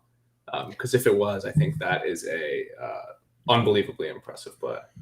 Yeah, that's a lot. There's a lot of nuance that goes into it. And from Rafi's perspective, remember, Zach just played 2 tiles, meaning that he had 5 tiles left on his rack. By definition, it means that Zach had to have kept at least one of these 3 tiles on his rack previously, which is probably a bit of a mind, breaker for Rafi. Which of these letters did he keep in order to play core? Of course, we know the answer was both the P and the Y, just because his tiles were that weak. But wow, look at this. Yamoon for 36 points, leaving ERR. Rafi plays it very fast, keeping that last E, but man, scary to make such a nice S hook right here.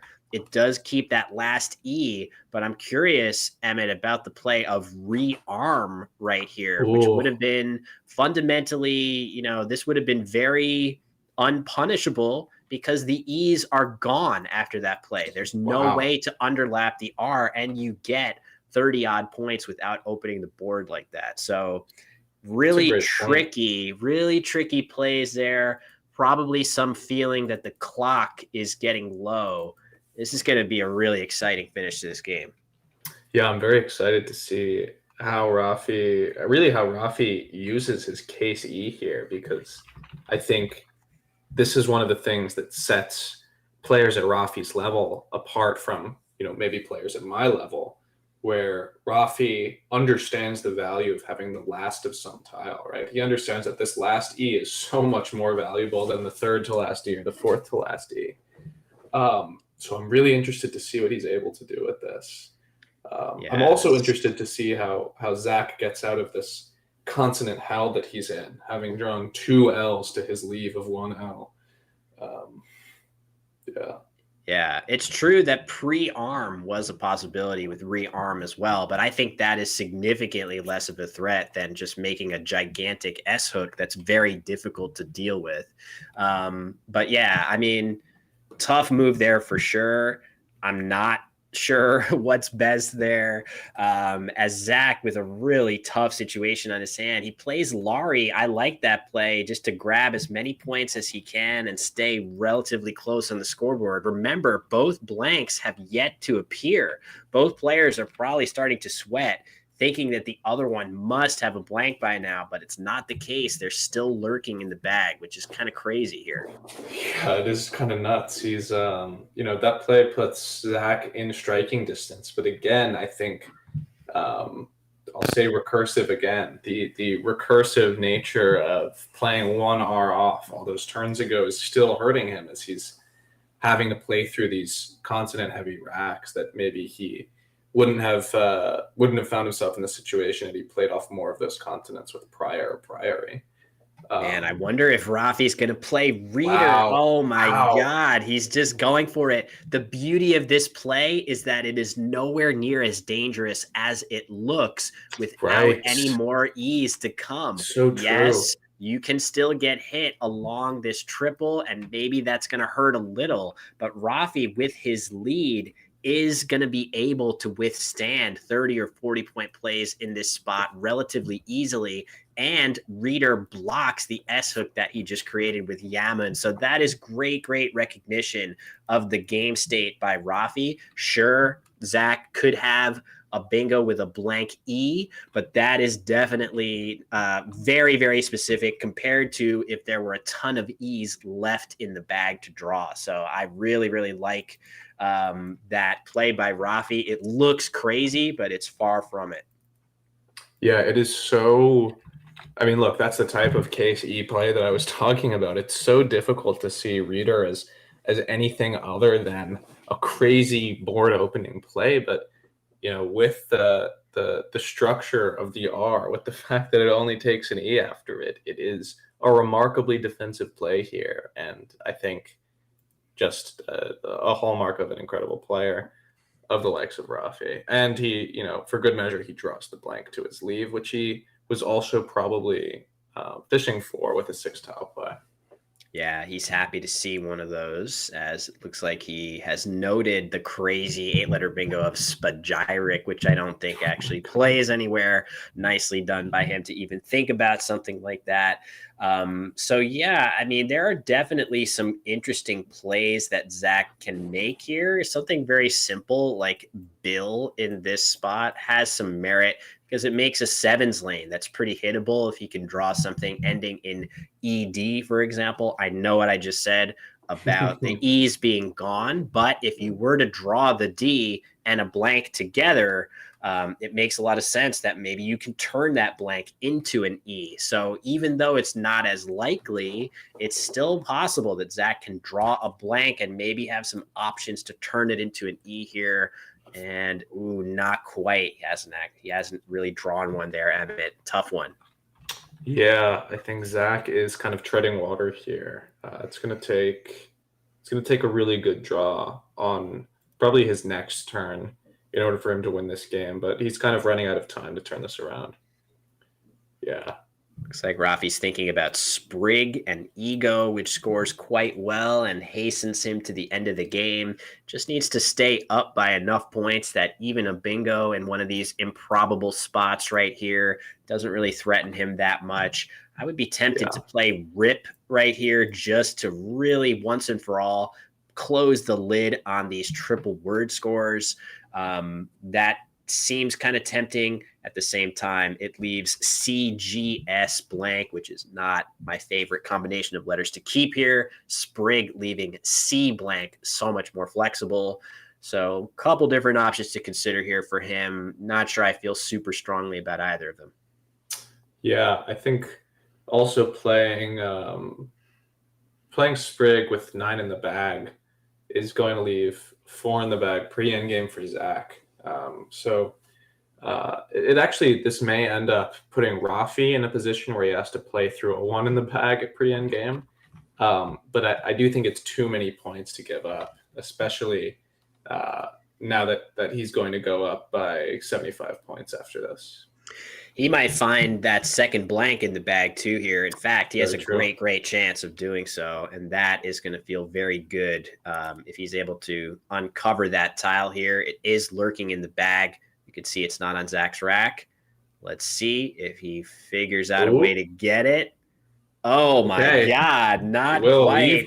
We've got a really interesting endgame coming up. That is horrendous. So now we can see Rafi's drawn horrendous tiles here. And with a sufficiently clever play by Zach, he could give himself some chances at this. I think from his perspective, he cannot do anything that blocks this lane and this lane. I think he needs those two to stay open so that Rafi doesn't know which one to block. But now Rafi is going to have a devil of a time blocking this lane. He has no vowels that play parallel. So this just got more interesting with that horrendous draw by Rafi here. Way more interesting. Now we'll see if Zach hits the relatively high chance of drawing the blank after whatever play he makes, but the play that he makes is going to be very important. He has some time to think it over. I'm not sure if I see anything right now, Emmett, that jumps out. Yeah, that's exactly what I was about to say. I don't know if I see anything that I really love. Whoa. And he fishes 1, so now he's only 25% to draw the blank. But he's going 1. to. Wow. He must be going for something very, very specific. I'm not 100% sure. Oh, wow. He hit it. He drew it. So that's crazy. The problem, though, with playing just one tile is that it allows Rafi to play 2 of his tiles and not empty the bag. So Rafi is going to be up still 70 going into this move, and he's going to have a chance to burn his W or some other tile. Maybe he'll make a blocking play somewhere. Not 100% sure, what he's going to elect to block. But yeah, this is crazy. Did not see this game having such a sweat down the finish line here. Oh man, you know what's insane? Maybe the idea with this, yes, Zach now does have bingos in this spot, but he also has airlocks right here through the C. Is it possible that he was going for that play in this really difficult spot? The C space S combination, not that easy to bingo through, but he's managed maybe to think about that as an option to come up with here, which is pretty amazing on his part. I can't wait to hear some of his rationales for these plays. Yeah, I'm very excited to speak to him. I'm kind of worried, Will, that Rafi's going to be able to outrun whatever he plays. Although if Rafi plays maybe 2 tiles off, and then Zach is able to play airlocks, Rafi's leave is going to be so bad that I think Zach is just going to go out first and win the game. So what's in the bag here? DHT, I think. DHT, yeah. DHT coming in the bag. I just wonder what is even going to happen. So first of all, I don't know what Rafi is going to play here. He could try to play his W so that he's not stuck with it in the end game. If he does that, then he's very likely going to be stuck with 2 U's. So I don't really know. This is a brutally complicated position. He's only got 4 minutes to think it over, and we could be headed towards a pretty tight end game too. So he's got to leave himself some time. It's one of the things that makes this so tough for Rafi. Okay, and Zach is going to be able to play airlocks now. Well, let's see if he sees it or not. Right. I mean, he could have been fishing for something in the normal lanes that we spotted, but if he sees airlocks, he is probably likely to play it and maybe hope that he draws the other blank from the bag. That would definitely be, the play. This play by Rafi is a little bit paranoid. I might feel, if I'm Zach, that I have a chance of drawing the other blank from the bag right now. It's possible. So it's tough. This is a tough one. I think I can't do the calculations right now, but I'm confident that Zach definitely knows this word airlocks. I think we just have to hope, or maybe if you're rooting against him, you have to hope that he doesn't see the spot through the C or think that there is a possibility of playing through the C. But that is his only playable bingo here, Will. Yeah, I mean, it's just tough. I mean, we know, I guess he potentially wins this game with a blank draw after, maybe. I'm not even sure about that. So what's the other tile on the bag? The other tile on the bag is a T right now. So if Rafi somehow left the blank in the bag here, he would lose the game. He would not have an ability to overcome Zach's play with the blank, which would just be zaps for 14. Rafi just wouldn't have a way to score enough points to overcome all those high pointers that would make their way into, well, not Zach's rack, but into his score. So airlocks does win with a blank draw. I feel like it's, I don't think there's any particular reason to assume that Rafi must have the blank here. So he is alive if he plays that, but we know the truth, which is that Rafi can play. A couple of you have pointed out, I think in the chat, that Croth, our favorite no vowel 5-letter word, will just play through there. If Rafi wants, he can just play Chad up here as well, scoring more than enough points to stay ahead of Zach. But damn, what a crazy finish. I did not see it being this close. No, me neither. But yeah, I mean, as the chat is pointing out, that's a very high level blocking play from Rafi, knowing that in a lot of endgames, he's going to have trouble playing through these clunky tiles on his rack. Yeah, so he's thinking, I wonder if he has, you guys are saying he sees Loricas, but I'm not sure what, Emmett, can you figure out Through what the, use that is? Just that it scores leaves a blank, I guess. Through the C. Through the C, yeah. Okay, got it. Yeah, makes sense. Maybe if he thinks he doesn't have a playable bingo, maybe that's the right thing to think about. I'm not sure. Interesting. Very interesting. It's funny that you see the definition scroll of the regular word but it's defined as a flat fish, which is not what you would expect for that word there. Yeah, Zach's in a pickle. I think we have figured out that if he sees airlocks, he would win if the blank was the last tile in the bag. Other than that, I don't really see what hope he has. Maybe he's going to come up with something super creative that is a hallmark of his style of play. One idea is, like, if you fish your O right here, now you've created a new line that's more realistic for you to hit. There are no E's left, but you have an I. So, and anyway, looks like he's given up. Couldn't find a sequence. Yeah, I mean, I don't think he could find something that gave him a realistic chance of winning this game. Makes sense, Emmett. And in fact, we know he was dead to rights here.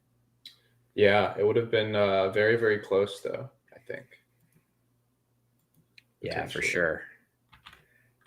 Still close. Oh, certainly. Yeah. In any case, Rafi should have ample ways to finish this off. Hopefully, can you guys still hear us? Uh-oh.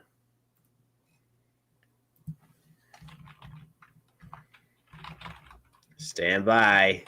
Can they hear us or just not see the stream? I think we just had a RIP. I think we should just hi. So they can still you guys hear us. You guys can hear? We just lost the video feed. Okay. Hopefully we got, all right. We should be good in just a moment here. Can you guys see us now? Nothing happened. Okay. I thought we were getting some sages and some rips. All right, cool. We didn't miss anything. And Emmett and I did not say anything objectionable during that time period. Not even a curse word between the two of us. So we handled that incredibly professionally. Thank you, Emmett. Usual. Yeah, of course. No surprise. And no surprise that Rafi makes his best endgame here, finding Croth with a blank. That's not an easy play. So very, very impressive performance by both players here for sure, but definitely by Rafi, showing off why he is in first place by 2 games. And depending on the other results in this round, maybe by 3 games, 12 rounds into the event. Yeah, that would be remarkable this early into the event. Now Zach's got a couple of outplays. None of them, or at least actually only one outplay, maybe just Tarok to the C, which he finds. Nice. Unsurprisingly. Yep. Also his best play. Indeed.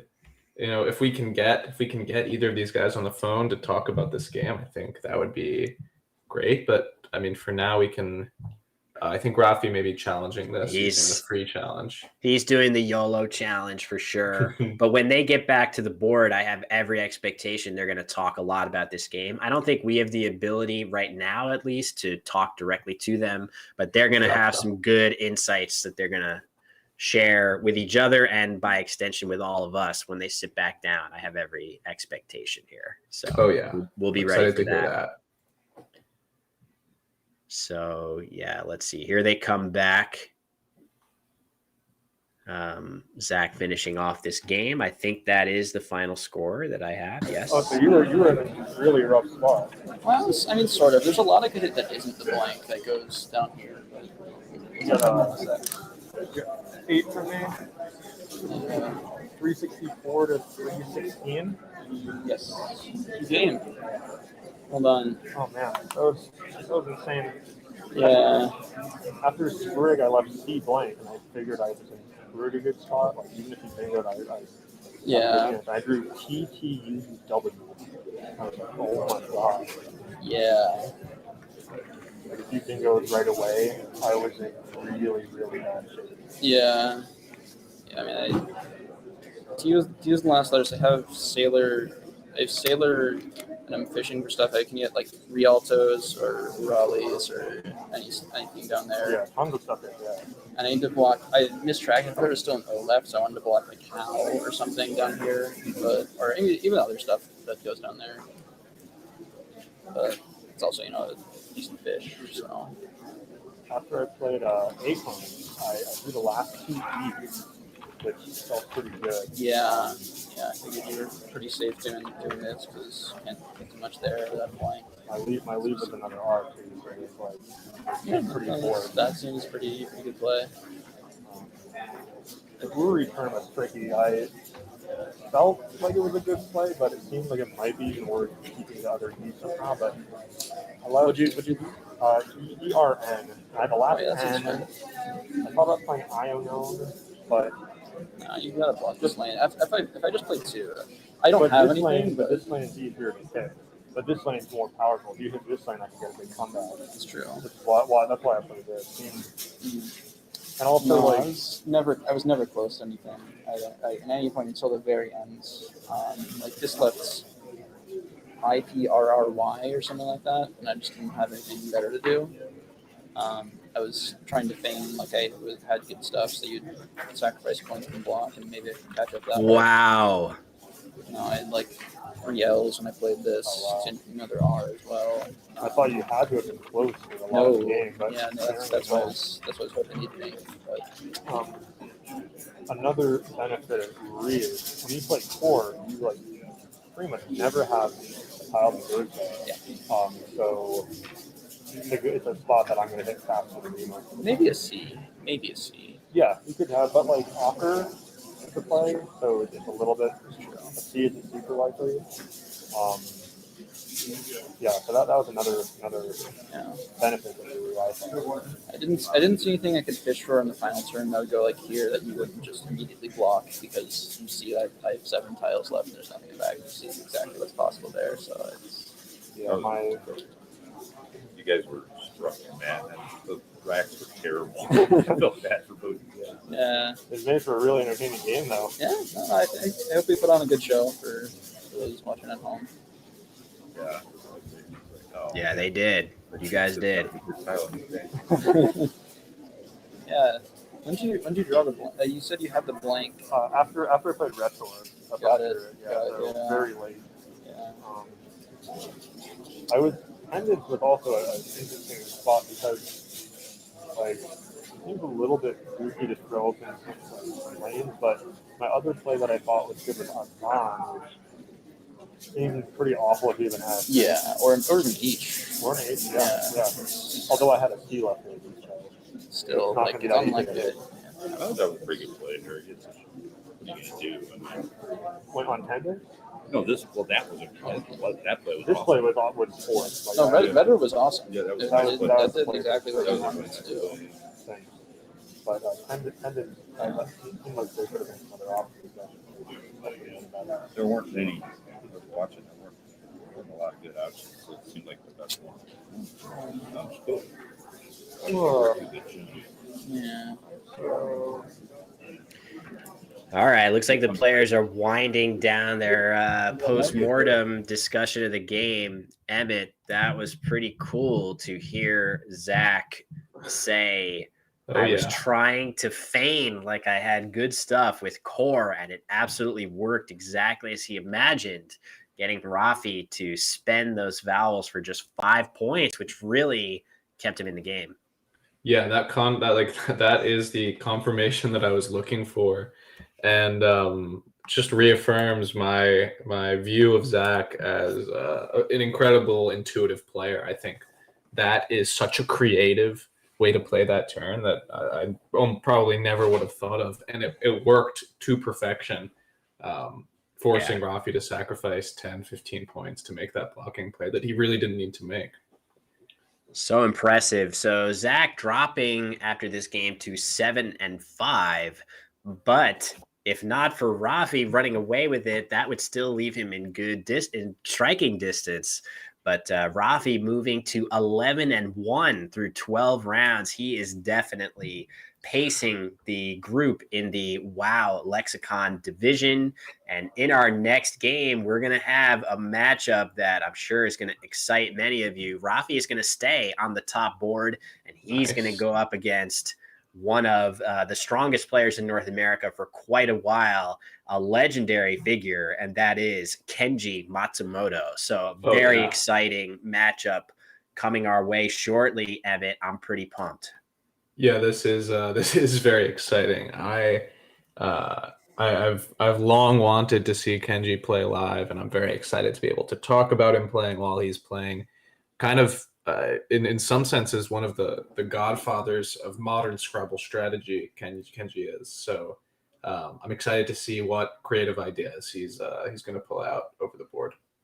Yeah, without question. So a great matchup headed our way. The players are going to take a break. Rafi's going to probably stretch his legs after that nail biter of a game. We're going to take a break as well, and we'll be right back with round 13 between Rafi and Kenji from the 2024 World Cup.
All right, after that nail biter of a last game where both players ran their clocks down to the very last few seconds, no surprise that we're ready to get going with our next round game, Emmett.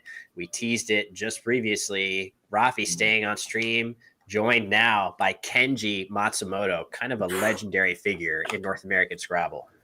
Truly a legendary figure. I mean, as I said earlier, Kenji's book about Scrabble strategy is I think one of the only ones out there that I'm aware of, at least breaking the game.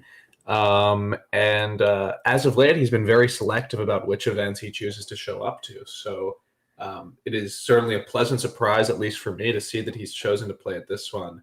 And thus far, he's been successful. So he'll hope to carry that momentum into this game against Rafi, who is at risk of running away with this event on day 2. Yeah, I mean, insofar as a 31 game event could be said to, have a runaway, it's certainly a great start for Rafi. It's going to require, if he continues to win a couple more games, it's going to require him to really have a big letdown on days 3 or 4 for him to fall back to earth.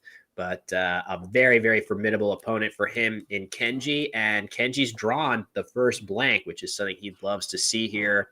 You alluded to it a moment ago, Emmett. Kenji has literally written the book on Scrabble strategy, a book that I have read and consider to be an amazingly powerful resource. You mentioned it, Breaking the Game. Kenji really has driven Scrabble strategy forward in a big way over the last decade. A lot of players, myself included, are very, I take his words and ideas very, very seriously. Yeah, as do a lot of top experts and non-experts like myself. And Kenji plays the rather pedestrian-looking play of putt to start off, but I think that seems to be a relatively meritorious play. Maybe I'd play something like unapt, maybe for a few more points, but this seems totally fine. Yeah, I think he's just sort of weighing the extra points that he gets for a play like unapt, as you mentioned, with every tile that he keeps. He keeps the, unapt, leaving T blank versus this leaving A-N-T blank. Keeping the A and N along with that T does help him. Not only that, he could have played tup in this spot, but he plays put because he has another T. So a lot of reasons to make this play. And of course, we can see that Kenji's drawn very, very well. Rafi is going to play Wino, which is a nice idea. ALB is actually a kind of nice combination. If Rafi can draw an E, he might be looking at a bingo rack on this next turn. So, what's up? There is a possibility for Kenji on this turn that is incredible. I'm not going to say it right now, but if somebody in the chat can find it. Is this like a legendary play? So treason looks very reasonable for Kenji. I assume there must be something absolutely bonkers here if you're reacting this way. It's not better than treason, unfortunately. Scores 10 less, but it's legendary in that it may contribute to Kenji's legacy or maybe to his reputation. I see what you did there. The idea that Emmett is referring to with those same letters of treason, we could see Kenji play reputation right here for 66. I feel like we just used that word organically, and now there it is. I think we did. Of course, this is not the best play. You're scoring 10 fewer points and giving a gigantic S-hook back to Rafi, but the style points for that play would be off the charts. I got to say, I give Kenji a lot of credit for finding his highest scoring play and playing it with that blank extremely fast. That is not that easy to do. So nicely done by him to find his highest scoring move in an extremely short amount of time. Yeah, and I mean, even just this afternoon on stream, we've seen players miss blank underlaps like this one. So it is very impressive, just from a board vision perspective, to see Kenji come up with this so quickly. Yeah, totally agree.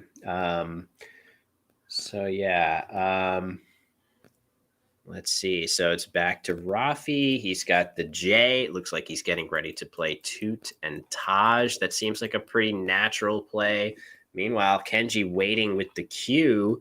Not a ton of hope for it, but I think he's probably hoping that T stay open so he can just play cat and move on with his life.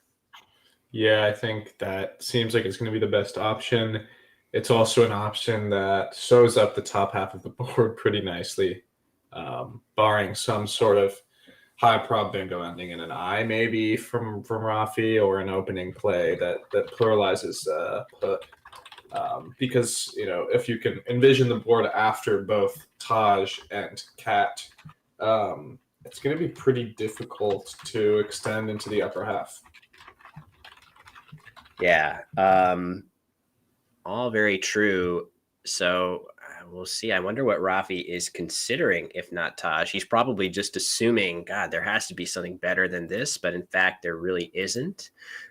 It's still early in the game, so he doesn't have to worry too much. But I mean, I know that in his shoes, he's concerned about making a board that is really S dependent, right? There is such a nice S hook here and here, but he doesn't have an S of his own. So he's probably a little concerned about that. And as expected, Cat goes down almost as fast as you could hit the clock. If you're Kenji. That's funny because I mean, Cat looks fast.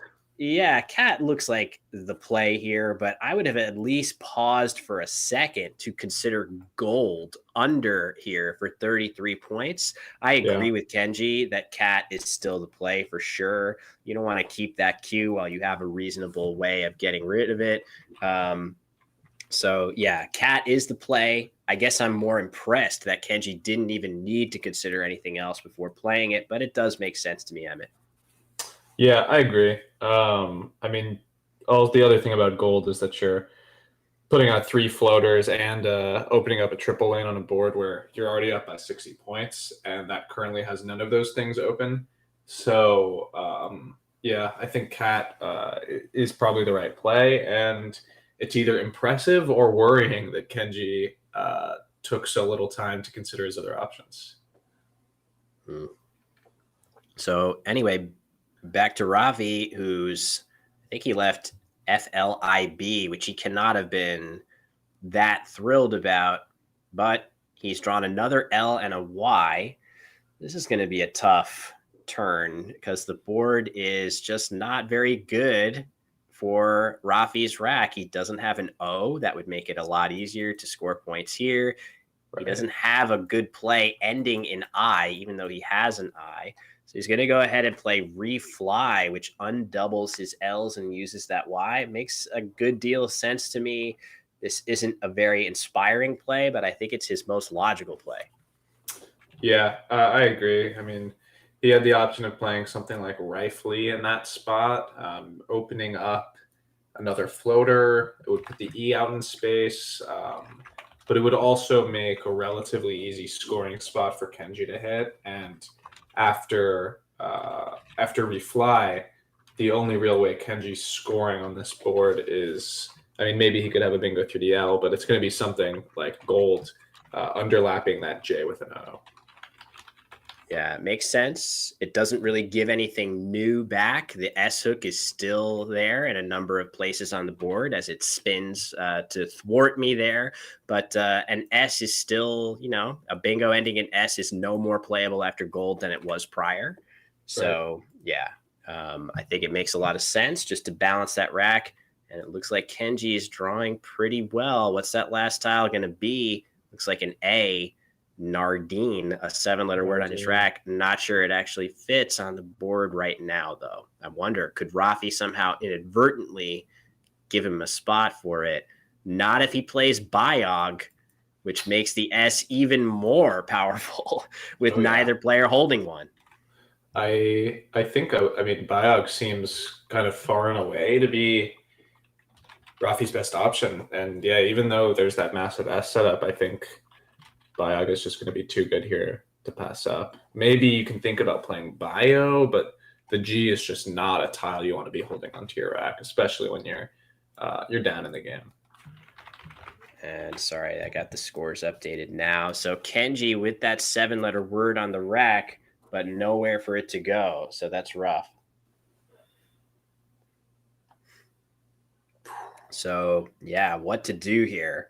Kenji has the lead. Turn. Kenji has the lead, so he's got to be happy about that. But yeah. Wow, one of the top options for Kenji is just dropping down his N for 8 points, which on a slightly different board shape might be something he'd think about. But the way that this board is set up, I think he's not likely to bingo with an ADE INR leave unless he draws an S.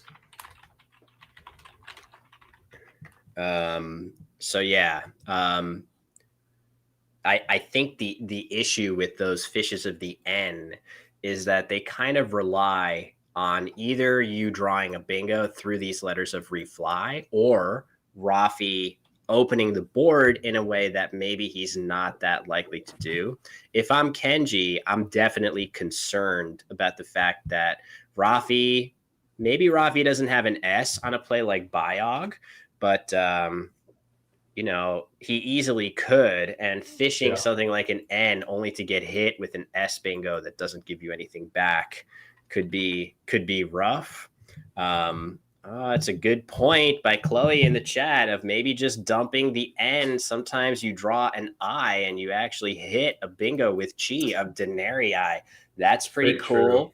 Maybe that gives you a little extra hope that you can actually hit stuff. And Kenji is willing to be patient. I'm sure he's considering that nuance here. Yeah, that's a very interesting point by Chloe. I'm just not sure it's a significant enough portion of the bag to be worth playing off the N. I think, like Sam suggests in chat, I think Refind is just probably the option that we may see Kenji go with, scoring 24, stretching his lead back to 50 points, and closing up that the floater of an L in the middle of the board. But it's certainly very interesting to think about that possibility of playing a bingo ending in I. Denarii is one of those high prob I ending bingos that I was referring to earlier, and Kenji is surprisingly close to it. So we'll see if he decides to opt for that.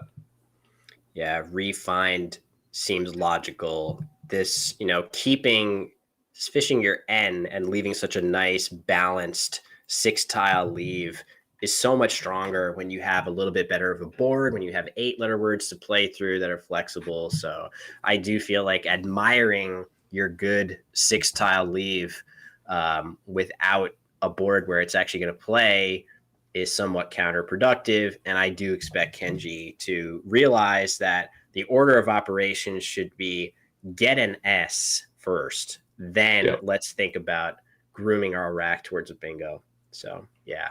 That's another thing that the Refine does well is if he's trying to go for turnover, playing off as many tiles as possible, playing off Refine is giving him 5 bites at the apple. The other thing that's maybe worth thinking about is, well, maybe something like Denarii without the I at the end, hooking onto QI is something that's interesting. But I don't think Kenji will feel comfortable with opening up 4 floaters, high probability floaters. Wow. That is very interesting, Will. That is a big time play. If you're going to fish an N, you might as well do it in a spot that when you draw bingo, it actually plays. And that is extremely annoying, if not impossible, for Rafi to block if he does not have an A of his own. Very, very nice by Kenji. He's going to draw the N again. So Nardine, which did not play previously, will now fit with the Anna hook. Very, very nice. So yeah, could you play Refind there and try to draw an S? For sure, but this is definitely a very strong option for Kenji because it's so difficult to deal with. But maybe it's not that difficult, I guess, because you could play something into the F sometimes, or just anything into the letters of refly is potentially a pretty effective block of that. But if I'm Rafi, I'm also a little bit worried that I'm going to spend a lot of energy blocking it. But what if Kenji has an S already? And I'm going to spend a lot of energy blocking it only to get hammered with a Biox play anyway. So tough decision. I'm not sure which way I would go if I'm Rafi here. Something like goof, into the F of refly, leaving ILRR is just so weak looking, and he's gonna play gory, which gets the job done. Yeah, that's a great compromise by Rafi. Fantastic job by both players. What a cat and mouse game between these two. Not every bingo. Gory doesn't block every bingo, but it blocks some, and it balances Rafi's rack much, much better than any other option. I love it, Emmett. Right. Yeah, I do love that. It blocks all the highest scoring bingos, and any bingo that Kenji is going to come back with in that spot, the spot that he just opened, is going to open one, if not two, triple word scores for Rafi to be able to have the first crack at. Wow, but I feel look at that draw. SS for Rafi. Oh wow. Loris is going to be playable. Yeah, that's for so sure. Great. So Kenji's going to go ahead, and he's probably pretty happy with that exchange. He's going up by 47 on a board that's pretty dead without an S. Unfortunately for Kenji, Rafi just drew 2 S's. I'm not sure what just happened here. Whatever happens, I really hope Rafi doesn't play Soilers, because he won't. Yeah, he won't. I would be shocked. You think he's just scaring us, Will? I think they're doing something to make sure that they're doing something to manipulate the clock. Maybe it was a missed clock push or something. So yeah, I guess they're all resolved, but there's no way Rafi's playing Soilers here. That would be a shocking error for somebody that is so rock solid and so consistent. He's going to play Loris's without question. Okay, the only real question is where to play it. So Loris is here, looks clearly inferior because you put an S out in space. That makes it very, very easy to end a word in S, but Loris is here, which I think Rafi is going to play. It does have its own issues, such as at least the Q is already on the board, but an X could be rough after this play. So I definitely agree, Emmett, with this positioning of Loris's, but there is no place to play it that really avoids something possibly negative happening to him in response. Yeah, but I agree with you, Will. I think this really minimizes the backlash from Kenji. I think especially after only 2 turns after the play of NA, he did play Kenji. That is, did play 4 on the last turn. So his lead isn't as strong as it will be after the 1-tile fish. But there's still a pretty high likelihood that he's relatively close to a bingo after NIDE. So I agree with not giving him an easy spot to play it. Yeah, this has gone a little bit squirrely for Kenji. I really do like the idea that he had of trying to fish for that bingo. There were many things that he could have drawn that would still have fit after Gory. It just so happened that he drew one of the words that would not fit after Rafi's block. He could easily have drawn all kinds of other stuff that have him bingoing and remaining in the lead. But now he's got 6 consonants and only 1 vowel after his play of Nide down low, which again, I think we totally approved of that play. He's going to play bald. That's the highest number of points that he can get, Emmett. Yeah, it seems pretty accurate. Are they having issues with the clock here? I think there's some frustration going on with this clock. Not really sure. Certainly does look frustrated. Yeah, there's some unhappiness with the clock here, I think. I'm curious about what exactly maybe he's thinking that when he pushes it, it doesn't work. I'm not We'll sure, see. but I'm sure we'll get word from our producer at some point soon. Yeah, if we get word on the nature of the objection here, I think it's relating to the timer. Yeah, Kenji, it looks like he's pushing it pretty hard to actually be able to signal Rafi's turn. So that's got to be part of it.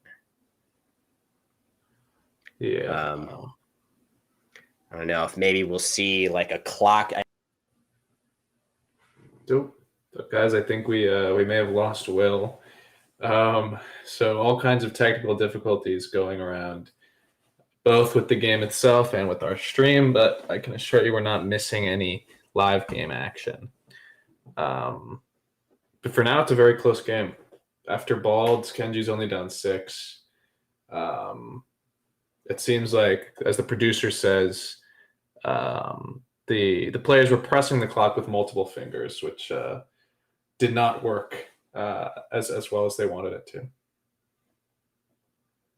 Yeah, and they're going to be allowed to go 3 minutes over is apparently the ruling. So if that clock gets to minus 3 minutes, the players will start to lose points. But until that point, the players will not be penalized.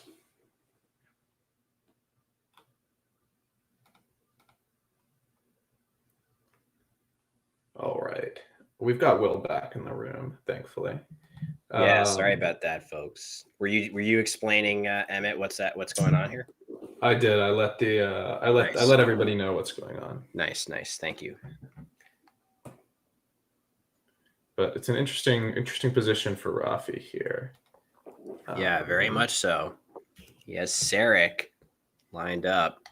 Not sure where he's hoping to play that. Yeah, I think Circe. Not sure if I'm spelling that like the mythical figure or saying it the way I'm supposed to, but that's really the only way that he can get a decent number of points here. Does open up the board a little bit, but the game is so close that I don't think Rafi can afford to turtle up here. I think he has to kind of continue to go for it. So that makes some sense. Yeah, I agree. And Kenji has drawn a very valuable ass now. So there is I think he might want to consider keeping the D on his rack along with that S after this turn so that he can play some sort of ED word next to Loris's on the right. But I'm not sure it's worth sacrificing any significant number of points. Yeah. It's interesting, though. The S, as you said, Emmett, is so valuable. But what can he even do that keeps the S for next turn? It feels like he has no real way to hold on to his S and still score anything. Like a lot of the good plays that he has are things like Scurf right here. That uses the S. Fused right here. That uses the S. I don't know what Kenji is supposed to do if he wants to hold on to that S. It's a pretty brutal spot. I don't know. Is there some... It's really agonizing because, of course, he wants to keep it and try to draw into a bingo in this spot, but maybe he has to realize that he isn't going to keep pace with Rafi unless he burns it here. Yeah, I think the realization he's going to have to go through, which he has recognized, and very savvily, as I was saying, keeping the D.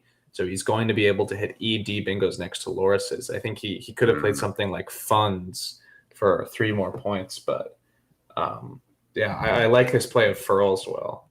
He's going to be able to keep pace with Rafi.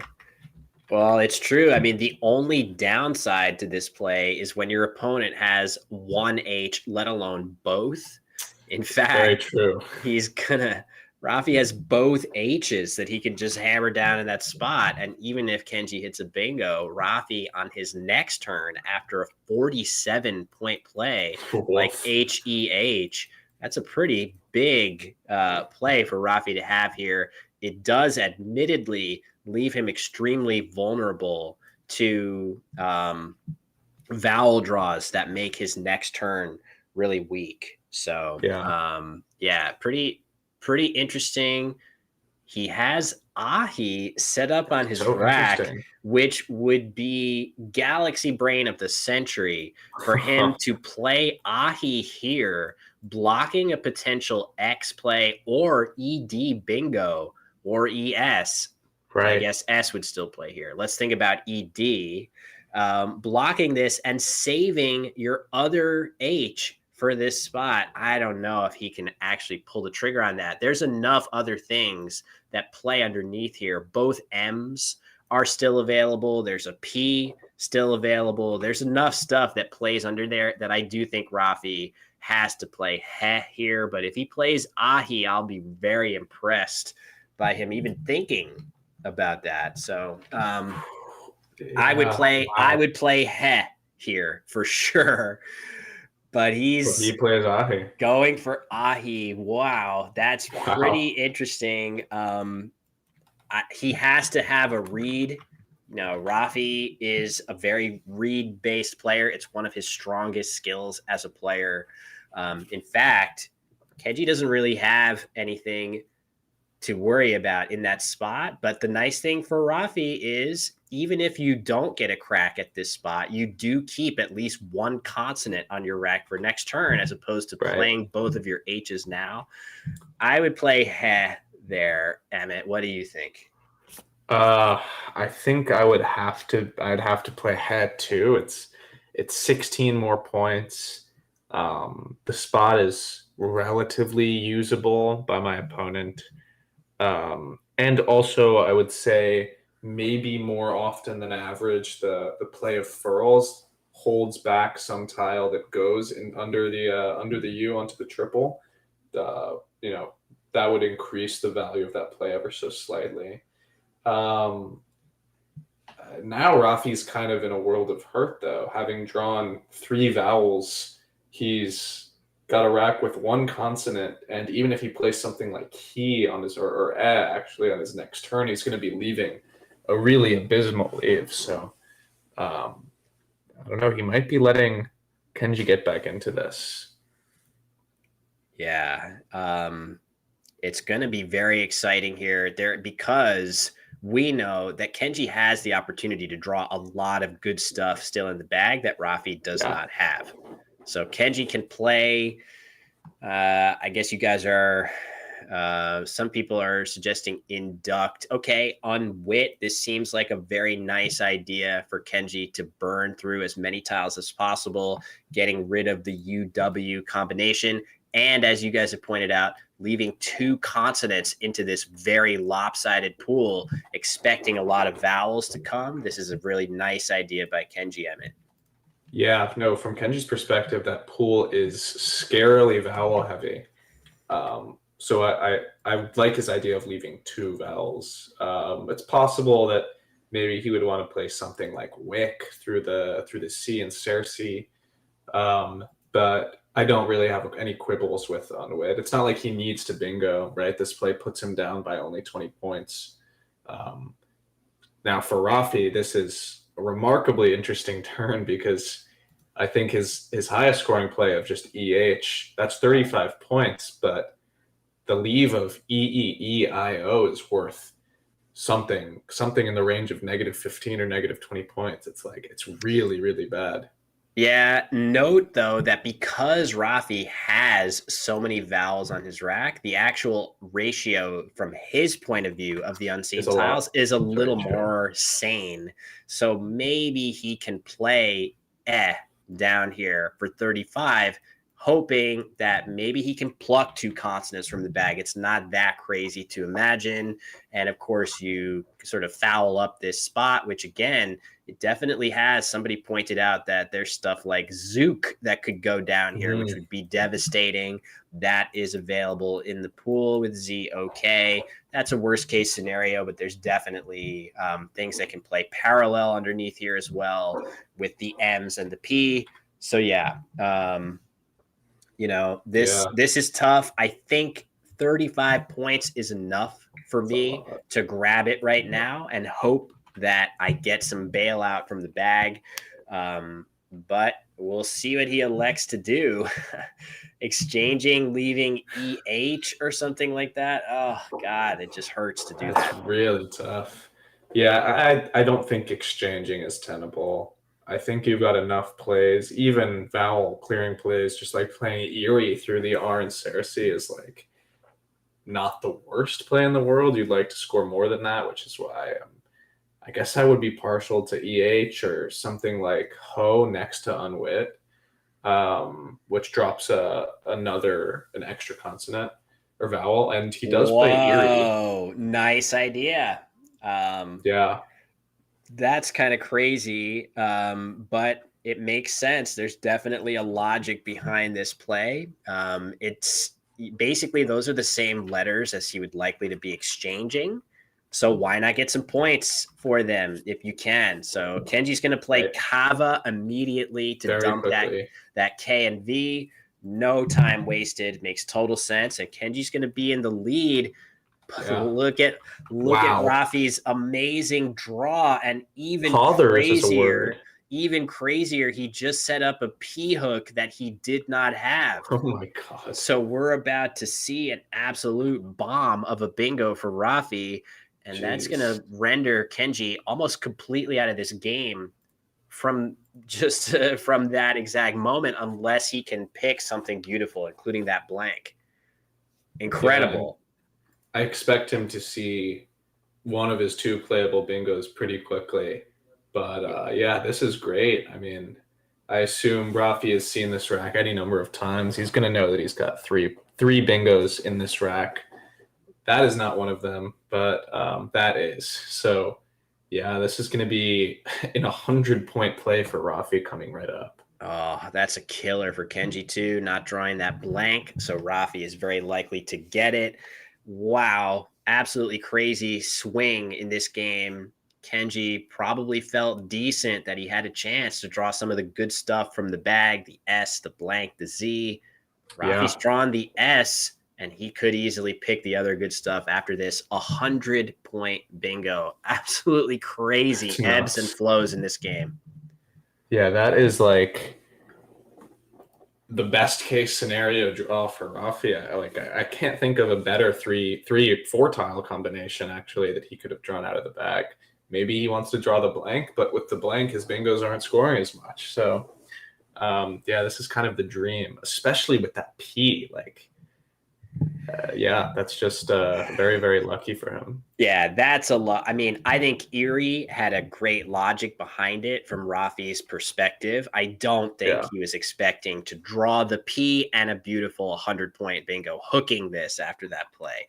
That is luck, but sometimes you make a good play for a good reason and you're rewarded for something in a totally unexpected way.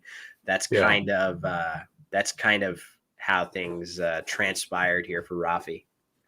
What do you think? What do you think he's thinking about here? Well, why do you think he hasn't made the play yet? Well, oh my God, he just missed the Peary hook. That has to be. That's got to be it. I cannot imagine he is going to be sick when he realizes that. We've still got a game, Will. We still have a game. I did not see that coming. I'm pretty sure Rafi either missed the P hook on Peary, or maybe he had a moment of doubt that it can be spelled in that way. Maybe he thought it was just Peery and not that spelling. But either way, that is, you can't really sugarcoat. That is a huge mistake for Rafi, leaving over 50 points on the board. There was no real threat to him, giving up an out bingo or something like that to Kenji. That's tough. Rafi's not going to be happy when he discovers that. But he's still in good shape here. He's still in very good shape. He just drew X blank, 2 tiles that would have helped Kenji. Maybe not so much the X, but certainly the blank. Yeah, I think with that draw, well, it seems very likely that this isn't going to turn out to be a game-losing mistake for Rafi, but still something that he's going to think about for a while, maybe as he goes into the break after the next game. Yeah. So yeah, wow. Yeah, I don't know. I'm still kind of shocked. Yeah, that's a surprising one. And I mean, I'm, full disclaimer, I consider myself friends with both of these two players. I'm really good friends with Rafi, and I'm not going to be the one that texts him that info after this game. Somebody probably will, but it's not going to be me. That's a tough one, a surprising one for sure. But look, not a few weeks ago, I missed the E hook on Viler on the board, and I made I made an 18-point play instead of a 57-point play. So pretty similar situation. When I discovered that, it was actually when my opponent, Wellington Jighere, hooked it himself, and all I could do is just start laughing during the game. Because what can you do? These things happen. Of course, I know that eviler is a word. I just didn't think of the hook. So no, the number of times I've been got by the viney L hook forming vinyl is too many to count at this point. But I mean, let's turn our attention to Kenji's options here, which he's taken quite a while to weigh at this point, at least on the scale of his quickness. Yeah, I think if I were Kenji, I think I'd be looking to play something here like Amu next to Unwit or Duma or something in that spot. Maybe opening a sevens lane, now down around 40 points. Very interesting. Yeah, it is interesting. He's going to go ahead and play Duma. This makes sense. He leaves ATE, and that's a good leave to combine through that D, potentially hitting a bingo that with the score so close. Yes, Rafi does have the X, but he can't do that much with it. In fact, his best place to play the X is right here, which is essentially a non-starter because you can't play Ox making these beautiful hooks, nor can you play Socks putting an S in the triple lane. Those just aren't going to happen. So if Rafi wants to play his X, he's probably going to have to do something like Rex here, which is not going to block very much. It certainly won't block that D at the top of the board. And I don't think Kenji actually hit anything there. Close, but no cigar. Close. What do you think, Will, about Oxter here through the E in Erie? That looks pretty good to me. That looks nice. So the idea Oxter right here, I think that's great. It doesn't really open very much back. It gets you a little closer to the end of the game. I think that makes sense. Actually, though, you know what's crazy? What? A play like Ox is a little bit better than usual because there's only one. Is there only? Hold on. I think the tracking isn't right. Sorry. I need to give Kenji his points. Hopefully it should update in just a second. There we go. Okay. Yeah, wow. So now you can see the only hook to Ox is this V, which makes it a little less I don't think Rafi's going to play Ox because there's still stuff like Naivete that if Kenji has that, you really don't want to give that to him when you don't have to, but it's a little less insane than usual, I would say. Yeah.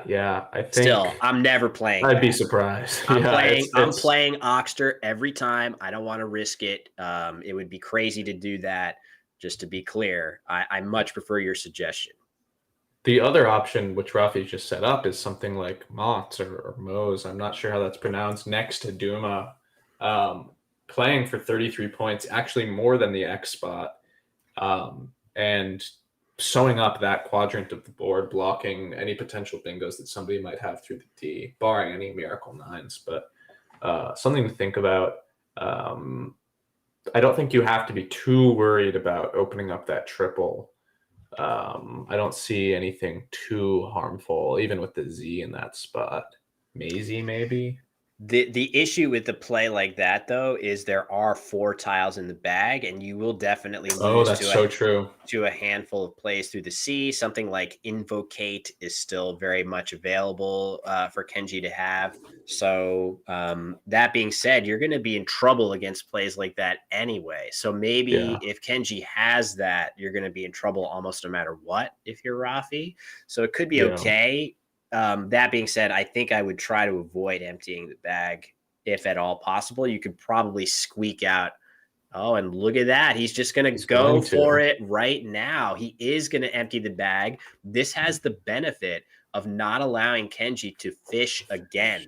Basically, Rafi is saying, if you drew a bingo right now, GG, you got me, but I'm not going to give you a chance to make a really clever play that gives you bingos in 2 spots somewhere, somehow on this board. Right.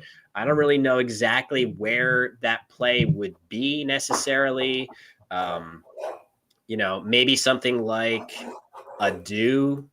Like if you leave one in the bag, maybe you get hit with a fish like this that somehow works. I don't even think that really works ever. But yeah. Crazy draw from Rafi. Yeah, look The at last that. 4 tiles. So Rafi's up by not quite 50. Kenji doesn't have a bingo. And wow, this is a classic slog. Look at the scores, Emmett. Yeah. Both last game and this game, I'm not sure. Well, I'd actually expect Rafi to hit 400, but he's not going to go over it by too much.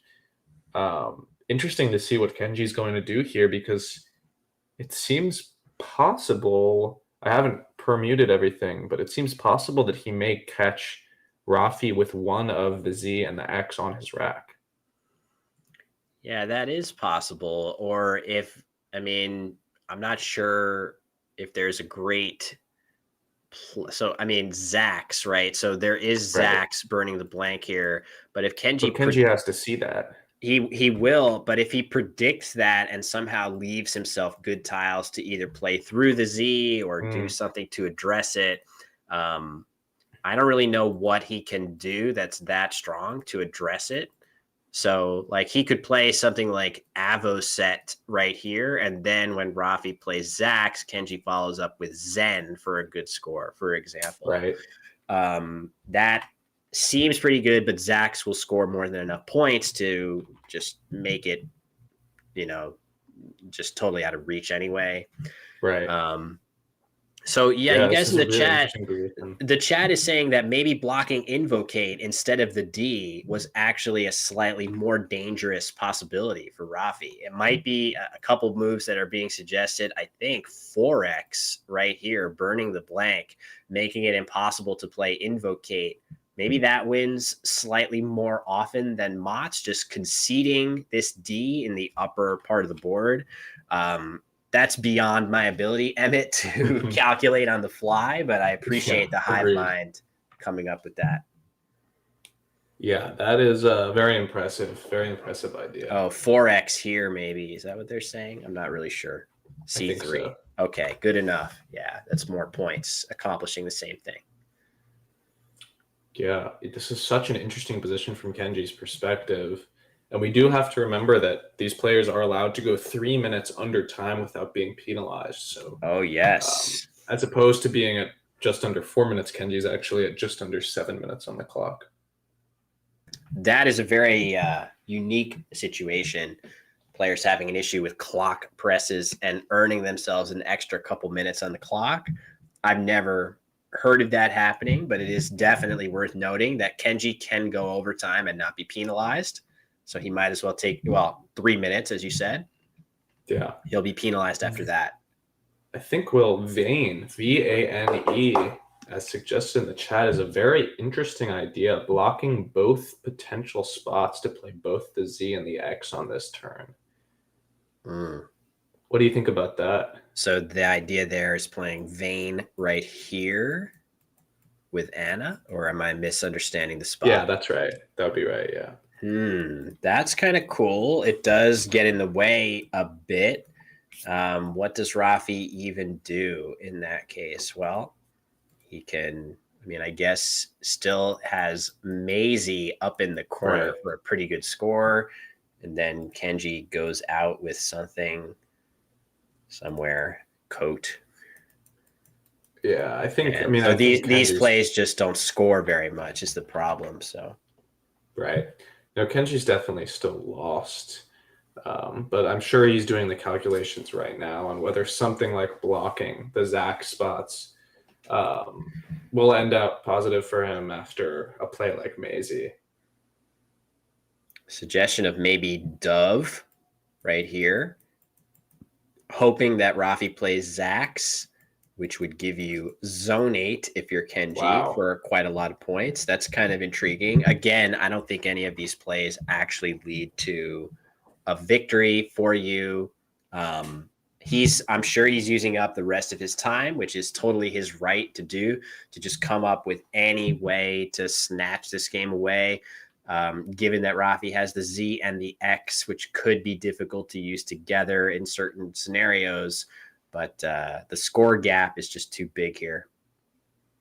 Yeah. But Kenji is well within his right to milk this clock for all it's worth.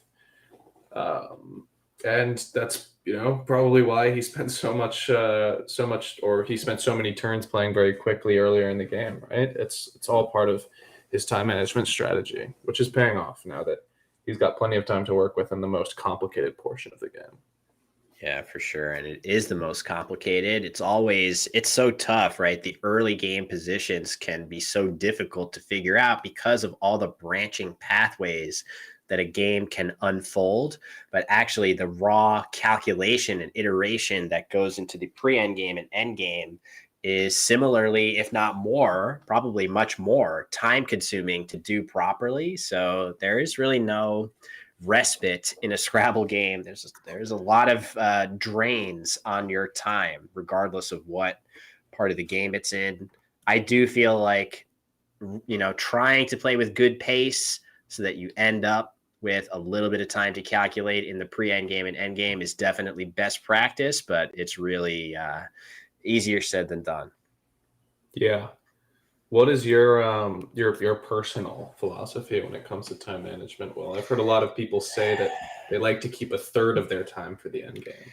Yeah, I mean, I usually feel like 8 minutes into the pre-end game is what I'm shooting for. Just if it's a really complicated one, that gives me a lot of time to think. I rarely hit that benchmark, especially lately. I feel a little bit rusty.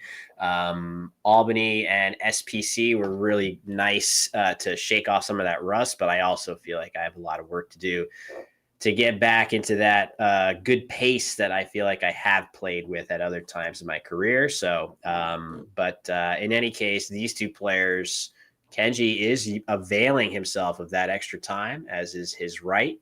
So you can see the minus normally. That would be a time penalty, but due to a clock issue that occurred earlier in this game, he is not getting docked yet until he goes 3 minutes over.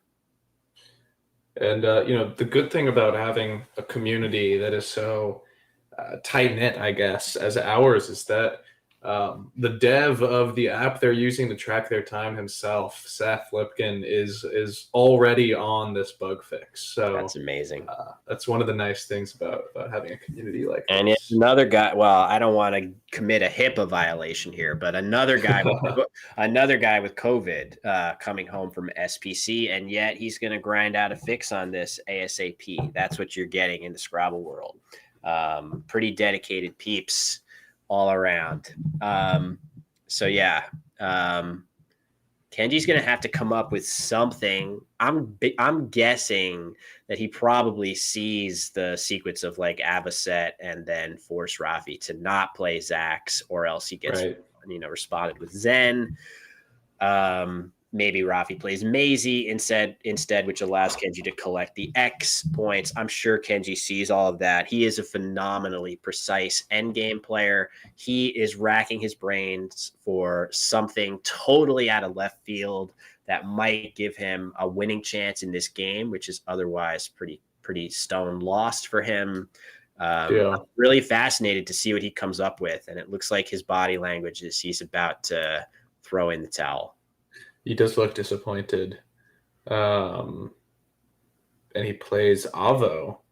Wow. So he is he's keeping the N in order to hook ANA with Nana at some point, or I guess on the next turn. But this doesn't block both of the Zax spots. And I don't think I guess he's gonna play Zen after, but then he won't be going out. Interesting. Yeah, it's I'm sure he has a rationale for this. I haven't quite figured it out just yet. If he does, you know what's interesting? That's kind of funny. If Rafi plays Zax, so Rafi cannot play Zax and Anna anymore. If he wants to play Zax here, Kenji can respond with Zen, and Rafi won't have an outplay, I don't think, with the other tiles on his rack. So this has a logic to it. Yeah, we'll see. I'm not sure that numbers bear out in the end.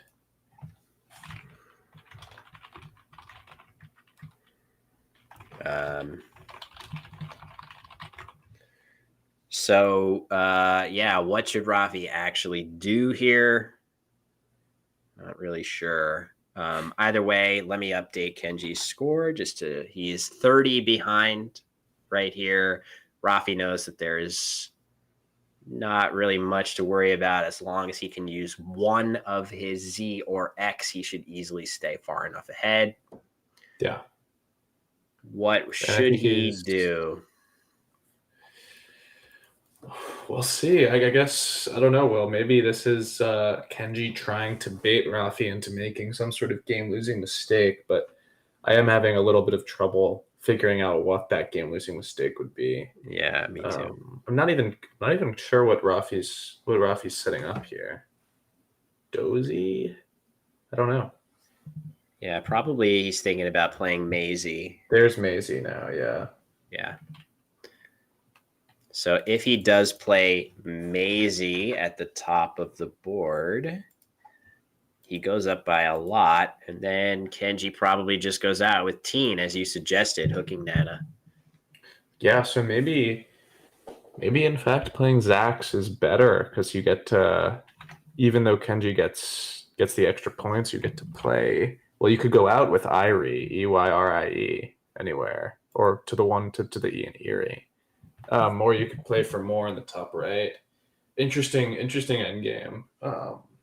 Yeah, it's a Kondo has to say about it. It's a shame the game was closer, because it would be cool to see the entire game riding on this sequence. But yeah, it's unfortunately does not really matter that much.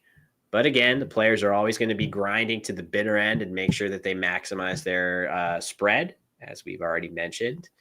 And there we go. Rafi does play Maisie, designating the blank, moving up to 394.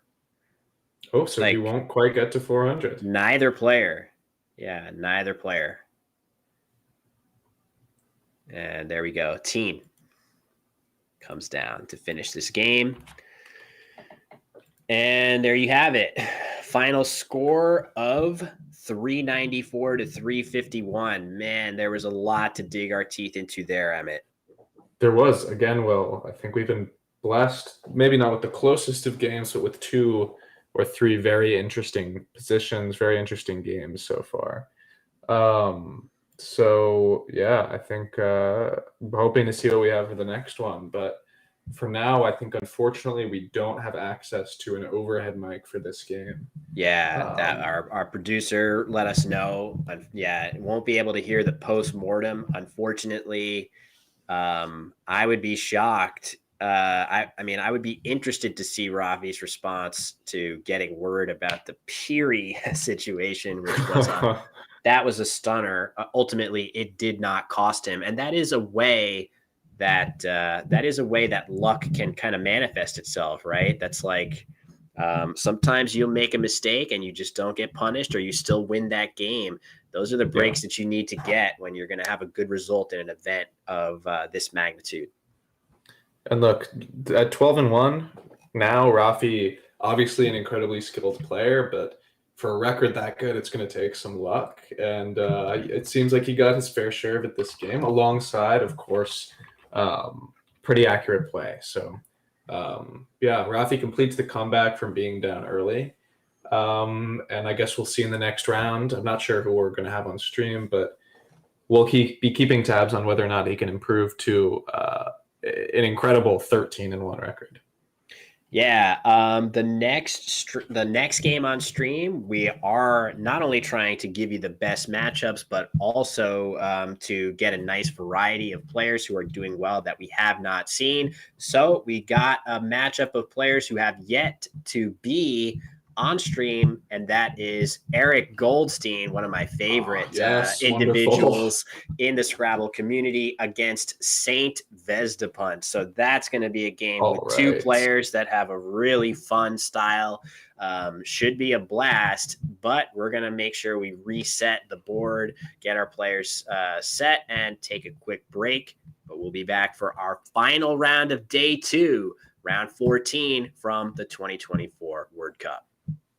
All right.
All right, here we are. Final game of the day. Look at these two records, Emmett. Has Eric giving the wave to the adoring fans in the crowd. Many of them. Yeah, which we know there are many. But Saint Vesta-Pun in second place right now. Of course, Rafi doing extremely well. We just saw Rafi Stern defeat Kenji Matsumoto. Saint on your right is in second place right now, and Eric is in fifth heading into this game. So 2 players right at the top of the standings. Not too surprised to see it, Emmett. Not at all. I mean, Eric has been ascending through the Scrabble world since he made his triumphant return to tournament play a couple of years ago. And I think Saint has been on the way up for a while now too. So I'm excited to see what these players can do. Eric's got a pretty clunky rack, but I'm surprised to see Eric drawing tiles out of the bag himself, as he just recently hit the milestone of 1900 and was very, very excited to make the point that now he gets to have somebody draw tiles out of the bag for him. So I never got the memo about that, but yes, makes sense. Eric, he's, of course, somebody should be drawing his tiles for him, especially after that terrible draw that he had to start this game. Anybody else could have drawn better tiles than that. He could have played Audi, our new belly button word, leaving IY, but I think he did absolutely right to exchange tiles instead. Not that he drew any better, perhaps more of an argument for getting that designated drawer in his corner there. But yeah, nice response of Farsi there by Saint.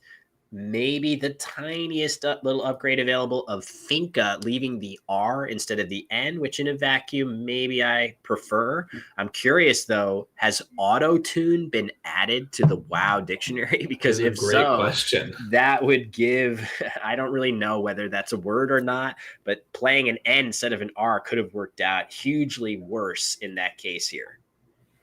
Yeah, I'm not quite sure if auto-tune is in the new lexicon. If it's not, it should be. It's not. Yeah, it's not yet. So unfortunate. Much ado about nothing. But yeah, that would have been pretty insane. So yeah, back to Eric. Emmett, not very good letters. Pretty terrible, in fact. This is one of the worst draws that you're ever going to draw after leaving a solid leave like ET on an opening exchange. But he should be able to just play out eat or out 8 here and feel happy. Maybe even something like cutout or couteau if he wants to drop both the U's. Yeah, couteau. That's pretty aggressive. Just looking at how, just how it looks on the board. Couteau right here is just, I don't know. Maybe it's not so bad given, as you suggested, it doesn't. That spelling, the annoying thing about it is that COTEAU takes an S, but COUTAU does not take an S. So let me just show you what the heck I'm talking about. This word only takes an S hook. This word takes both S and X. So that is what we're, I could easily see the players potentially, maybe if Eric is really sure about that, playing couteau in that spot, trying to bait the S hook from Saint. Maybe that's a reasonable way forward here. But I like what you said, Emmett, about just playing out eat, especially with if Eric knows the E hook on this word. Yeah, I think we'll see this come down relatively soon. It's not giving back overly much to Saint. So that's one of his top scores too. I think scoring 19 points. It'll be a reasonable score. Drawing, leaving the U is never something you'd like to do, but when you've got 2, it's better than nothing. Yeah, that's all true. This is a tough one. This is definitely a tough move as Eric's tiles are flying all around the rack right here as he's potentially shifting them around at such rapid speed that hopefully they turn into better letters, but that is not going to happen for him here. He's going to have to make do. He may need somebody to put his plays on the board for him as well as draw from the bag. So he's going to need a whole entourage now that he's hit 1900, if I'm understanding correctly. Which I think is codified in the official rules, right? You get an entourage once you hit that number. Again, I didn't understand this. I mean, what do I get as a, barely still, but I still am a 2100 player. I should get something nice, but that's okay. Something. Is he may be considering exchanging? I mean, just look at the speed, and he does exchange 4 again. So I do feel like there was something worth putting on the board for him there. I do feel the frustration of, there just isn't anything that feels good, but he had a 19-point play, leaving the U. No, the U is not good, but it's definitely not 19 points bad, To me, that seems like he wasn't sure of the E hook on Farsi. Yeah, that's probably the case. So, all right, let me make sure so we didn't even get to analyze Saint's play of res with that Z. I'm trying to realize what Eric exchanged. Looks like he exchanged OTUU. And then Saint had this Z. Yeah, there was really nothing better than that, or maybe 0 through that R if he wanted to burn the O as well. But keeping it led to a slightly more balanced leave, so it makes a lot of sense. And Eric is now thinking about this possible bingo, Emmett. And look how deftly he just put that down on the board. Well, very nice. It's very nice indeed. His only bingo. And now he's up by 7 points, which is kind of what happens after you exchange twice to open the game. Yeah, he needed that too, because another small play was going to allow Saint to continue tacking points onto that lead. But now Eric has equalized with his only bingo available there of Bodyist. So nicely done. But Saint is still in a pretty good position, holding a lot of good bingo tiles with that H. He should be able to dump off the H somewhere. This spot looks pretty good to play HOO. The rest of his letters will combine decently well with the open letters, particularly this A. The B and W are not very good bingo tiles, nor is the F, but you could easily see Saint draw into something through those less appealing letters as well, Emmett. Yeah, certainly. I think HOO is almost a no-brainer here. I mean, you could play it somewhere else. You could play OHO somewhere. If he's worried about those floaters, he could play HOO alongside the top half of Bodyist. But after Eric's drawing into a random rack of 7 tiles, it's really not something he should be worried about. Yeah, it looks like he has Who set up. I'm pretty sure he's thinking about playing that right here. The only problem with it is so EH does not take any hooks here. So it doesn't really make a new place to play a 7-letter word. It would be great if you could also say about this play that it makes a new place. He doesn't have a hook on his rack to play it right here. That would be another benefit to a play like that. So it doesn't really open any new space on the board, but it does everything he wants in terms of scoring a few points and balancing his rack. It's also going to bail out Eric's rack here, as he's going to be able to play something like Work along the side of HOO for more points than he would have, way more points than he would have been able to score had Saint not opened up that hotspot for the triple letter score. Yeah, great point. Very true. But look at that. As predicted, if Saint was going to draw a bingo, it seems likelier than usual that it would go through this A. And sure enough, after Work, Saint is going to be hammering down, very likely, Relation. It's a double-double. Through that A, getting, as you suggest, Emmett, the 2 double word scores. I don't think there's going to be much wasted time on Saint's part before playing that bingo here. I hope not. And while this is one of the smallest possible double-doubles, he's still going to be scoring 82 points and taking a 60-point lead. So, I think this is again a no-brainer for Saint. And he plays it. Very impressive. Yeah, very fast. No surprise at this level. Even words like that, 8-letter words, As long as they have all 1-point tiles, you're going to be surprised to see players at this level miss plays like that. They're going to find them and play them nearly instantaneously, and this is no exception. Yeah. Now on to Eric's rack. He's managed to balance a little bit. You left GLL, so he could have used another. Sleeve. Yeah, he could have used another vowel, and certainly the 2 T's wasn't ideal, but he should be able to play glint. He's got a couple places to play glint here for decent scores. Yeah. One right here looks great, using a couple cool hooks and getting the double word scores. If he misses that, he could play it here too, but glint in this spot right here would make the Y hook of glinty extra dangerous. Ooh, and I think so glint here is 6 more points than what Eric is playing, and it's a little less crazy with that Y hook, but maybe Eric likes that. Maybe he wants to create that volatility at a deficit. I'm guessing he probably just overlooked the other spot. Emmett, what do you think?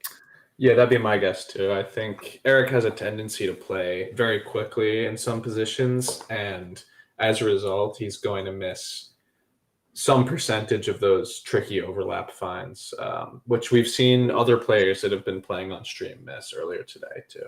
Look at that draw. Oh, wow. He's so close to Bushveld. So close. But yet so far. But yet so far. That's one of the most infamous luck box Scrabble stories I know. Yeah, incredible story. Sadly, it came on the heels of one of my saddest misses in a game, but that's okay. I'm willing to do it for content. It's true. Now Saint will have an interesting turn here. Actually, I think so many plays very close to each other, but I'd be looking to play Sugar maybe. Yeah, taking off the glint spot. A couple ways to go here. Sugar makes a lot of sense. If you're worried at all about Eric having something good, why is he? If you're Saint, you might be saying, why is Eric playing glint there and not here? The answer might be he missed it, but the answer might also be he's setting up a great S hook or something for himself. I don't think Eric would ever play glint holding the Y. That just seems kind of crazy. But maybe if you think there's any chance of that, playing Sugar makes a lot of sense. But that being said, it looks like Saint is getting ready to play Kagoo right here, which is also a really great way to undouble his U's and A's, get rid of the G, which we don't love, and set up another S hook for himself, which is going to pair beautifully with the work hook as well. So anytime Saint draws a bingo ending in S, it's going to fit quite easily. So looks like he's considering a different tack now, maybe Guar on top. Emmett, what do you think of that one? I actually quite like Guar. It manages to neutralize the S hook on glint, and not all the way the Y hook, but the Y hook in some world where Eric actually does leave that behind. But it manages to neutralize that S hook without using an S himself and retaining an S in order to hit the spot beneath work. So I do really like this idea from Saint. It also scores more than Kagu. So he's going to keep the scoring pressure on Eric, go up again by 60 points. I think this is a good idea. Yeah, he's it looks like he's now we're shifting back to Kagu. Very different plays, right? Like those are two plays that are completely different. Kagu is pure offense. That is Saint saying, I'm going to get the next bingo down and continue to put my pedal to the metal, so to speak. Guar or even Sugar in this spot are much more controlled, wanting to minimize the worst case scenario. If Eric has a Y or a big S bingo, won't hit nearly as hard once you block this off a little bit. So very different plays.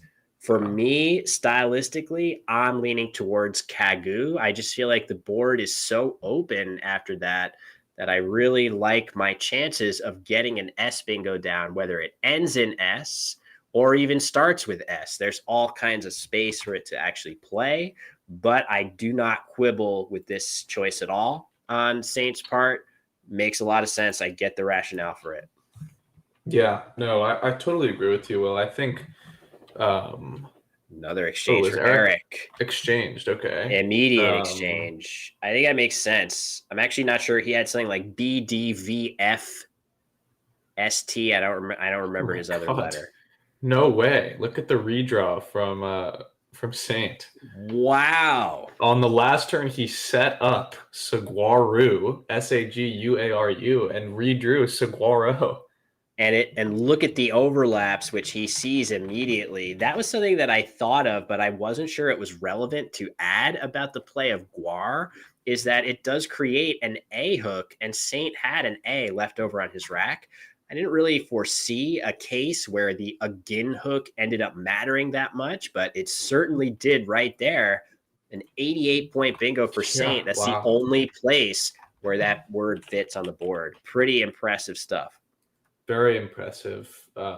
Spotting those overlaps immediately. The word itself, I expect somebody at Saint's level to find immediately every time, notwithstanding that he set up the almost exactly that same word on his rack on his last turn. Right, it was the BDFLV that Eric exchanged. And yeah, there really wasn't much for Eric to do there. And now after his exchange, he's got good and bad news. The good news, he's got a blank. The bad news is he also has a Q, and he's down by 150 points. Yikes. I think it's a little bit more bad news than good news there, Emmett. Yeah, I think it's Eric is probably not feeling too good about his winning chances right now. Nor maybe should he be, but I think there are totally ways out of this. Although, I mean, the only S hook on the board is not the greatest at this point in time. Yeah. Well, it's so tough for Eric though, because he's making a play that doesn't let Saint have first bite at that very volatile triple spot. Yeah, it's so brutal, right? Like Eric, with any other vowel instead of that Q, he would have been licking his chops at this enormous spot for scoring, but drawing the Q prevented him from getting that massive play, which would have scored upwards of 90 points a lot of the time, maybe even 100 if you get the right overlaps. Right. Instead, he can't really do much about it. He could have played cat down here instead, but that just lets Saint get a crack at that huge spot. So I do like Eric's choice to sort of keep himself in the game as long as possible, deny Saint from getting that spot, and hope to bingo next turn. It's kind of a crying choice that you have to make, but I agree with you. Well, I think that's the right choice for Eric. But the what ifs are surely running through his mind right now. Yeah, for sure. I mean, from Eric's POV, there's not a ton that you could look at and say, wow, that was like a huge mistake. I mean, glint in this spot instead of here, that doesn't seem, like a play that should immediately lose you the game or anything like that. So in any case, Saint playing Vice for 19 points. Seems reasonable enough to get rid of that V and C and keep the board. Doesn't really open anything egregious. That V out in space isn't really likely to do much. But Eric looks like he's getting set to potentially play Misdone. And that would start to make things pretty crazy in a hurry. That would make things very interesting, opening up not just a very, very juicy looking triple word under the M in Misdone, but also the triple word, also juicy, starting under that O. So I think it's going to be interesting to see which one of those spots Saint chooses to take. I expect it'll be the one, the leftmost M. Yeah, I think but again, so. he could.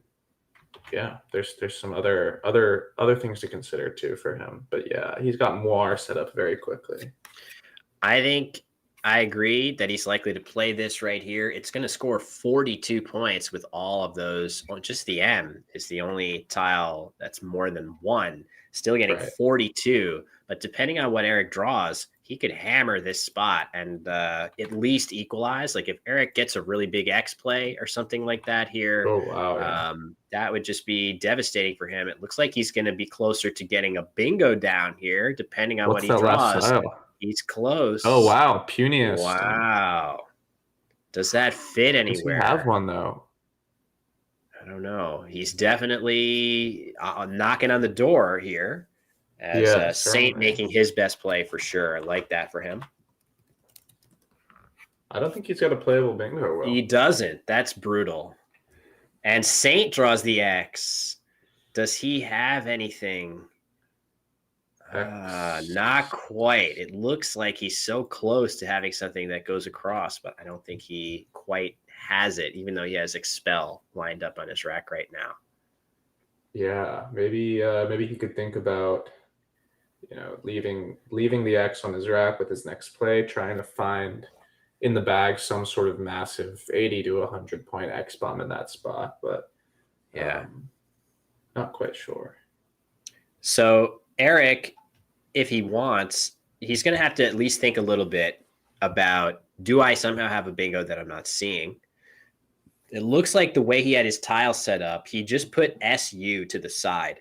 So maybe he's thinking about playing Souk. That would be an interesting way of scoring a solid number of points. But I might be more inclined to try something like punt here, just because I really don't want Saint to hit that spot.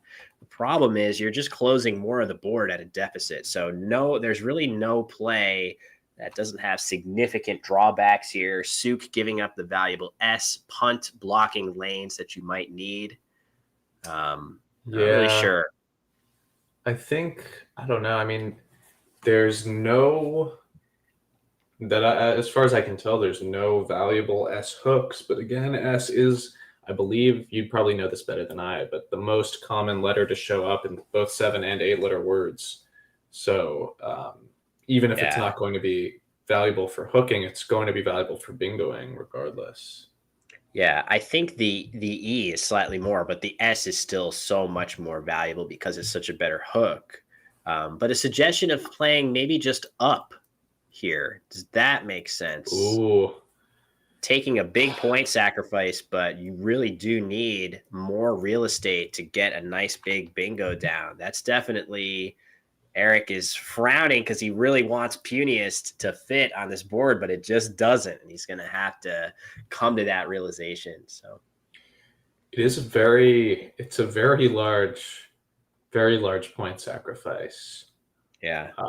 But it really may be necessary if Eric wants to get back in the game. I'm not quite sure how often he's bingoing through the V, which is really the only spot left on the board after punt.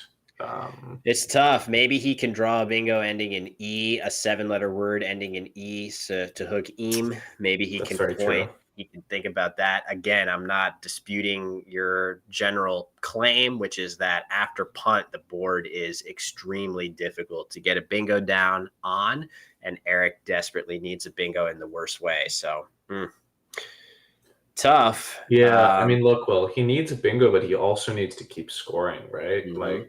Even after a bingo, if he plays like UP for 12 or 13 and then a bingo, he's still going to be losing by 40 or 50 points after whatever Saint plays. So, well, he just it suggests his previous play is buying into exactly that logic. He's basically limiting his chance of playing a bingo on his next turn by getting rid of his S. But when he does get one, it'll get him much closer on the scoreboard than it would have otherwise. So let's see what he ends up drawing. YA, I don't think is exactly what he was hoping for there. But is there any glinty play that goes all the way down? Probably not. Oh, wow. That would be great if he could do something like that. But even then, that doesn't really open the board the way that he would want. Not quite. Oof. It's going to be tough. It's going to be tough for Eric. Yeah, I don't really see anything that makes me very happy. And look at that, Saint drawing the second blank, and he is going to be poised to play Ulexite right here with Ian on his next turn. And I'm pretty sure he's going to see that. Saint, such an experienced player.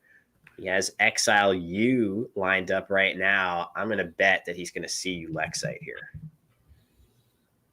That is scary to see for Eric.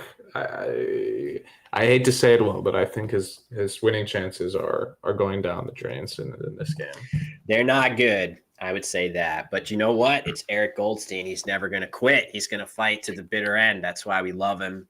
That's why he's got one of the bigger fan clubs of any player out there. I count myself an Eric Goldstein fan, and I know he's going to finish this game out as hard as he can, try to narrow this gap any way possible. And I like this play from him of Patty for 33. No, the Y is not a great bingo tile, but actually, if Eric does get a bingo into this Y, it could score enough points to actually matter, which is what we've been talking about. So that play makes a lot of sense. I think it's a great play by Eric. Yeah, although I'm not sure it's going to matter after if Ulexite comes down. It's not necessarily the easiest thing to spot, but I would expect Saint to spot this. Yeah, look at how suspicious those tiles are lined up together. The beauty of playing Ulexite right here is it doesn't even open anything. It would be one thing if it put a tile in the triple lane, which might give him some pause, but actually it's only going to fit one square short of the triple lane, which makes it extremely safe for him to play. So we'll see if he sees it. I do feel like if you know this word, Emmett, it comes to mind pretty quickly when you have these letters. I agree, Will. I think it's a pretty natural place for your mind to go. But again, I mean, if this is something we talk about, every second that Saint doesn't play Ulexite, I get more and more worried that he won't actually see it. Yeah, it's a big swing too, because what is he going to play if not that? He's considering playing Lux, which would go down. Maybe he's going to play it here. Maybe he's going to play it here. Either of those, they score decently well, but it definitely keeps Eric's winning chances on life support as opposed to Ulexite, which just finishes it off immediately. Yeah. Yeah. Okay, interesting. This is a pretty massive swing here. Saint's taking his time, but I feel pretty confident that he's not going to spot Ulexite at this point. I'm surprised. I feel like he had Ulex lined up, and it would have, for at least for me, that's where it would have popped into my mind, just having that set up. Maybe there's a bit of a theatrical situation going on here, so we'll see.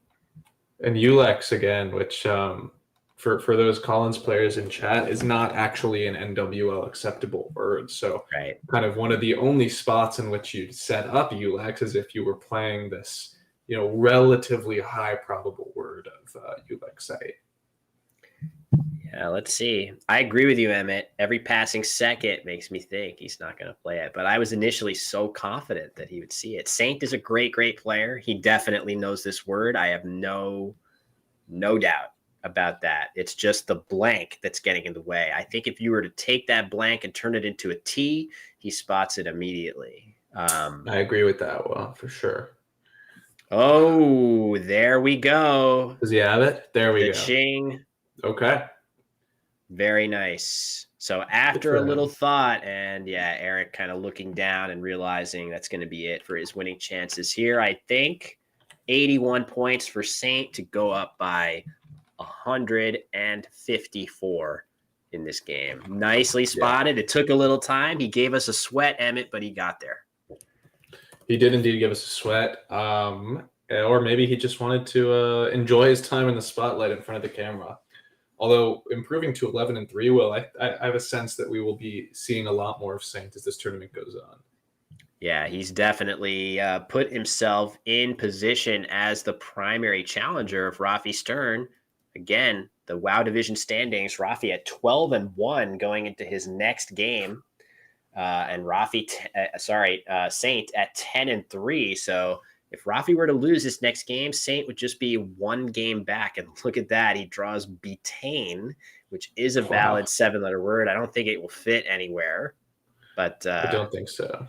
Yeah, just more very nice draws for Saint in this game. Eric's going to go for the points he's going. I think it's possible that you may want to consider playing something like Find in the top left corner, hooking Vice. But Fe is certainly the most points Eric is going to score on this turn. I'm just not sure he's going to be able to bingo.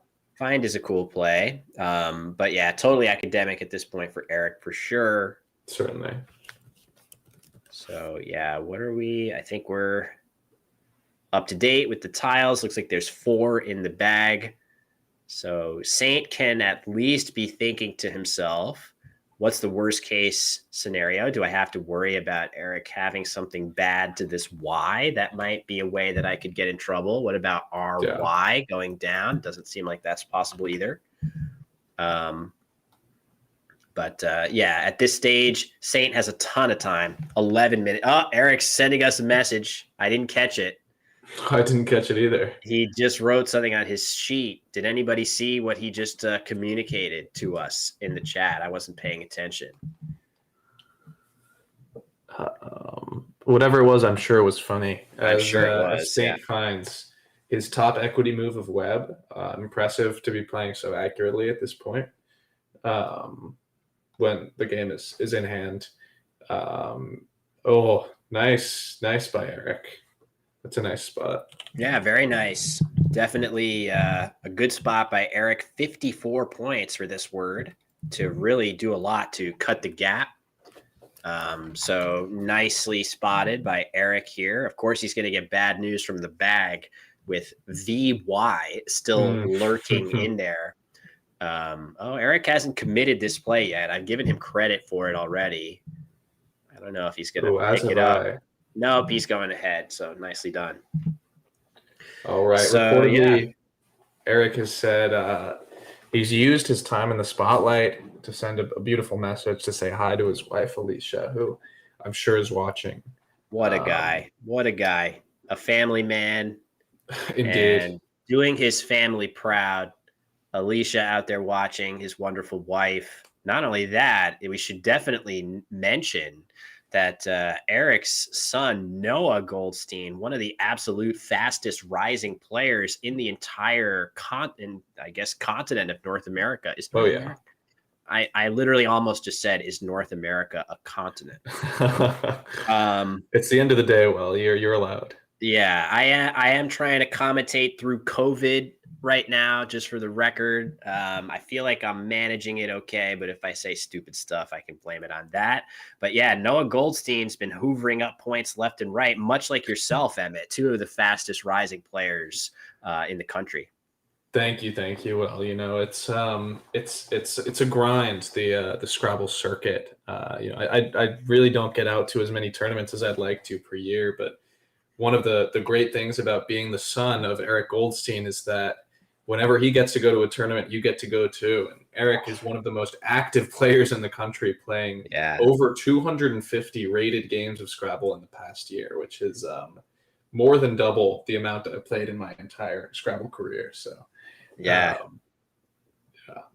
Eric is he's active. I'll say that for him. He is never one to turn down a chance to go compete, which you got to love about him. But Saint is pretty active as well. Saint, I should add, this tournament, the Word Cup, presented jointly by WGPO and by Collins Coalition. Saint is an accomplished director. I believe he is a director within the WGPO organization. So very active, energetic player as well in Saint, well known to players on the West Coast.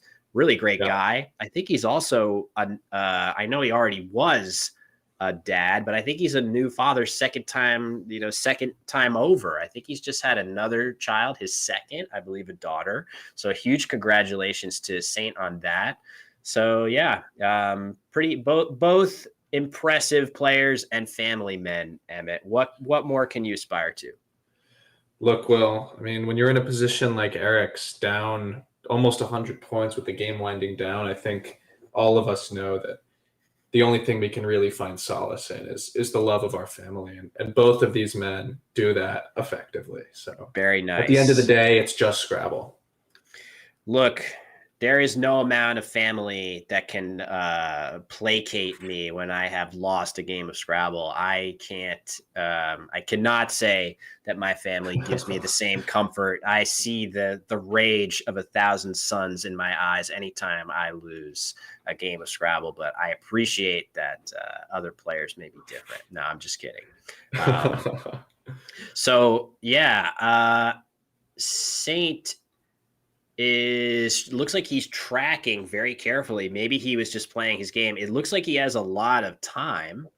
He does to do that if he wants to, and he definitely, he played fast enough. The players are laughing that he has plenty of time to retract the game. He has detain set up on his rack that would play right here, but I think he could probably do a little bit better if he wants to.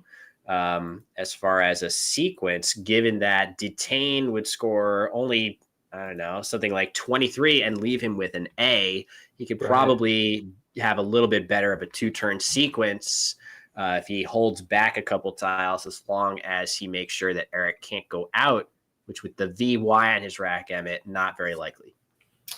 Yeah, I think we'll see. Maybe Saint will be able to find the very stylish play of ident, making those 2 overlaps with Sohn and Toot that we identified all the way back near the starting of the game. So that would be a sweet find. That would be great. Yeah, that spot looks like it's particularly lucrative right here. If Saint is thinking about playing there, he's got the N, which is the key tile that will allow him to hook there. He says, "Hi, Alicia. Hi, Will." That's another message specifically to me. Feels a little bit rude, Emmett, to leave you out of the equation. Look, well, me and Eric have a very complicated relationship. No, I'm all in good fun, though. I'm sure if he knew that I was here, he would be probably writing an even bigger message than he wrote to you. But yes, for sure. Yeah, we'll see. We'll see. So yeah, I mean, this game is decided, but we're going to just make sure that Saint is going to make sure that he plays the end game to the best of his ability. As we've mentioned a number of times, what are these numbers next to the records? That's cumulative margin of victory. Even in games like this that are decided, you have a strong incentive to maximize your margin of victory so that you can win more tiebreakers against people with the same number of wins. So that is what Saint is doing. But yeah, this is going to be it for the day. We've played our 7 games of day 2, and yet we are not even halfway through the event. This is a 31 game event. We've got days 3 and 4 coming up, 7 more games apiece before the climactic day 5, with 3 games between those top contenders in both divisions. So this really is a marathon, not a sprint. If you're Rafi Stern and your rank and your rating, or rather your record, is 13-1 after 2 days, you have set yourself up beautifully to win this event, but you still have a long way to go. We have seen this a lot of times from all different players over time. It is hard to stay in first place for a long period of time at a tournament like this, Emmett. It really is, and I'm sure there are many players that are snapping at Rafi's heels and probably now Saint's heels, who are excited to catch up with them. We've got a glom of players at 9 wins and a bunch at 8 wins too. The group at 9 wins includes the ever-present, it seems, at this Word Cup event, Jackson Smiley, who has the best spread of any of the 9 wins. That's obviously, Will, the 2-time repeat champion of this event, going for the 3-peat this year. Emmett, Eric just shouted you out on his sheet, by the way. Oh, did he? Yeah. Gosh. I'll have to scroll back in the stream to see that and maybe take a screenshot of it for posterity. Yeah, I believe. At least that's what they're saying. Thank you, chat, for letting me know. Yeah. But so Jackson's up there. Sam Hollington is up there. Nigel is up there in the mix as well, as is Kenji, and Eric will be knocked down a peg after this game, but on 9 wins, he's still in the mix. Obviously, Saint is going to be in a strong second place, a commanding second place. So I think the WoW division is going to be very interesting over the next couple of days. Yeah, and just a quick update also for those who are interested on the Collins division. It is not a big surprise to see Wellington Jighere at the top of the standings at 10-4. We've seen Wellington twice on stream, and in both of those games he lost. So maybe he's going to want us to stay away from his stream games, but unfortunately he's too fun of a player to watch, and we will not be able to oblige him on that. But I would say, looking over the top group, the most surprising name to me is Nasikak Etim. Must have reeled off a ton of wins in a row, because he is now sitting at 4th place, which means 3 of the top 4 players in the World Cup standings in Collins right now are Nigerian-born players, which is a pretty amazing result for that delegation coming to North America to compete. That's really, really impressive. So, all right, what did we just see here? Did we see Saint play off Dex? Just a D? Yeah, that's it. So, okay, Dex was the play, getting 22 points and basically daring Eric to block Tania right here, which I think Eric's probably going to be able to do and buy himself another endgame turn if he wants it.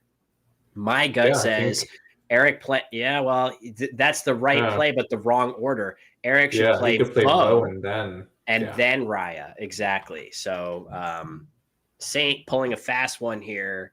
He's going to get away with a good sequence, but Eric could have prevented it. Not a big deal. Again, this is a decided game. It's the final game of a long day. I'm sure the players want to go out and get some food, etc. And there you have it, Emmett. Final play of the game. Yeah, it's we had a couple of slogfests in the last 2 games. That's invalid. Don't even check it. Slogfest. Wow. But, nice.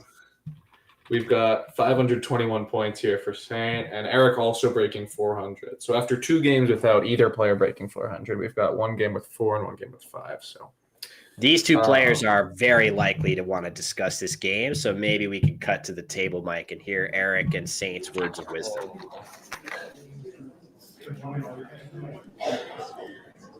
No, that's great. I played well. Have you? I was gonna do Zen to block you, but I thought. Did you see Farsi? Huh? Farsi? Yeah. We should do that once. Shouldn't exchange. When? First rack? So I set up my Zen, but I thought this is too open. Oh, fuck, you're right. Yeah. No, you didn't play terribly, but you made mistakes. Costly. Like Glint plays here. Oh, sorry. Glint plays here. Yeah, I had NK at the end. Yeah, but I wanted to create volatility. You did? Did you see that other? 6 points. Yeah, but this creates more volatility. Perfect. Yeah. That was definitely on purpose. So this made me think I I have to didn't block see. here. I didn't consider Farsi. Okay. Yeah, that makes sense. Is LE leaving a U? Yeah. Give me D, I had Frikando. But the second exchange, was that right? What do you mean, give me a D? It was you went first. I know. What about the second exchange? I went second. Just pass. He had Saguaru on his rack. He lined it up and then he drew Saguaru. So my second exchange, was that wrong? That's fine, yeah. And the third one was a no-brainer. Wait, what was the second one? I kept ATE. And I threw That was the first one. No. I threw an OUUT. At the beginning? No, the beginning was. I had it. You were first? I was first. Okay, I didn't see that part. Oh, that's why I didn't play Yeah, you Farsi. threw back. I threw it back. 5, right? I think 5. I think I thought kept ET. He plays Farsi. You know what you threw back? What? You know what you threw back? With the first rack? Yeah. Vowels or consonants? Vowels. You have an A? ATE is better. Eric, did you win? I think no, I've never won. You lost? I lost. 416, 529. No, you definitely got luck sacked. Wait, is that right? I had 505. I had 416. You sure? Yeah. Okay. You had 6. Are we live right now? What? Are we live? Are we still live? Yeah, but I don't think the mic is working. Oh, it is? Hi. Hello, everyone. Yes, it is. Yes, it is. Yeah, so that was just, it wasn't like huge errors. You should play it. You didn't see you didn't see Farsi. No, I did see Farsi. I did see it. Trying to block. I thought I he had did the see Y. No, I was sure. So I didn't. sacrificed. But I don't remember when the second time I flew in. Oh. Well, I had out eat. Oh, because he played Rez. You did, Oh, you did I see what you said. You did play well. Yeah, I kept holding. You did make some. I would have should have done that, leaving a U. That's all. No, like it is. I don't know. I'm upset. We got paid through the blank out of the bag. That slow roll with Ulixite. That was very slow roll. I wasn't sure if that's the only one, and I didn't find it. I saw bed straw. Bed straw better? Oh, he blocked it. Why'd you have Lux lined up for like 2 minutes then? So my second I rack, think you saw it late. I think you I saw it thought the T, and Or then you I weren't couldn't sure. find it, and I wasn't sure, and then I look at it again. It looks like a word. kept I kept writing. ATE. You can be honest with me. So out eat would have been. No, out eat. You should play out eat. Out eat is fine too. I mean, it gives back a ton, but it's a lot. Yeah, you down. only scored like 20 or whatever. All right. I don't think they're Leaving a U. I don't think we're getting too much substantive post-morteming here. They're just talking about a lot of the stuff that we've already covered here. Eric is getting some, I'm not even sure what to call this. I was going to say therapy, but it's kind of the opposite from Josh Inverse Sokol therapy. here. But yeah, so anyway, players are just wrapping up. It looks like the playing room is emptying out. And Emmett, I think that's our cue to call it a day on stream here. Any thoughts from you about the 4 games that we commentated together this afternoon? I think we got quite lucky, Will. We had a ton of very, very interesting positions. I'm going to be mulling over that Exoneree position in my head for a while. Oh, yeah. That's like one of the most interesting things I've seen happen live on a Scrabble board in quite a few games. So, yeah, I feel like we got pretty lucky with these games. Excited to see where this tournament develops over the next couple of days. Yeah, I agree. That was a fantastic position to sink our teeth into. So again, just real quick, it looks like still no result from Rafi Stern, but we see Saint Vesta-Pun defeating Eric Goldstein. No matter what happens with Rafi, Saint will be in second place in the North American-focused WoW division, and Wellington Jighere, no surprise, pacing the field in the Collins division. So we're going to call it a day.